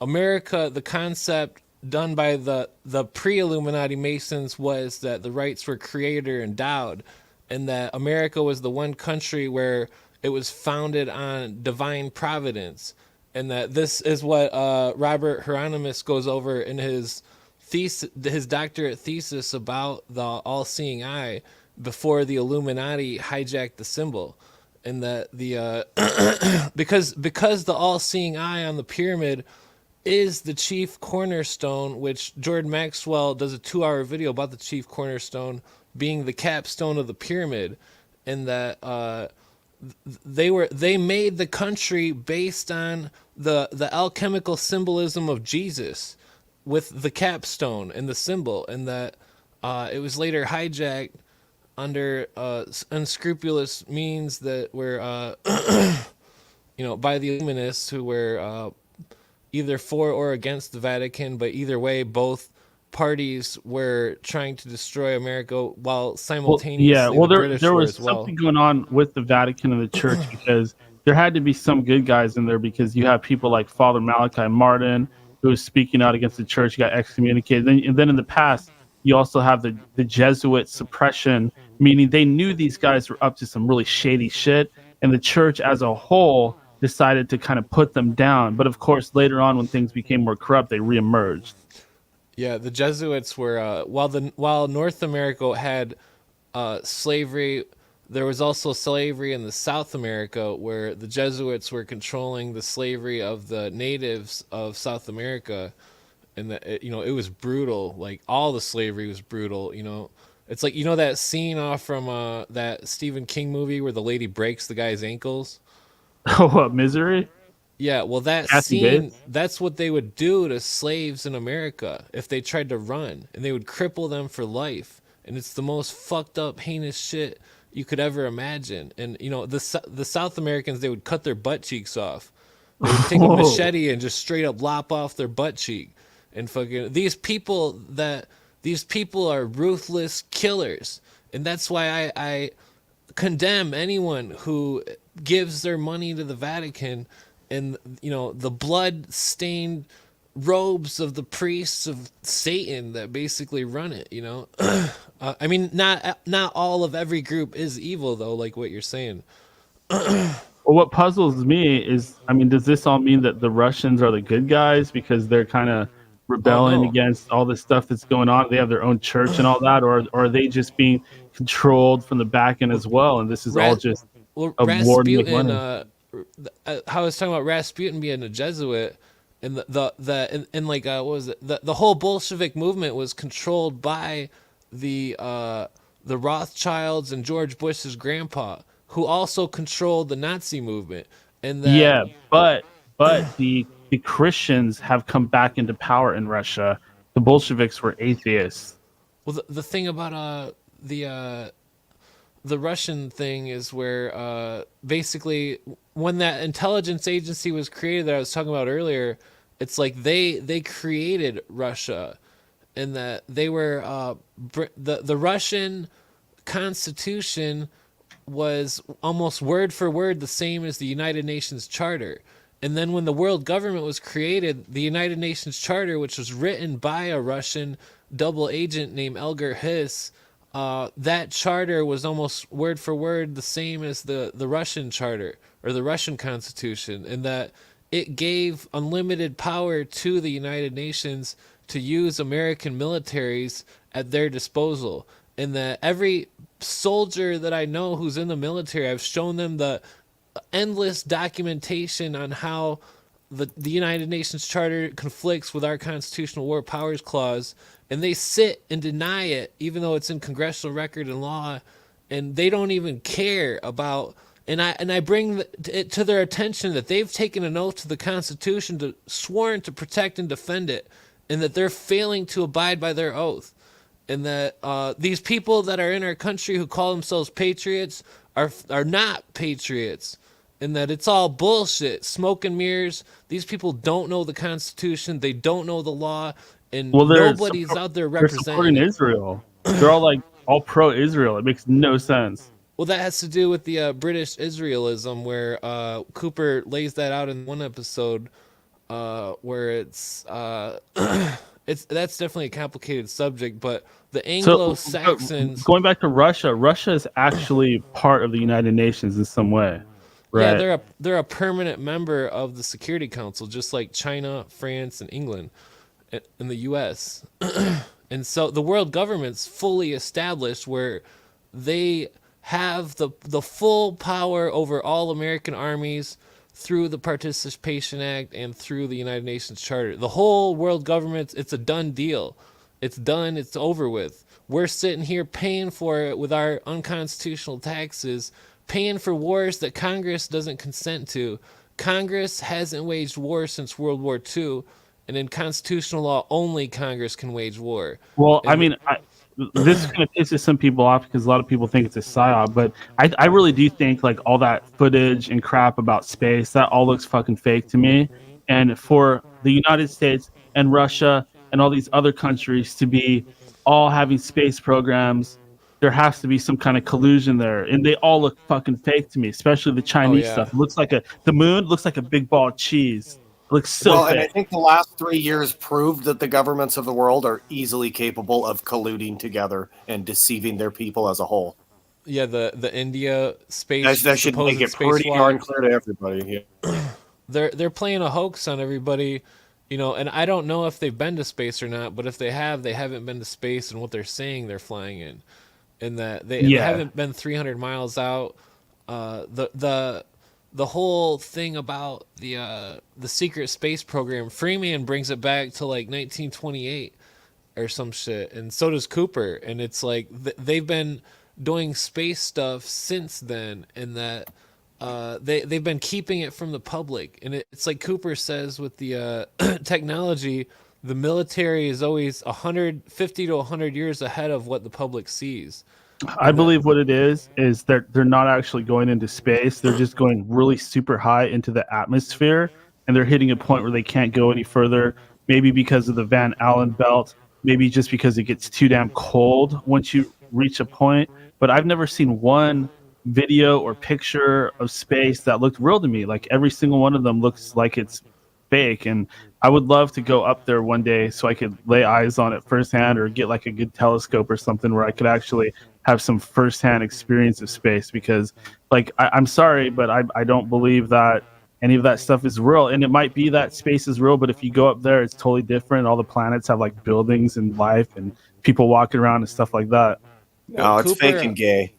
Cooper paid a rocket scientist $7,000 and then gave him the numbers for what the official NASA numbers for what they used in their rockets, and the scientists said that there's no way that the fuel could make it to space with what the numbers that Cooper gave the guy, which were the official NASA numbers. And see, that's what's crazy.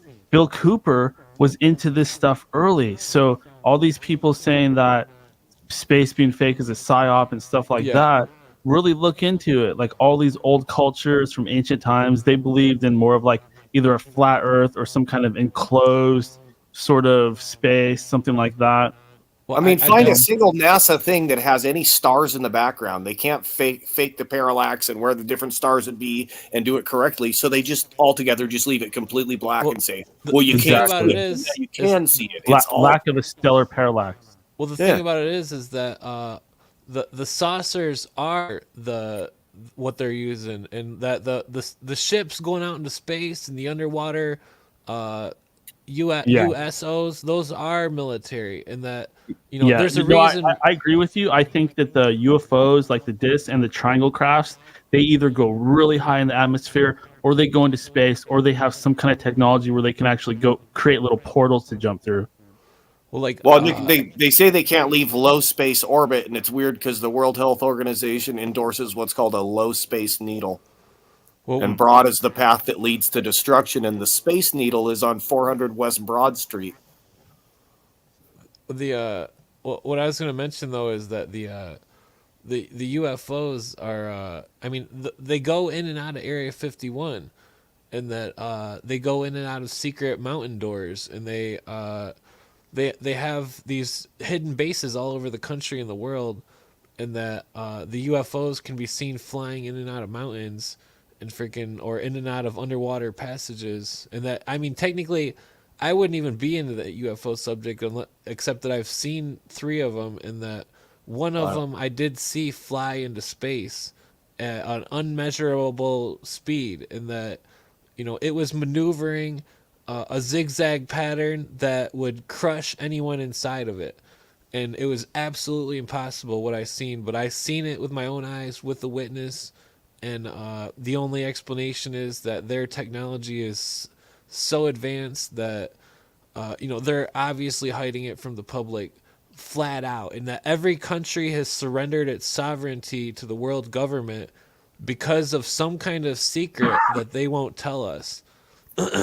Yeah, there's also the fact that they say that like certain like gods and demons and angels and things like that exist in the heavens. Like there's always been the concept of the heavens. Even if you don't believe in space, there's got to be something out there, because we can see planets with our own eyes. Like we can take a large telescope and look at Saturn, and we can see the rings and everything. But they do look weird when you look at them that way. They look like little pulsating. They look underwater, and that's weird because Starbucks, whose headquarters is where you live, Daniel, what's on their logo? It's called Starbucks. It's a mermaid. And space looks like it's underwater. And that's why the floodgates were open and the water poured down. It could be water. That does make sense. Like there's been videos. What was that guy's name? Crow 777 or something like that. He showed that video of the moon, and then like this wave of water is just rippling on its surface. But like then you gotta ask, like it's an illusion up in the sky or something. It's just hard to trust anything nowadays because there's the AI. The moonlight, for the like people who believe in space, if moonlight is reflected sunlight, go try this yourself. You get a nice thermometer, you set it in the moonlight, and then you set it in the moon shade. Moon shade is warmer than moonlight. That makes no sense. If it's reflected sunlight, the light should be warmer. But if you set it in the shade of the moon, it's warmer than in the light of the moon. Makes no sense. It's its own separate light, like the Bible says it is. The whole reason why I jumped up here, thanks for having me on. Not to badmouth anybody, but anyways. Dalai Lama was trying to tell a 5-year-old to suck his tongue. So that's what made me jump up here. It's a pandemic. Pan is the god of weird shit. Get this. It's a pandemic. Pan's the god of pedo, and that's the Baphomet statue, and Baphomet is where the word Mohammed comes from. So cover your face like Islam and go green like Islam. It's a pandemic, and Mohammed married a 6-year-old girl. Well, the whole idea of the pantheon, I said. Dude, you talk a lot, bro. Fuck. You're like a tweaker reading your screen. Peace out, Daniel. Well, I drink a bunch of Red Bull, but I think the word pantheon is based off from an etymology of pan. I think I told you about that, because pantheon. I mean, it's so obvious, and that to worship the pantheon of gods and to not worship the creator God is that is Luciferian, basically, in a sense. Yeah, I think that this topic, I mean, it kind of escapes me because it's going deep in an area that I'm not that familiar with, but it's making sense to me. The Pan thing, I do know that Pan is in the LaVey Satanic Bible. There's a whole chapter to Pan, and then whenever Pan is depicted, he's always like bending over and showing his ass, and he's got like a huge boner. Like there's a huge sexual connotation to him, and then the idea that he's like a satyr. Satyrs are in the Bible. I believe that they are one of the pre-Adamic races, meaning that they were around really early and they probably escaped underground or something like that at some point. And then you have Esau, who's either a satyr or some kind of werewolf or something like that. They say he's a hairy bastard, basically, as well as being like this savage guy and this hunter. So there's all kinds of little connections here. Then you have another passage in the Bible that talks about a certain area. I believe it might be the same one we're alluding to, but it's said to be like the home of the satyrs, and then Lilith resides there, or something like that. There's a whole rabbit hole there, is what I'm trying to say. Oh yeah, to go take it to a biblical sense, you remember that whole thing, the sons of the angel, the sons of the fallen angels or whatever. I think that the Pan might have been, if it was a legitimate physical being, that it was a son of a fallen angel, basically, to say it in a biblical sense. Let's do some because you know how the Bible talks about the garden of Adam and Eve, or no, after the flood, there's reference of other people that still existed, and that I can't remember if they were like the lineage of Cain or whatnot, but some of them were supposedly halflings, basically half demon, half human, and that they would take form in animal human figures, and that like a double creature, basically. Here's transformed Quetzalcoatl eating a person. Oh yeah, that's pretty interesting because of the whole Old Testament thing about Yahweh being a dragon. Here's a book about reptilians using like sex and porn to control people. I don't really believe in reptilians. Like, they're probably demons, but who knows? I think there could be some kind of spiritual reptile entity. Here's Quetzalcoatl, and he has like a serpent behind him or some kind of dragon, and he has one of those weird little baskets that they always seem to have, those lunch boxes, and he's got like a space helmet on. Yeah, I've always wondered if it was the basket was a shaman, like a medicine pack. A giant performing a sacrifice. Notice the proportions of the head and the body and the feet and the hands. Oh yeah, that's definitely interesting, because that guy's huge. This one's just crazy. Like, I got that picture too. Oh, you have this one? Yeah, because it reminds me of the Egyptian pictures where the left side represents the past and the right side represents the future, and that these dualistic deities, one would be the past and one would be the future. Kind of like how in this one Jupiter connection to Pan, Jupiter was a triple aspect, and that Pan was only one of the aspects of it. Which was really interesting. This is one of my favorites. It shows a reptilian-looking god. I believe this might be Viracocha, but I'm not sure. And they're all like gathered around eating body parts, doing cannibalism along with this reptilian-looking deity. Yeah, that's pretty interesting. Here's I believe this is a Olmec head, and you can clearly see that he's black if you look at his features. Yeah, the Olmec people were interesting. There used to be a head that was a little bit different at the base of the Chicago River. Another giant involved in human sacrifice, he'd be the royalty. Yeah, that's definitely a giant. I mean, that's what's interesting about that Ralph Epperson stating that he thought giants. There was a council of 9 giants in Rome, and that Yeah, that's a trip right there. Those are some sick pictures, man. Those are some sick pictures. Yeah, the bug people thing is an interesting phenomenon. Here's another Quetzalcoatl eating somebody. I think he might be fighting with another god. I'm not sure exactly. Oh yeah, I wanted to mention earlier about Moses, how there was a depiction of a cross with a serpent on it in the Hebrew religion, and that Oh yeah, there's a word for that. I forget what they call it. It's Serapis. Yeah, I Here's can't remember. Here's a picture from Flight of the Navigator.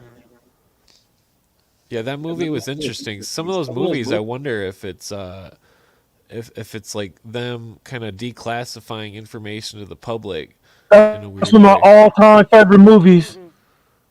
You like that one, Dr. Robert? Yeah, the one guy mentioned in the comments mentions Conan and James Earl Jones. Flight of the Navigator is awesome. Oh yeah, that's a pretty good movie. Yeah, I always kind of wondered about that whole serpent cult connection to that movie. There's something there. Somebody should do a documentary about that. Well, like Conan, he's that whole thing about the power of how it wasn't steel and how he made the initiate jump to her death, how that was the power, and that it's interesting because they make James Earl Jones the voice of the Star Wars bad guy, Darth Vader, and that and how the Star Wars movie was also symbolic, just like the Conan movie, where the two serpents facing each other was like that empire destroyed his culture, and then he was taken from his culture and enslaved, and then was freed, but lived a life of like savagery, and then because he was murdering people. Well, I guess it was self-defense, but he was thrown in the pits and fought, and like it's interesting because he's wearing a 8-pointed thing on his neck, and that was the old symbol of I'm pretty sure that was the symbol of Inanna.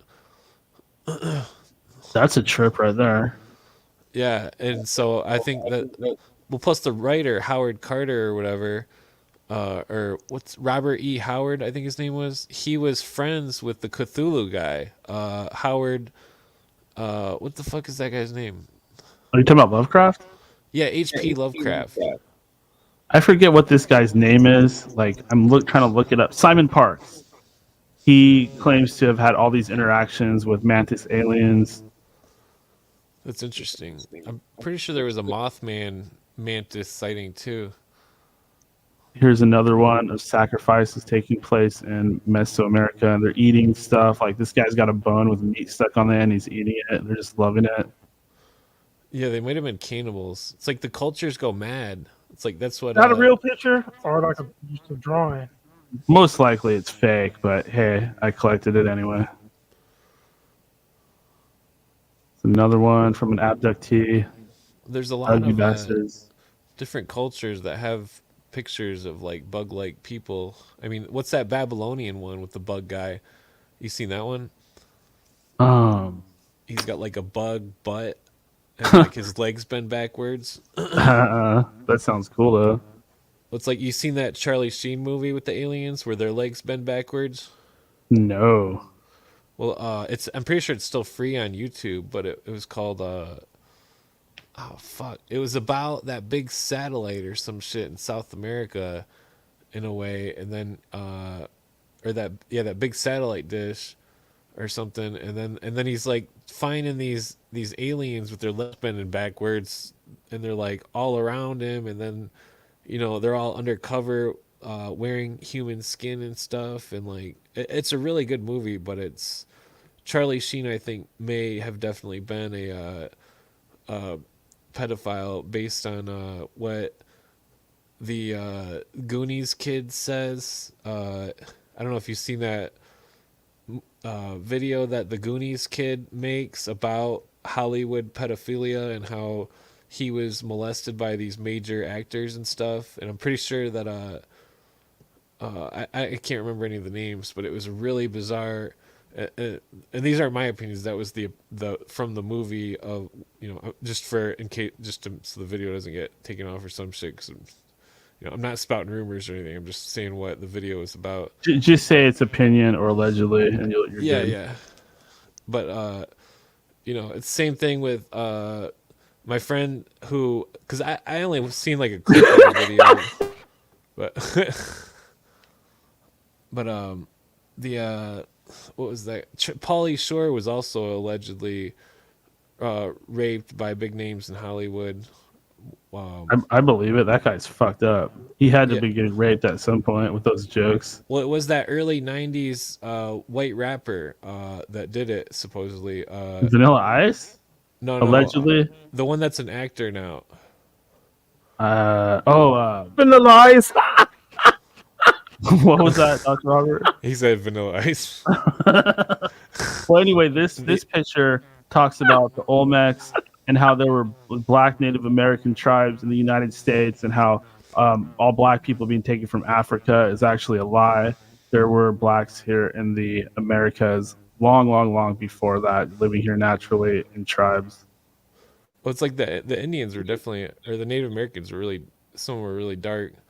Like I showed Dr. Rob the picture of my great grandma who's full Cherokee, and she's dark. You know, I mean, I'm sure he can confirm. You got any slides you want to show, Clint? Oh, No, I saw I got her. more. She was cool. yeah, that's because I'm taller than both my parents, and I think that I got it from her. But I mean, I did have a Mason. You look got tall. Yeah. You got any subjects for How tall slides are you you? want to see? Not really. I'm Here, a I'll show a basketball couple. player tall. I'll show a couple more. Let's see. You know, I didn't show you. You have some alien pictures yourself, right? I didn't get to see them, Clint. Yeah, I can bust the alien pictures out.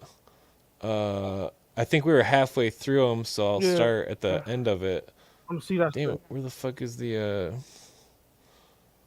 there it is. Pictures. It keeps opening in the wrong tab. Let's see here. Okay. That's better.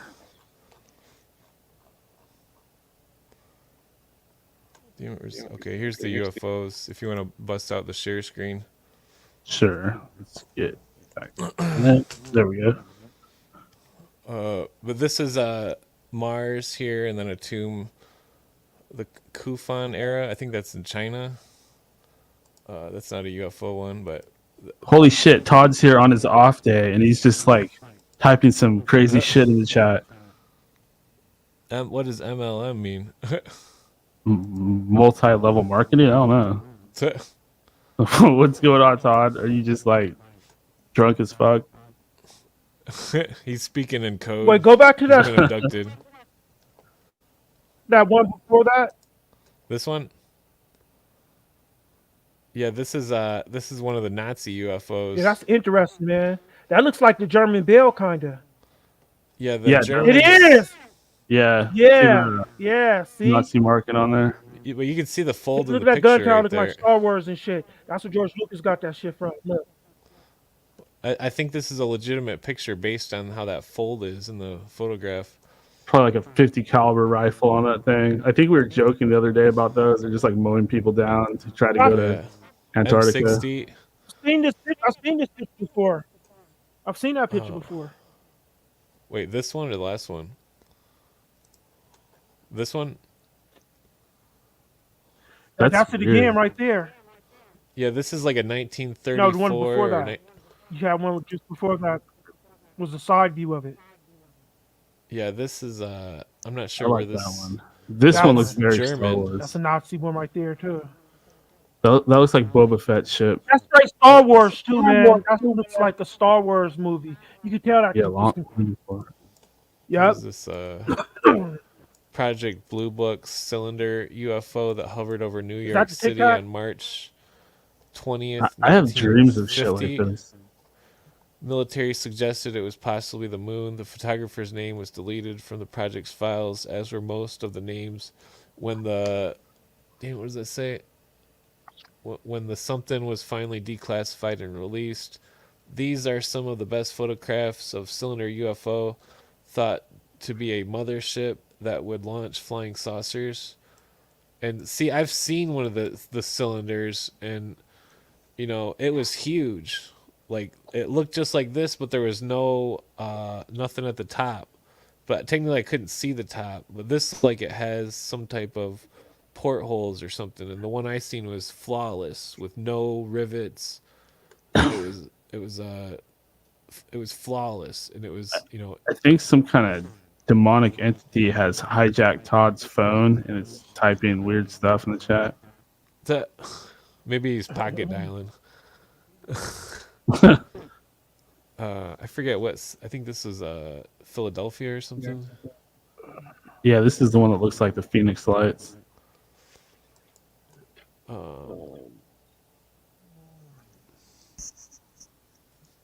I forget what this is. Here's the Battle of Los Angeles, like you were saying. Yeah, that one's cool. That's one of my favorite UFO stories, the Battle of LA.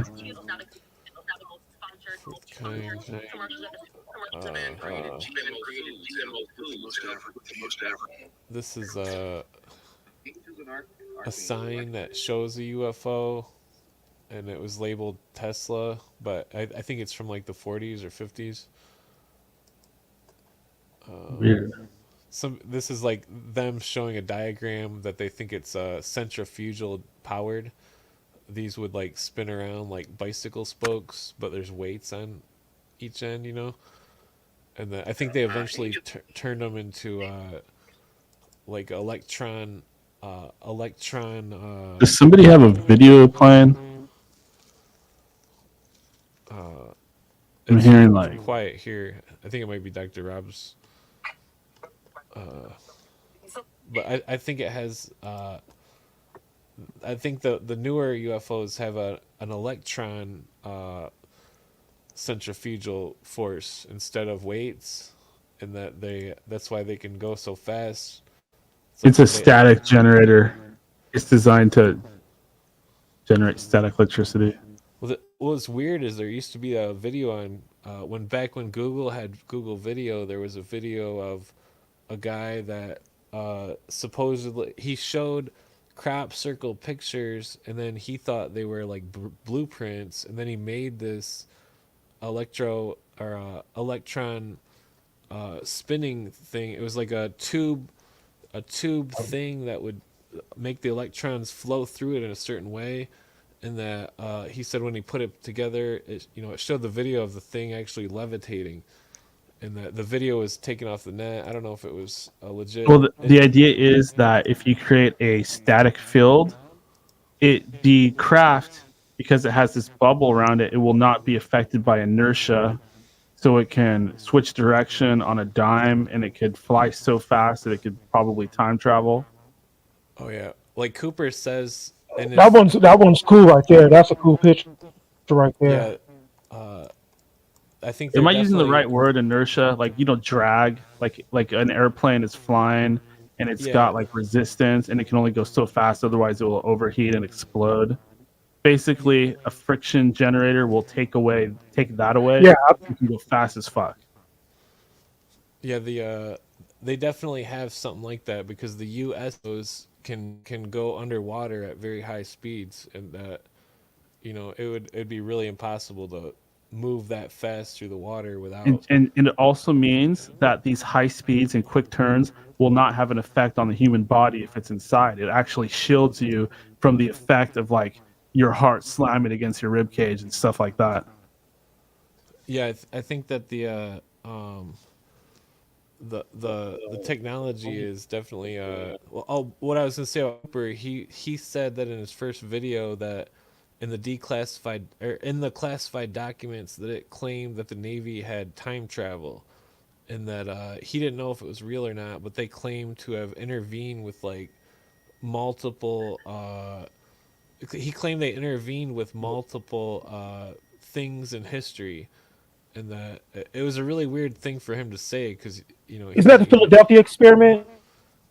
Well, no, he claims the Philadelphia experiment was just a psych op where that was just about the magnetic degaussing of the ships, and they were just scaring the Soviets. But I really think their technology, based on the UFO stuff that Cooper's claim about the top secret documents, the military having some type of possible time travel type technology it's definitely a weird it's I'm not quite sure what to think about it. I mean, it's intense. It's like if it's the if then scenario, like mathematically speaking, if this is possible, then what else is possible, you see? And it's like where the timeline thing where people claim how they think stuff is different, and that in the past it was different. I forget the name of that phenomenon, but the the idea of that, because it's like you ever seen that Fringe show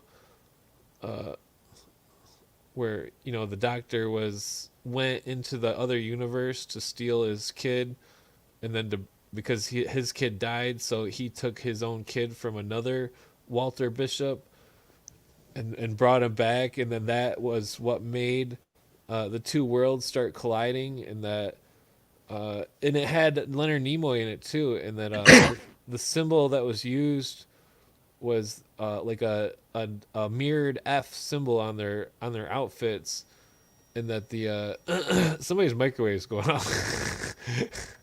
Oh wait, what is mine.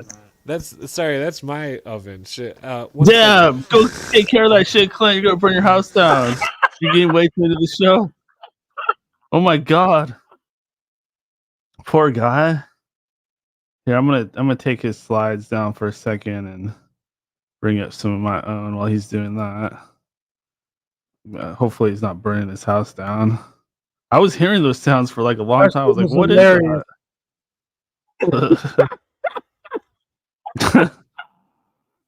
What's this? I think this is that? Freemasonic. Can you make it larger? Yeah, I'll try to. Yeah, I totally forgot about that. This is why I speak to them in parables. Through seeing, they do not see. Through hearing, they do not hear or understand. And then, this talks about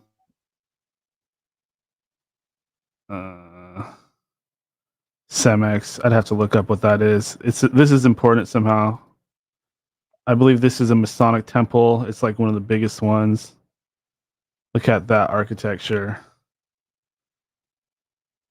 Here's an up close. There you have the square and compass, as well as the star of the Eastern Star, I believe, which is actually also an upside down pentagram, Baphomet head, etc. It's like one of the main signs for Lucifer. So if you need to prove to somebody that Masons are Luciferian, just show them this symbol right here.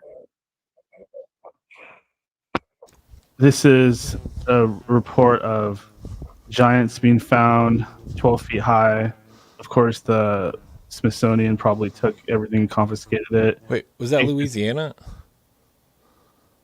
Yeah, Louisiana. That's I've never heard of that location for giants. Winsboro. That's interesting. This is Anunnaki. That I believe that's Anu up there and the little bird thing. And then this is the tree of life or the tree of wisdom. I don't know what the bird guys are. They're coming up behind them with the lunch boxes. Yeah, the bird people are interesting. I mean, it could be somehow related to Thoth. I think this is like that city within a city in England or something like that. Yeah, the sovereign nation. Yeah, I gotta look more into that. Yeah, that's where William Cooper says that's where the worlds ran from, is the inner city of London. Huh. And of course they use the what's it called again? The certain Maltese cross. What's that? Maltese cross. Maltese cross. There's an eye. There's a compass and the dragon. I mean, these people are the dragons. The Order of the Dragon. Yeah, the Vatican uses the dragon symbol too. This is the hexagon. What's on interesting that they're Saturn. superimposing the we go back to that. That's they're superimposing the sigil of one of those demonic sigils with the single lines. Yeah, it's probably That's the one Crowley Lucifer's. used. This, I think, is, I don't know. It's cool looking though. I wish I could Oh, yeah. remember it. Can you I zoom think in onto the words at the bottom, or are they too scrambled? I think it might be like something to do with Tartaria. It might be the Library of Alexandria. It's something relevant. Yeah, this is like Tartaria stuff, like mud Oh, what is flood, that? all these Is that layers hidden Russia? underneath. What was that? Is that Russia? Yeah, like some of these buildings go down further. There's all this stuff that's been covered by mud. That's Oh, this interesting. is cool right here. I think this is actually in my state. No, it's not. It's in Arkansas, but what a cool piece of art. Like the owl. And this is just in some random location. The eye in the middle of the owl and the moon. Oh yeah, Wish I could make this bigger it's without got some making it too feathers. large. Looks like the eye is a dream catcher. Is that the Yeah. owl god from Bohemian Grove? The I owl believe god from so. Bohemian Grove?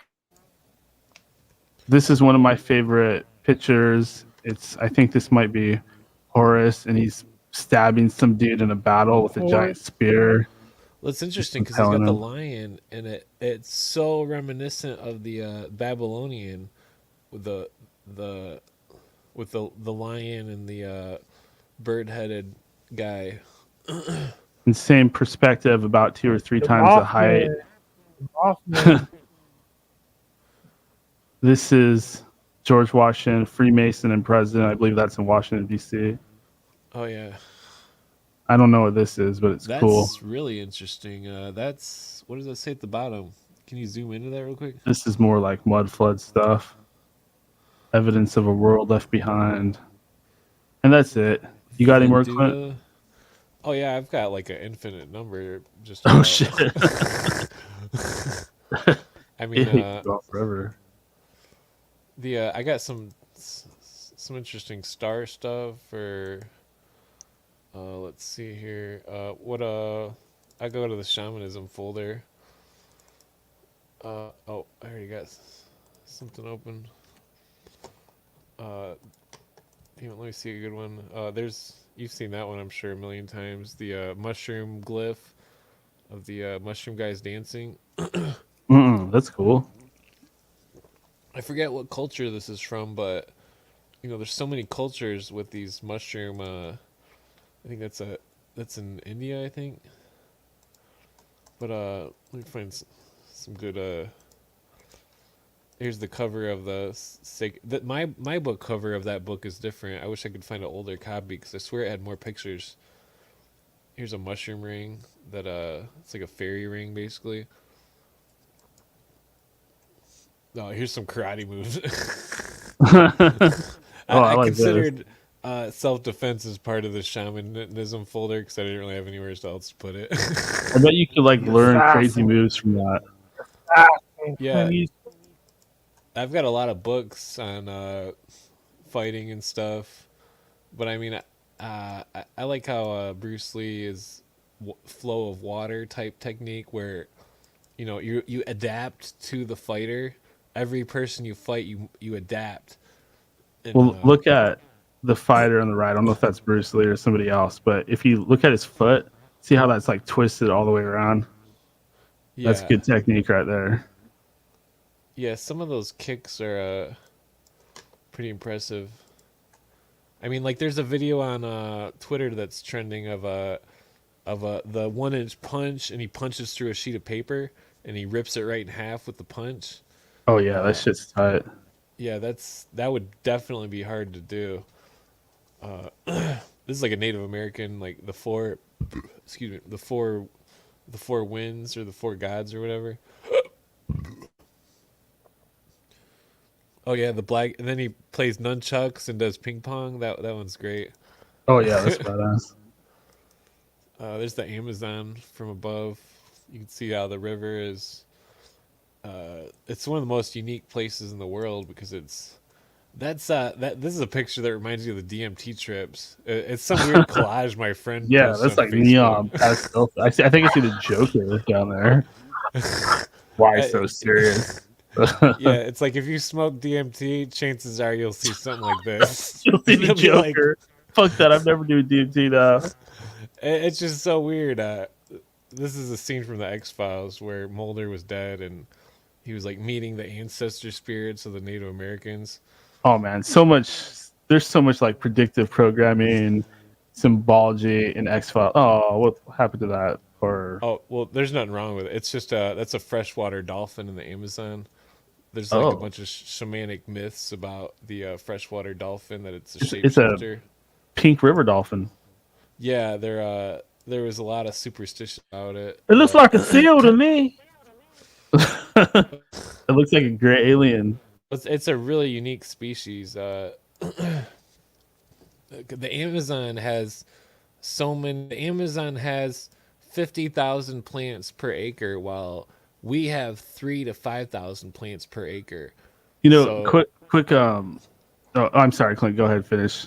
Oh, I was done with that statement. Oh, okay. Well, funny you bring up seals, because seals can do crazy shit I never realized. I was down by the water the other day, and I guess they can do this thing where they can be like completely out of the water, where they're just barely floating on top, and then they turn their bodies into like a banana shape. It looks fucking weird. Like you think you're looking at a statue or something floating on top of the water, and it's actually a seal like inflating its bladder or something and like doing this weird banana shape. It's the craziest thing I've ever seen. Oh yeah, I think mammals are. Oh, that is really crazy. smart. That sounds pretty trippy. Yeah, I see a lot of seals around here and sea lions. I think this is chacruna plant. I'm That shit pretty gets sure. high. Oops. That's the stuff with. Oh, I think I may have had that stuff before. That has DMT in it. Yeah, it's one of the ingredients in ayahuasca, a certain type of ayahuasca. This is just showing how that pattern on the sunflower. It's like a mathematical.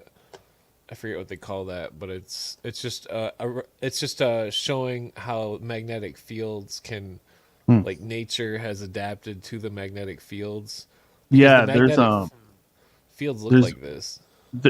You know that there's a creator because nature has like irrational numbers in it. Oh yeah, it's definitely a weird math. And there's another word for those spirals and stuff. Oh man, it's like on the tip of my brain, and it's driving me crazy that I can't remember. Oh, like but the golden ratio, or yeah, it's related to that. But there's actually like another word for it. yeah, this is Aboriginal, and it's got like ancestor spirit ghosts, and then like a serpent. Fibonacci sequence. Thank you, Dr. Robert. That's it. Boom. 0, 1. Thank you so much.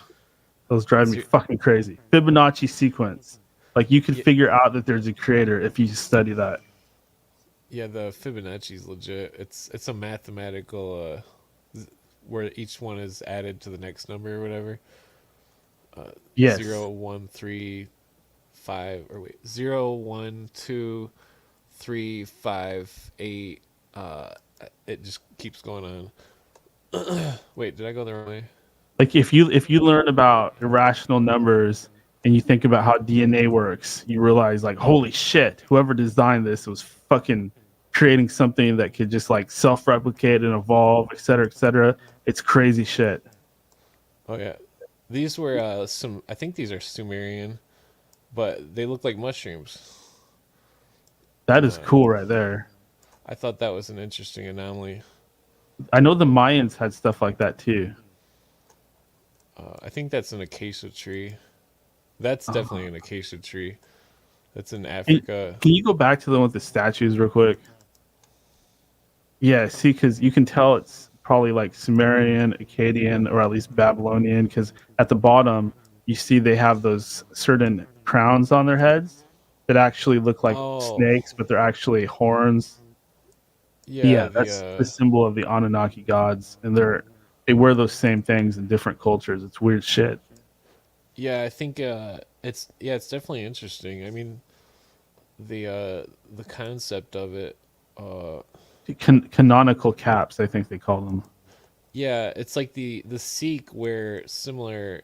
They wear the caps. I've got a friend that's Sikh, and he wears like an orange underneath and like I don't remember the colors, but it's like a the Sikh is a religion of one god where they have to wear this hat and that I don't blame them because I always wear a do rag and a hat.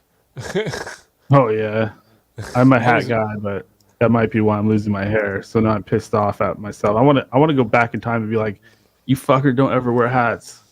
Oh yeah, well I don't know if it's a hat thing because I know people that wear hats all the time and General Lee got me on that. He's like, "Oh, Dan, you're probably going bald because you wear hats all the time." And then I he think got it's me just tripping about that. well, I guess it's from some kind of oil or something that your body makes or something that I forget what the name of it is, but you could buy like shampoo that blocks that. Psychological warfare.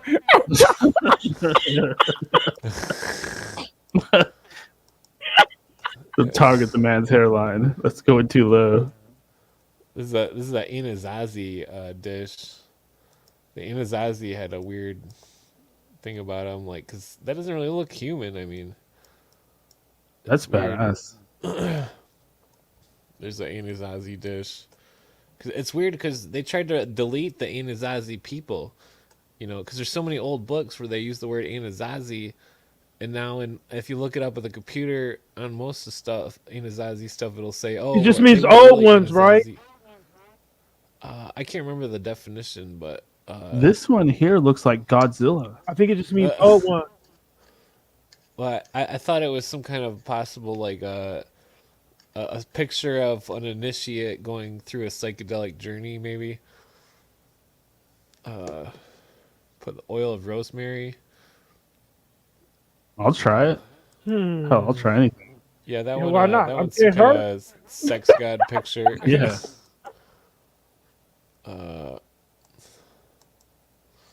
Yeah, some of these are Native American, but it's interesting. They got those on their heads like the backbone Yeah. of Osiris. But they also kind of look like those canonical hats that the Anunnaki had. Or Yeah, there's, halos. Especially, yeah. It's Especially definitely towards the interesting. end there. These are. I'm pretty sure these are Native American too. But this is somebody brewing ayahuasca. Ooh, that's going to be a Oh lot of yeah, I know what ayahuasca that for a shit whole. looks like. That's enough for the That's just village. real magic. Yeah, Oh That shit'll I man, fuck definitely you agree up. with that. Here's an yeah, that ayahuasca stuff's picture. strong. It's like these pictures the shamans draw were no different in a way than the pictures depicted inside of the Egyptian tombs. No, you know what Because the craziest thing is when you're brewing ayahuasca and like you make you take some Syrian rue and put it in the cup and you extract it and all that. And then if you take that cup and put it under a black light, it glows neon green, like some kind of like Teenage Mutant Ninja Turtles ooze. that's pretty interesting. Yeah, Here's a shamanic journey depicted. But it's like the Egyptians. They're at one point, all the mummies in Egypt. There's a study done on it. He's chewing betel nut. That's in like Asia. But there was a study done of the Beetle mummies. nuts. Yeah, it's like a some kind of tree nut that is mixed with a little bit of lime and some kind of leaf, and then they chew it, and it's like a coffee buzz, and but the Wow, damn, I forgot what I was saying. Oh, it the looks shamanic. like tobacco or something. Oh, whoops! I didn't mean to go on top there, but this is it right here. This is the like extract harmaline under a black light, and it's glowing. That's interesting. Yeah. But oh yeah, the mummies that were testing positive for coca in Egypt is proof of the what's that called, the trade route between South America and Egypt. This is just some drawing that some psychedelic some mental patient drew, but you can see anybody who's tripped has seen weird shit like this where like geometric animals, and then it seems as though certain people who are suffering from mental illness are actually just seeing the spirit world. I think I see Akhenaten in the center there.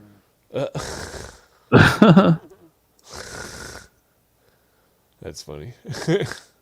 And then he's got some kind of crazy hat on. That's pretty creative, in the least. Yeah, this is I think this is the what tribe? Yeah, that's the Dogon tribe.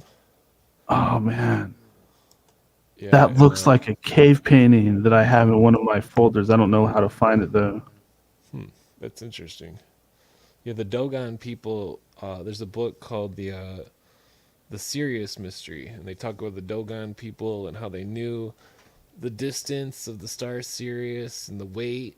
They knew it was the heaviest star, and they knew all these things that they couldn't have known, because modern astronomy didn't know it at the time, and it was impossible for them to know it. But I believe they were practicing some type of mushroom shamanism, and that it's since been either held secret by that guy that is interviewed by David Icke. I think he he didn't reveal the fact that they were eating mushrooms. I think that because most shamanistic cultures will keep secrets, like the Aborigines kept they had an ayahuasca basically that they kept secret until like 2004. Well, somebody made a good argument. Like, if you look at the facts, like, who are the people that knew about the potions and stuff like that? The witches, right? Who are the people in control of the world today? Well, the witches. So who are the people making all these psychedelics and substances illegal? The witches. Why? Because they use them themselves and they don't want anybody else to have them.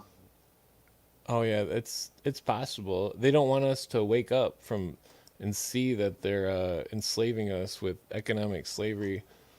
Because it's magic. Like Dr. Roberts said, these substances are magic. And if we have our own magic that can counter their magic, they don't have that leverage on us anymore. Yeah, that was one of my theories on how we could how we could take back the world was through magic. Yeah, I mean, that could be something. You should write that down. Yeah, I have all these acacia tree pictures because it's relevant to biblical studies, and plus it's got DMT in the bark, and plus the Mason stuff and all the secret societies venerate the acacia tree for some reason. Is that the one that's supposed to represent the Queen of Heaven or something like that? Well, it was in the ancient world. It was buried over every grave had an acacia tree planted on it, and the symbol of Osiris, he's buried under acacia tree. And in Masonry, the trestle board shows the initiate being reborn under the acacia tree. And there's also a secondary name for it, which is a biblical name that I think it's Erica, the Erica tree. Wow, I didn't realize how big that tree was. Look at that little deer thing. He's about to get eaten by a cheetah. That's just like a cave thing. Or no, that's a mushroom. That's what that is. Some kind of giant mushroom. Yeah, giant mushroom. Weird. Yeah, this is weird. It's not I think that's, what is that, fool's gold? Or no, that's real gold. The mushroom, the whole idea of it living under the ground with a neural network. What's that comment? Why they did have South American China in the World Economic Forum meeting that was blowing something at each of the members' heads. They were probably blowing some jungle tobacco. It's like 10 times as strong as regular tobacco. But what was I going to say about that shamanic thing? Oh no, the mushroom. It's like Terrence McKenna says. It's like under the. It's that thin mycelial layer that's a neural network, and then if the mushroom is a conscious entity, it's in constant communication with itself all over the solar system and galaxy and stuff, and that I think that it has PTSD to where certain planets get destroyed by meteors and stuff, and that the mushroom part of it gets killed, and since it's immortal, basically it's so traumatic for a part of it to get killed that when the initiates of the biblical days would eat the mushrooms and then be told this Armageddon story, I think that the mushroom was warning them about the how other planets have been destroyed. Huh. I mean, that's all a theory, but it's pretty loose theory, but it's Well, there's that thing that they talk about how there's a fungus, or maybe this is all fungus. I don't really That's the remember. Thunderbird, right? That picture before that. yeah, that's the Blackfoot. Well, this might be a different tribe, but the Blackfoot also used Thunderbird. Well, they say like fungus can survive in space. Some of them can. I Something like love that artwork. Yeah, I was gonna Man, get a that tattoo artwork like that. style. That artwork style was like awesome. Yeah, they would draw the organs and stuff too, and some of the. It was weird. It was like a science behind the artwork of that tribe. I can't think of the name of it. Inuit. Uh, that. Sounds like one of them. Haida.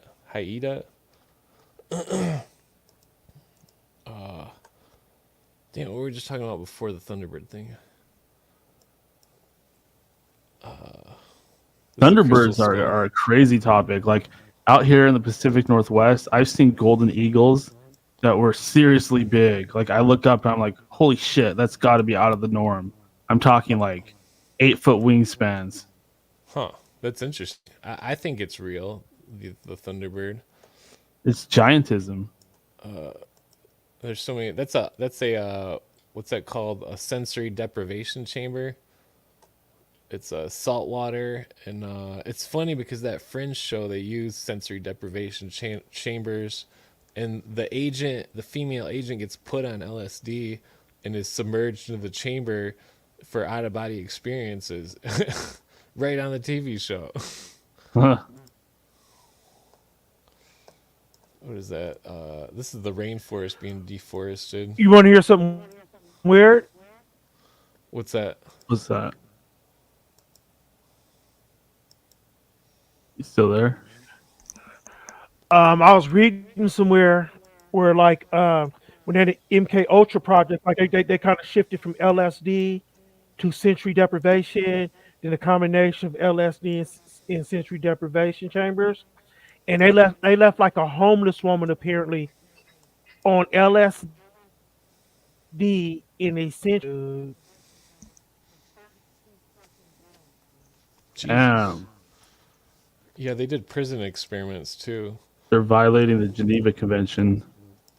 This was I'm pretty sure the pineal gland. Dude, Yeah, they said her pineal mind gland was right there. mush after that. She was no more good.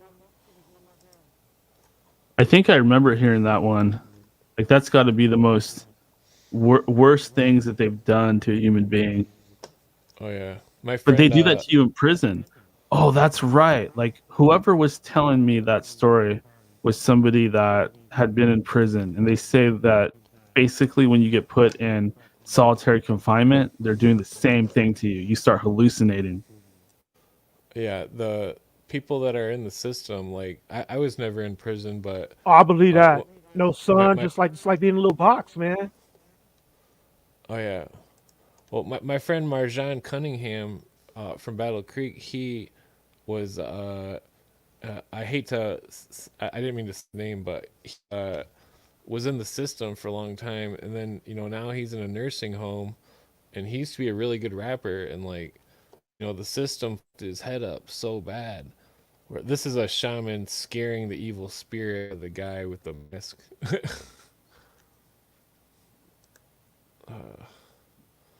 Wait, what? What did that guy say? He got MK'd Ultra 40 years ago? He said he MK Ultra'd himself, doing some self-programming. What did what's his face call it? Meta programming. Huh. Timothy Leary. Oh yeah, Leary was an interesting character. I mean, I think Terrence is definitely an innocent person who wasn't part of the conspiracy, but I wonder if Leary might have been There's that possibly. fucking wabbit. Look at that wabbit. Yeah, I think this is Japanese. I just thought it was interesting because I never seen the rabbit Reminds me of associated. Naruto. Yeah, I need to learn Japanese. That's like I forget what tribe that is. The Makura. Oh, that's South America now. Makura drug. the makura was it was like a tree that they would chew to preserve teeth. It would make their teeth clean. Oh wow, I gotta get some of that.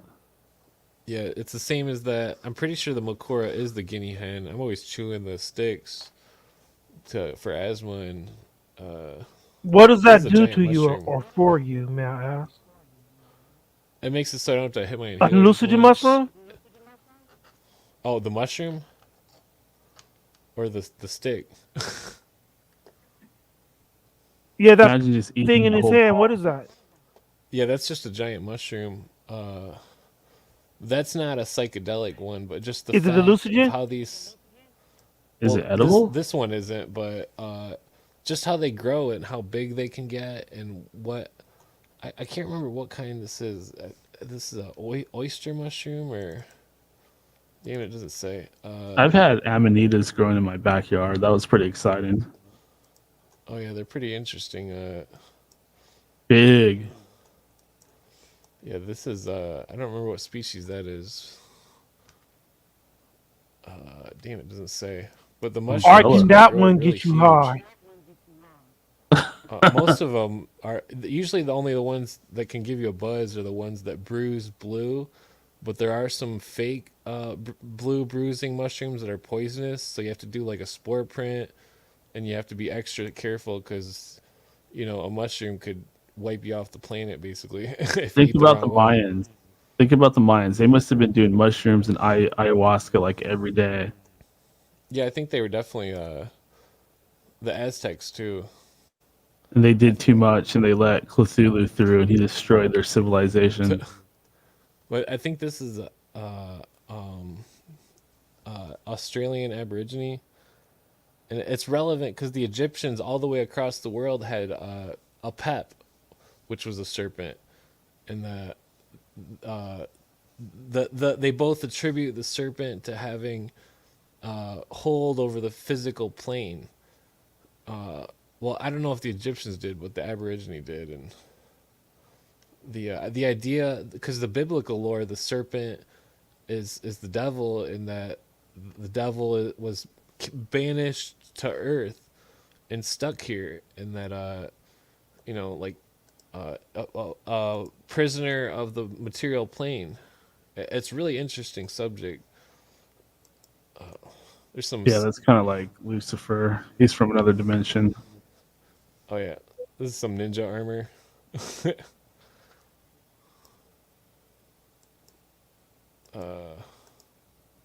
Yeah, all these cave paintings. It's like some of the cave paintings I believe were like just like the Masonic trestle boards. See this one? It's got a cross.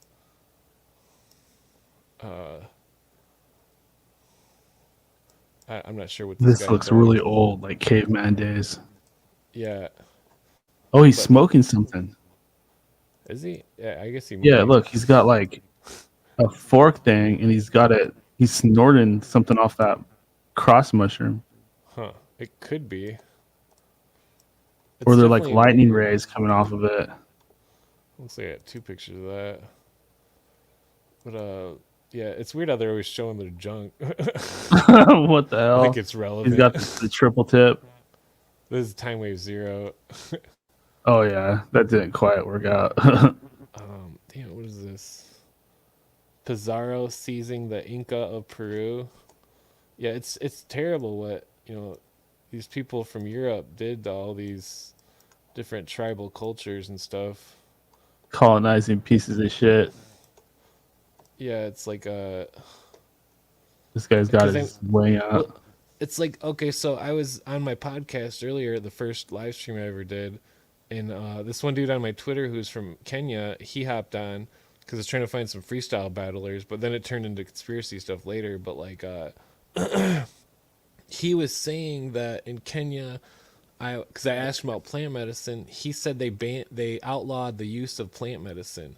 His tribal plant medicine they can't use it, because I asked him if they took neem tea, because I know somebody else from Africa that said that they use neem tea to treat malaria, and that he said that That's a it real was. trippy picture. Oh well, this is like a bee mushroom guy.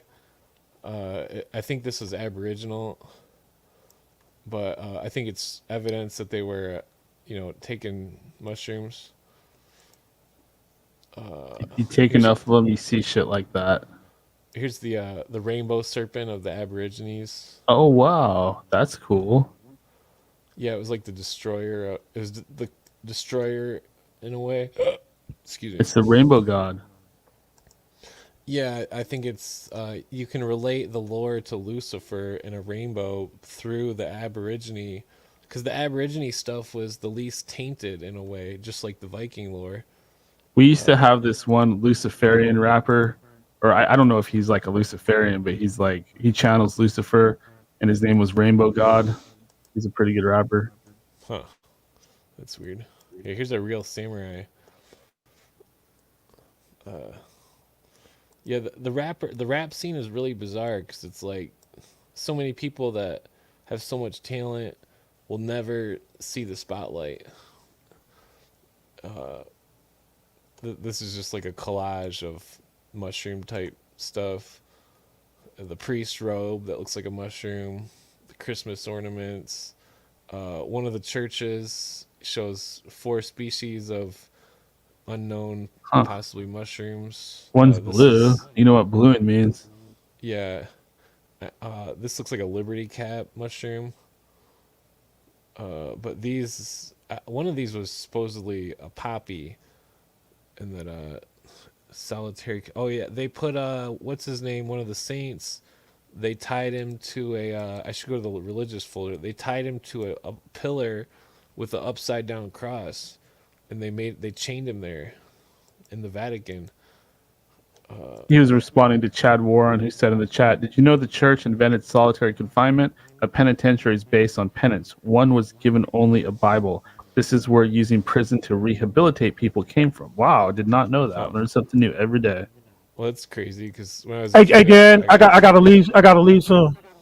Oh, let's pause this for a second and bring up Dr. Robert. He's gonna say his goodbyes. Signing out.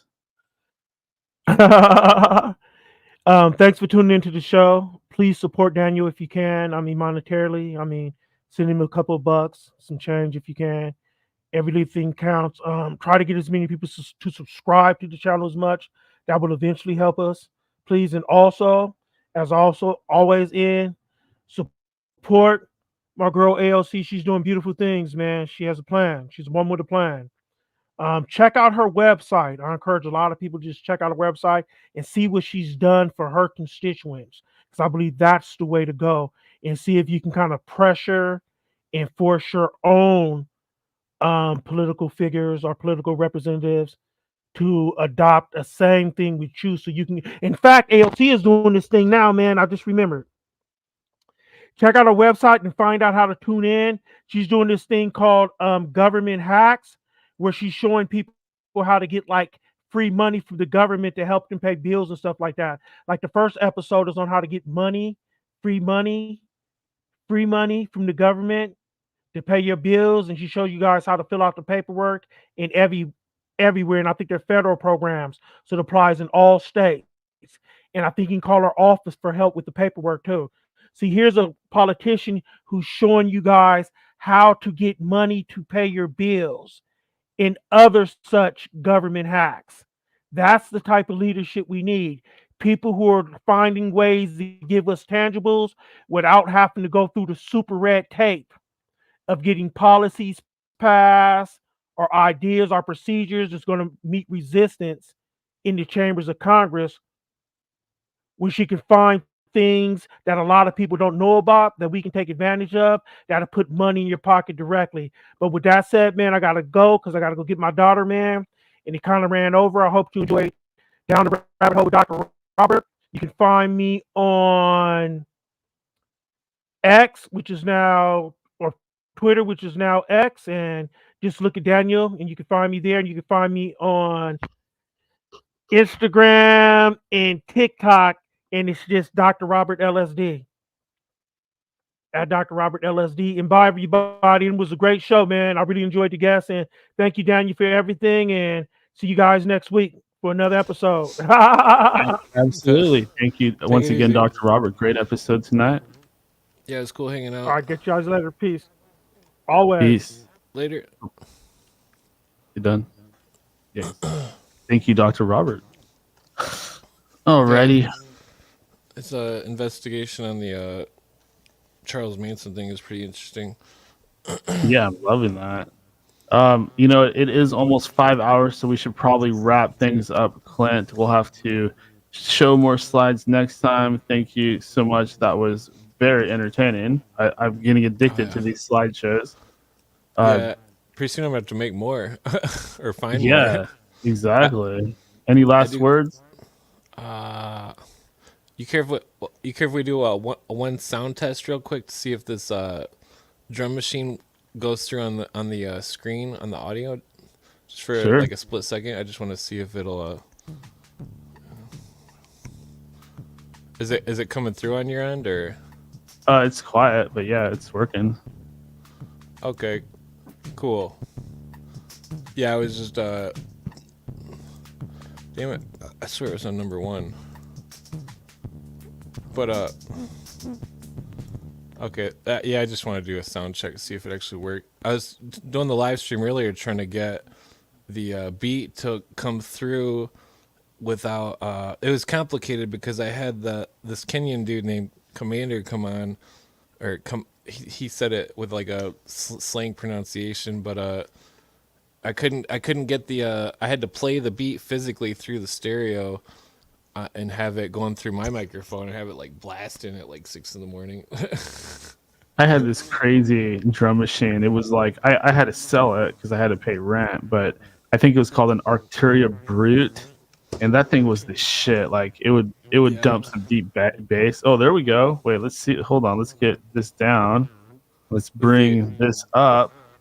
So you actually have it. You're just playing it and it's showing it on the screen. Yeah, this is the Arcturia Spark. Oh shit! That looks badass. Yeah, it's my friend's letting me borrow it, but it's got a trick to it where you gotta like touch this screen right here when you turn it on to get it to actually turn on. Otherwise, it won't even turn on. I have no idea how I figured that out. Or what's really fun is when you start like connecting them to other synthesizers. And then they kind of work in tandem, like they sync up. Oh yeah, yeah. My friend's got another one that's really fancy. That this is just a cheap. Yeah, disconnected. But yeah, I've got the Finale music maker, which I need to get into that. I used to mess with it a long time ago. It's basically a orchestra instruments of anything you could think of, and you can make anything you want basically with it. Like I've made like metal beats with it and weird symphonies for conspiracy videos that I never. Well, I mean, I did publish one of them like 13 years ago, but excuse me. Yep. Re-upload them on your channel, man. Well, one of them's still up there. I think it's called like Madness of Symphony of Illusion or something. My older videos are really sloppy and shitty, and compared to like the newer slideshow videos that I just made this last week, which are a lot better. And that it's like I mean, I guess kind of like I've been trying to be a little bit more whatchamacallit, damn it, I'm pretty stoned, more motivated. And it was kind of motivating going on being on here these last couple months and being on Jamie's show that one time. It seems to have been quite motivating towards that, where people for a while there, it was like for the last 10 years it was like nobody cared about the conspiracy and stuff, and it seems like people are starting to care again. You know what I mean? Yeah, I think it's just a matter of getting that fire started again, that ancient pyre. Yeah, because even you said that you were off the webcast scene for a minute, didn't you? Yeah, I mean, I've gone through my phases, but I think 2020 is where this show changed from being a like coast to coast type program where we were just all about interviewing these big guests to to becoming more of a show about deep research and ancient mysteries and history and deep Illuminati research. It's really a different show now, and I absolutely love it. I love it like way more. Like the old format was getting boring because I was just doing these robotic interviews over and over. But then, hey, I realized I could do my own research, and this show kind of turned into more of what that was going deep and finding these crazy pictures and trying to figure them out and stuff like that. That's why I have an absolute great time when you pull up the slides. It's even made me want to pull up slides because a lot of stuff you could find like even in Google Images and stuff like that. Research doesn't always mean you're like an archaeologist or something like that. Yeah, it's like Indiana Jones. What was it? I think it's the third one where he says most archaeology is done in books, and that really hit me because I mean I do so much archaeology in books, and like some of the old books will have pictures from Egypt, statues and shit before they were all destroyed. And that there's I found the oldest stuff in the old books, which are free to find on Google Book. If you click the thing where it says full version or whatever, and instead of and then you can find all these uncopyrighted books that have old illustrations that are really cool, and they say so much weird shit. Like this one book, damn it, I forget what it was called, but I find some books with the wildest names that are from the 1800s talking about the Illuminati conspiracy and the mystery schools and the, like the secret religion and biblical prophecy and all sorts of weird shit. Awesome. Well, I am starting to fade out. So, Clint, I thank you for joining us once again, and I will see you next time, buddy. Hell yeah. Peace. Peace. Wow, what a great show. We did it all, did we not? But alas, it is time to close the curtain finally. Just wanted to run through the last of what I got. Let's do the mind-blowing moment of the day.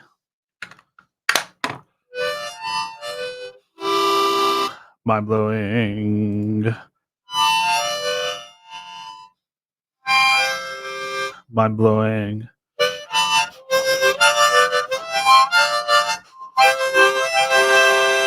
Moment of the day.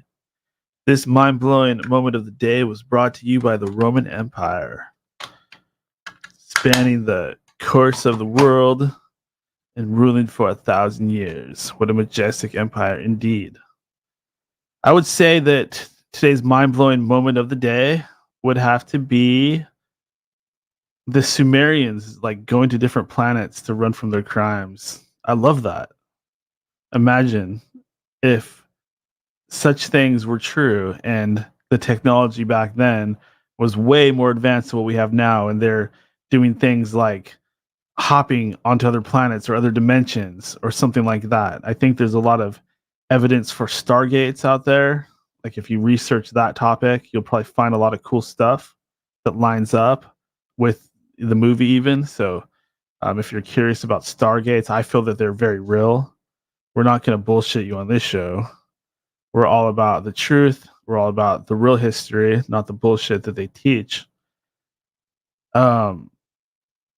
Sports. I didn't really have a whole lot of time to find the biggest and best sports stories, especially in the aftermath of the Super Bowl. I feel everybody is still kind of in the Tay-Tay Kelsey zone, and they're not really getting excited about anything else in the sporting world yet. Usually I'd have some kind of like MMA or wrestling story or NFL story, but the best I got today is I guess Jimmy Garoppolo was busted for steroids, and it's just like a huge joke right now because he's not that great these days. So why is he doing the steroids and being so sloppy about it too? Poor guy. Going back to the Super Bowl, I look forward to what sort of occult stuff people figure out about it. I remember last year it took a little while for people to start doing the decoding and stuff like that. I think it took like 3 weeks or so and then you started seeing it on social media, like the breakdowns and stuff like that. I know that there was some kind of weird thing happening before the Drake performance where they had him wearing some kind of schoolgirl outfit. And that goes back to the whole like Illuminati makes black men wear dresses and go on TV and movies and stuff like that. So a lot of people think that was one of those humiliation rituals. I think that we're going to see a lot come out in the next few weeks about it. If you break down everything from the colors to this symbology, we talked about the ritual that happened. I'm not sure exactly when that went down, how far into it we were, but I'm talking about the whole Ice Spice thing where Taylor was pounding the whiskey. There's another picture that shows Taylor at a game and her eyes are, I could probably download it real quick. Nah, it's too late in the show. Her eyes look like they're shape shifting or something like that. So that gets back into the whole thing about Taylor being a witch. Everything in her life is 13, things happening on the 13th day or Friday the 13th. There's all kinds of number 13 connections to the Super Bowl. Not to mention that her name is Swift, Taylor Swift. She swiftly flies away on her broom. Right? Yeah. Weird shit all surrounding the Super Bowl. And I say Super Bowl as in Baal Hadad from the Canaanite mythos. Not much else to do. I'm out of notes, guys. I'm all out. That's it. Put a fork in it. We're done. I'm Daniel. I'm signing out. No, you know what? Before I say that, first of all, please donate to the show and try to attend the live show. Subscribe everywhere, but try to attend the live show. Do you hear how much fun we're having? Clint wants me to plug my guitar in. Maybe if I was a little better, or at least I had been practicing more lately, but I'm kind of out of practice. I don't want to make squeaky, embarrassing sounds and things like that. I don't think I'm the worst player in the world. I kind of have my own style. I'm not one of these guys that plays different songs that were already written by others. I like to just play my own music on the fly, improvised. Skate and Destroy, Daniel, thanks. Thank you, Skate and Destroy. Thank you to everybody that's listening. But please come to the live show. This is where the fun's at. We had some new faces on tonight, did we not? What was the gentleman that hopped on? I'll have to look back. Was his name Henry? Something like that. I'm trying to look for him in the chat box. Like, I want to kind of thank him for coming by, but it's just so buried. There's so much activity in the chat tonight. Okay, that's when our guest. Okay, Wesley Curry II. He was saying some really wild stuff in the chat, and then he comes on the show. That's what I like to see. People like that are doing their own research and have questions, have answers, people that have secrets. Thank you so much, Wesley. And when we see new faces like that on the panel, it's exciting. They have some kind of, everybody has something new to share. So if you're a fan of this show, like, don't feel self-conscious, don't feel nervous. I guarantee you come on here once and you'll be so comfortable because we're not a big deal. We're just a bunch of guys having a good time, going deep, talking about current events, talking about the veil and how it's lifting. Join us here live. Usually it's going to be on a Friday. It might be on a Saturday. Usually it's going to be on a Friday afternoon or evening. Usually it's going to be in the afternoon. Just go on YouTube, subscribe, set YouTube to give you a notification for whenever the show goes live. And then it'll notify you and you can jump on, or you can at least listen live. Believe me, the live show is where it's at. You have to you have to interact, because this is not just a podcast.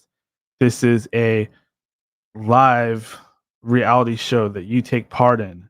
It is a hub of research from the greatest minds in the truth community. This is where you will go through your own gnosis by participating in this show. And you don't have to sign up for a secret society. You don't have to take blood oaths. You don't have to say, oh, I'm in such and such cult or gang. You don't have to be under the thrall of closeted dictators and con men and charlatans. Here you can come in and you can leave whenever you want. You don't have to go home, but you can't stay here, because I'm going to be signing out literally in minutes. But thank you guys.